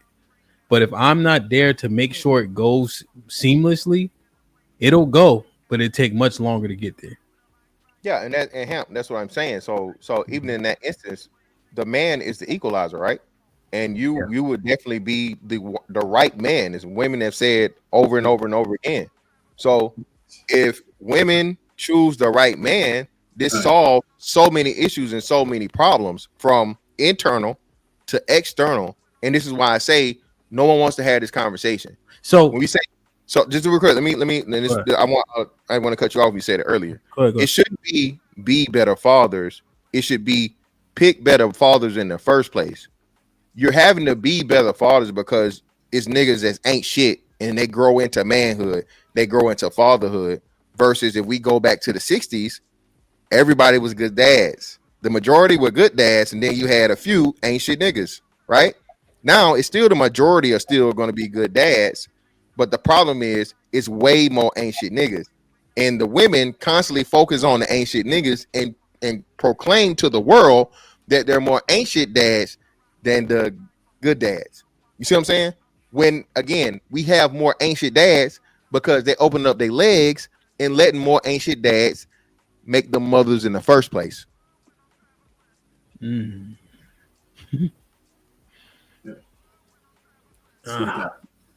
Yeah, man. Hey, listen, man. Hey, man. Listen, I know, man. Y'all this is just too easy today, man. I don't know, man. It's hard to rest because I know Mr. Fantastic is such a stats guy. So when we had these conversations, it's like this good dad, bad dad, like based on what? Like how are we? The result, you got the receipts all around you, man. Yeah. The receipts of what? I'm gonna tell you. But Mr. Williams scared to say something back because y'all gonna kick his black ass off again. I ain't worried about nobody kicking shit off. I ain't worried about nobody kicking me off. Now, but I'm gonna tell you. Just got home from school. They was running behind, so now I can focus. I was I'm worried. gonna tell you what Steel Man's Mr. Fantastic's argument is: my body, my choice. That's what Steel Man's his argument, ladies. Keep it tall. Because if you're saying that you should be able to operate in absolution regarding babies being born, then literally your picks are the reason why, whether it be not to have an abortion, the man itself, are the reason why the kids are being born or not. That my body, my choice, Steel Man's his argument. Let me know if I'm bugged, right? Like it just automatically. If you're saying he don't have shit to do with it, then you have to take the onus. Yeah, it's definitely an exit strategy from failure.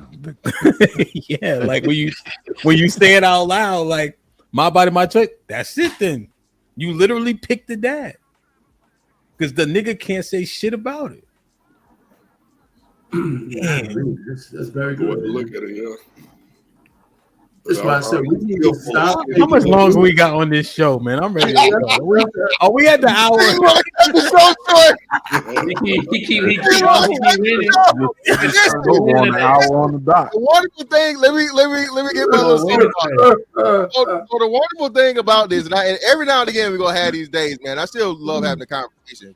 But you know, to mainly you bum bitches in the chat, I'm talking to y'all directly. You probably got a couple of baby daddies yourself, and that's why you're so mad at me because I be talking to you and I don't even know it, right? Listen, everything I say is factual, bro. This encompasses everything I've been telling y'all from the beginning, and it's not for this gender war shit it's not the shit on black women. It's really in the hopes of us understanding and changing this shit, bro, because we're on the clock. It's less than 30 years, y'all. Okay, we're under 30 years. As a motherfucker that's 40 and retire, and I got grown kids. You know how often I can't believe 20 years been gone, bro. I can't even feel it. Shout out to Aaron. Aaron just turned 44, right?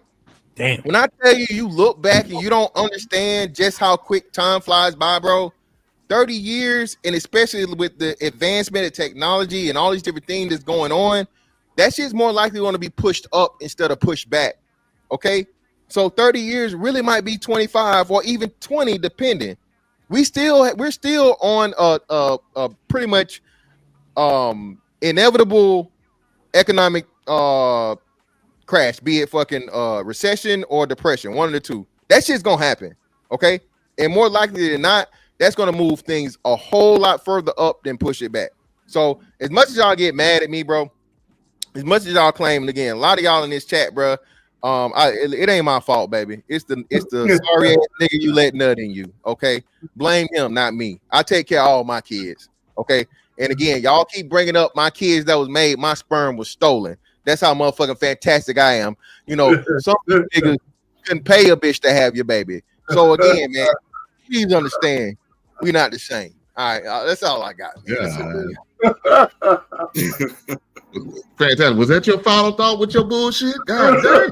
Hey, man, I don't even play baseball. I'm batting 1,000 a day, baby. Listen, hey, I'm cool, man. I'm You know what? I agree with 85% of the shit that come out of his mouth. The rest of that shit.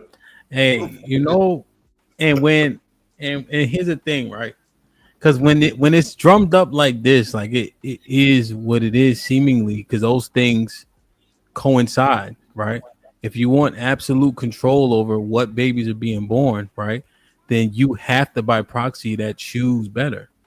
That's literally what that means, right? It's no shade, no shot. That's literally what that's the math on that, you know? And when the ladies be like, just stop fucking these niggas, stop dealing with them. Yes.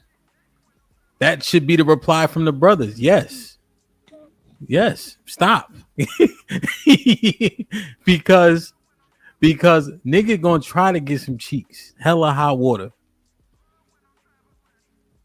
And if you know that y'all literally will say, men will say anything to get cheeks, that means you gotta have your radars and antennas up at all times. Like that's the math on that. I don't even know if there's a rebuttal for it, right? Like if all those things be it true, there's no rebut for that. You know what I'm saying? 2053, nigga. This nigga. I don't know if he been batting 1,000, but he done pretty good. You know what it was? He had Mr. Payne to help him though. Mr. Payne jumped it off. I was pitching. Mr. Payne came up here and said, "Y'all niggas better get y'all shit together." He said, "Ain't me, nigga. I'm done." Damn, man. All right, let me read these real quick. Shaw, Mr. Williams, Aaron, Hink, Mr. Payne. Anything? Are y'all good on that? Y'all gonna let this nigga I got one real quick thing for you before. There's this new challenge. I hate these stupid challenges, but there's a new one out called. You be trying them? No. I don't try. It's TikTok. Come on. You know what I'm saying? You ain't never. Let me ask you a question though. Keep it tall. You never did none of the singing challenges in the shower or nothing like that. Like you never No, I have. Niggas told me you tried the silhouette challenge. Is that true? I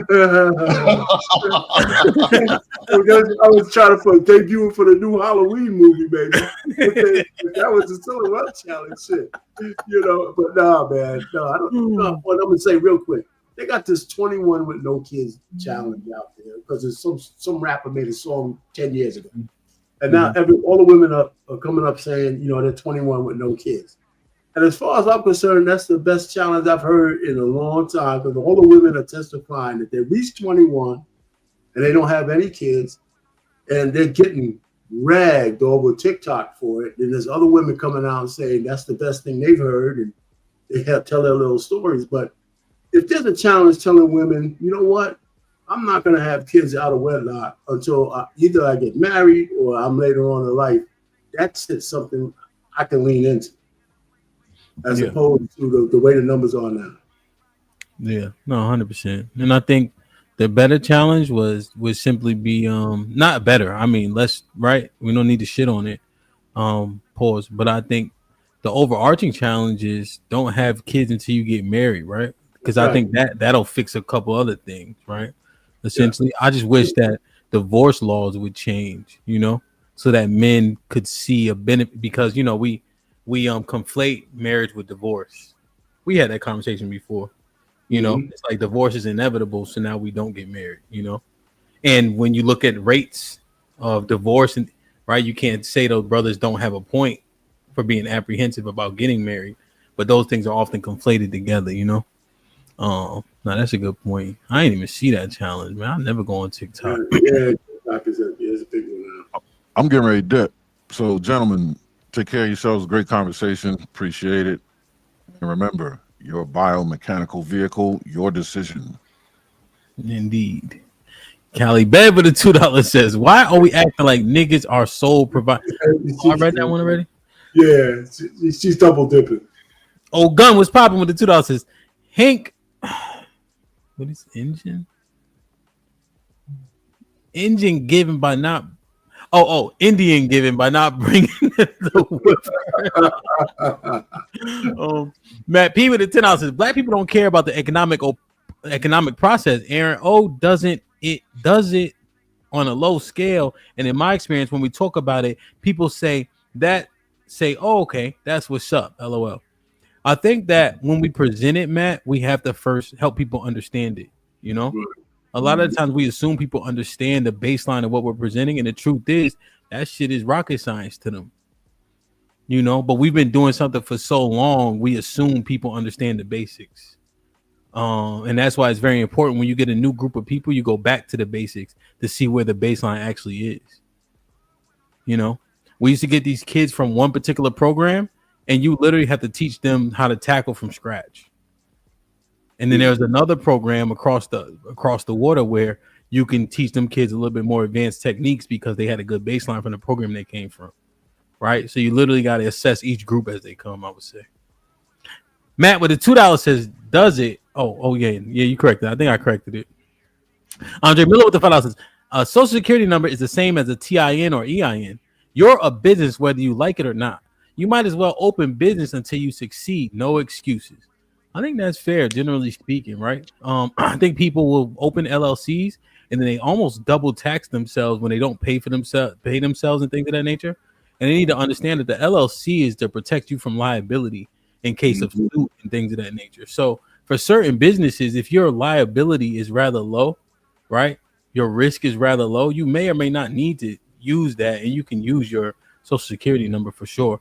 One thing I recommend is maybe a DBA, so you can use a different name, like a name of a business. But yeah, I think Andre, that's a good point. Andre with the $2 says, women are multiplying the worst men.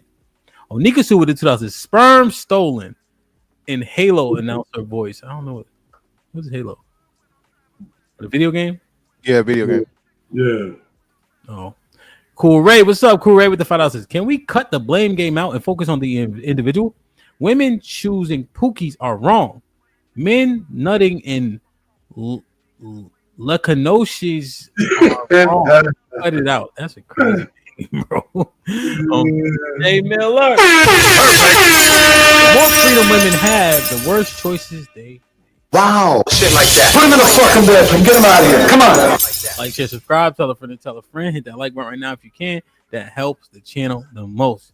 Can I have one more hemp before you leave? Yeah, you about to get a final thought. I gotta go to the gym. Oh, okay. Well, we've been doing great here. We did 4 hours, 13 minutes. I think this show was jam-packed with information, things to assess. We got the feelings of some of the brothers in terms of, what the trajectory is, right? And if you think it's about the blame game, it's not. It's about assessing what we're talking about, right? And so Shad, Mr. Williams, Hink, Mr. Payne, don't got no fucking problem with disagreeing or giving their 2 cents on what the topic is. But if something lines up and is logical, I think that you actually see progress when men say, "You're right." I think that needs to happen more and more on a daily basis. What's up, Mr. Payne? Yeah, the final thought to that one super chat the lady said about, the blame game. It's really not really that. One of the things that women, I think, understand, even though they try not to, that men's need for sex is a constant. It's a natural thing. The way we go about it may differ. But what's on them is that men are going to take sex from women any way they choose to give it. And, if you just let that sink in, I mean, if a woman wants you to wear a condom, you're going to put one on. If you have one, but if she sticks by that, if she wants you to go raw, most men are going to go raw. Right? I mean, they are. It's just simple that men take sex from women any way they give it. And most men are not abusers that way. Most men will stop if you tell them to stop. So when women give it up, and men are going to take it the way you offer. It's as simple as that. We could argue about it, but that's just it's true. I have to beat any woman on that one. Yeah, I ain't gonna lie, Mr. Payne. I think you're right. If she don't want niggas to wear that condom, I think 99% of niggas ain't wearing that condom. That's true. Damn. Hank, what up? Well, man, look here. After Mr. Payne said what he said, man, black man, protect yourself at all times. If anything, you're going in that bitch naked head. I don't know what Mr. Payne talked about. Let me say this. If you got to get on somebody's couch or somebody's Zoom meet, man, get your mental right, man. Get your A1C in order, get your blood work, get you a full physical. We only get one shot of this bitch out here. For a man of a certain age like Mr. Payne, Mr. Williams, and Shad, and Mr. Fantastic's old ass, and Hamp, you coming right up the rear. Don't act like you ain't, but you are. We need to go get our colonoscopy and our prostate check. Hold on. I know you did not just say coming up the rear and then start talking about colonoscopy. God damn. Unfortunately, when they check your when they check your prostate, that's exactly where they're going. So Mr. Fantastic been lying to me. He told me it was a blood test. No, not the prostate. Brother. Hey, them light skinned niggas a little freaky. So yeah, mine was a blood test, brother. I don't know what the hell he talking about. Now when you get it's fantastic. Ain't nobody fingering me. When you get your prostate check, ain't nobody fingering me. You gotta go, bro. Ain't nobody fingering me. Point blank period. I'm gonna let Miss Fantastic. I don't know about Hank. I don't know if you ever heard my theory, brother. Again, I think that is a horrible, terrible scheme. Just the motherfucking. Man, it's not your final thought. Nigga. Okay, I'm bad. I'll save it.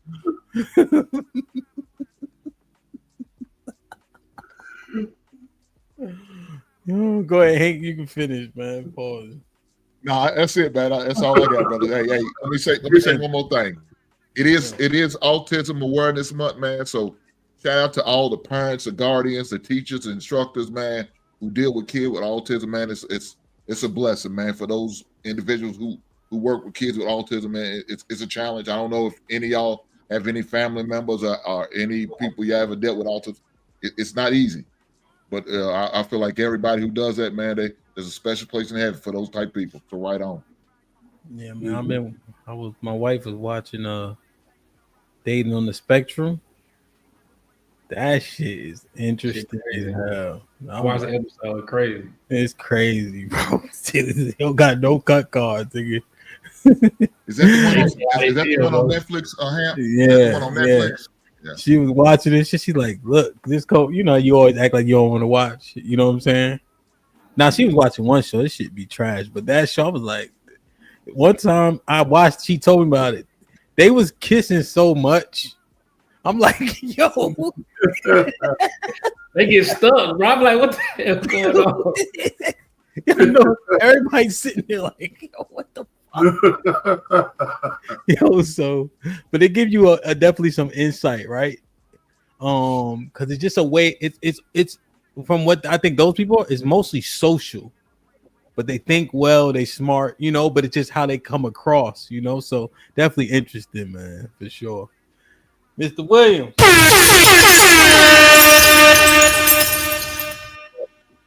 Great show. And yeah, I had a procedure today. I had to have an ultrasound and everything on my heart. So everything was straight. Blood pressure's great. I just want to, there's nothing wrong with all of us having our different opinions. And I love when we man this stuff out. And, it's all about us just trying to get the community back in order, man. So great show, guys. Love all of y'all. Everybody in the chat, salute. Indeed. Shot. Another dope show as always. And I think what brings me contentment is knowing that, man, we'll figure it out. It's a quote that says tragedy brings people together. So if 2053 is inevitable, we'll figure it out. We might be forced to kind of look inward. So that's what brings me contentment. And I think, if anything, when I think about communities you have created, HAMP, and when you first come in it's very, Paul, geez, that was crazy. When you first come to these communities, things get a little weird. People try to figure each other out, personalities clash. But I think eventually we start to understand we're just a bunch of humans with different perspectives. But I think we all got the same goal. We want to see our children be well. We want to be well. We want to live a good life. And I think that's at the end of this what all of our goal is. So even though we might not agree on how to get there, we can all kind of rest knowing that that's what our goal is, not to do harm, but to live a better life and then leave it better for those that come out there. So that's where I'm gonna leave it, man. So great show, HAMP. Word. Nice real shit though. Mr. Fantastic. Brother.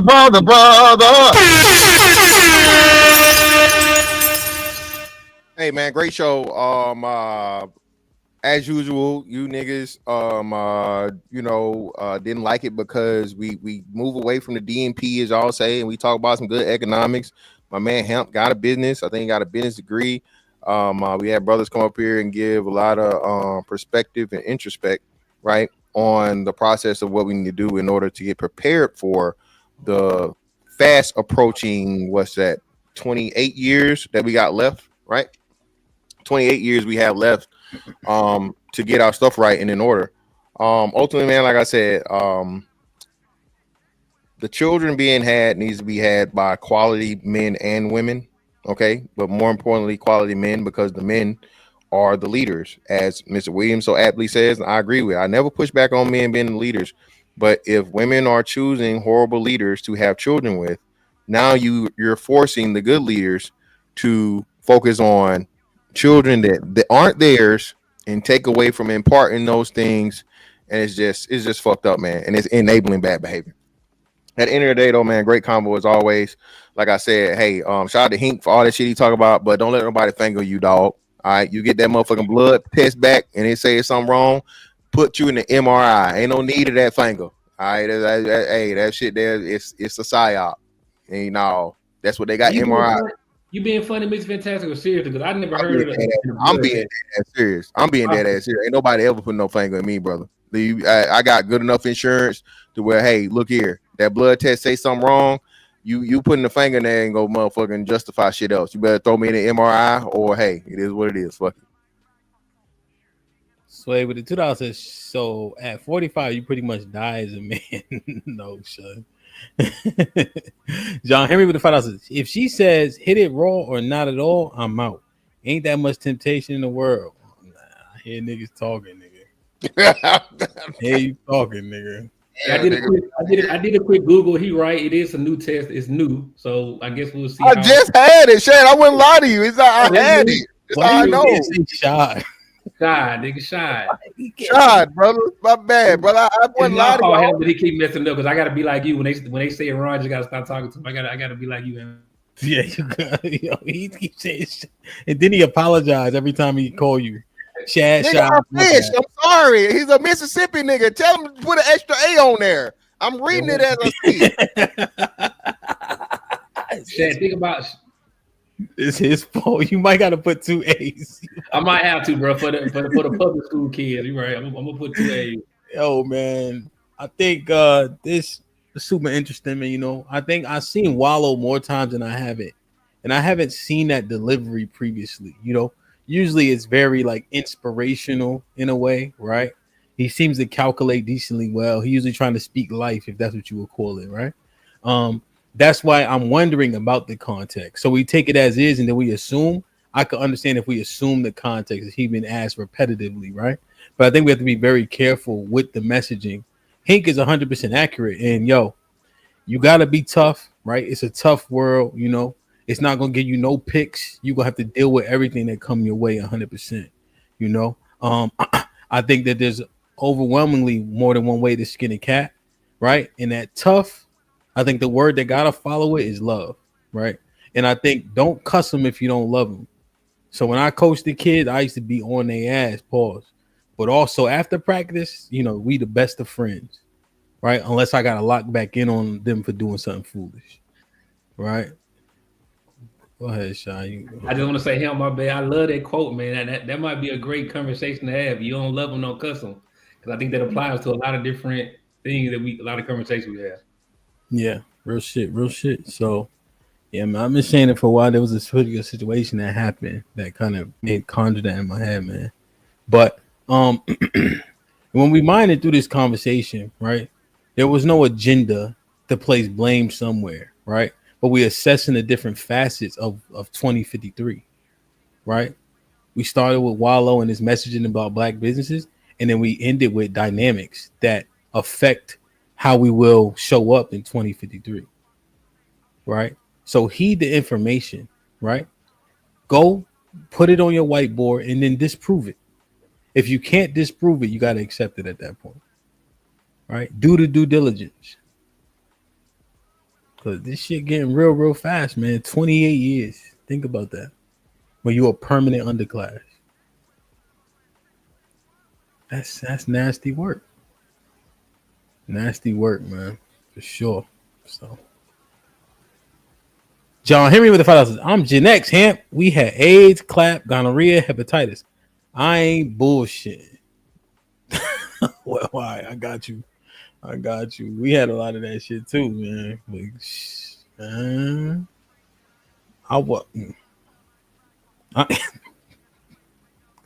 all right, I'm gonna leave it alone. I don't know. Listen, man. Tomorrow I had a few different topics, man. Shout out to Sherelle. But I think to continue on this in a particular manner, I think we're gonna address tomorrow. Everybody can't go, man. We're gonna see what that looks like. Shit like that. Awesome show. Salute to LI, man, for coming through, showing wild love. Salute to everybody who super chatted, man. What Hank said, Mr. Fantastic, Mr. Williams, yo, get checked out, man. Go to the doctors. I'm trying to tell you, you don't even be knowing that there be levels, man, and those levels of change for anything. Stress is a real thing, fellas. We suffer in silence. We don't vent. We don't let a lot of shit fly. We don't even trust our women to be totally vulnerable and transparent with, maybe for good reason. But think about holding all that in internally and what that does, what could that could do to a person. Every time I gotta make Mr. Fantastic give me a hug. He ain't used to it. He tried to hold me off like this, Hank, but I'm stronger than him, so that arm don't go right into his chest. You know what I'm saying? He be hugging himself and me at the same time. He try to fight it. Don't fight it, nigga. Let it happen.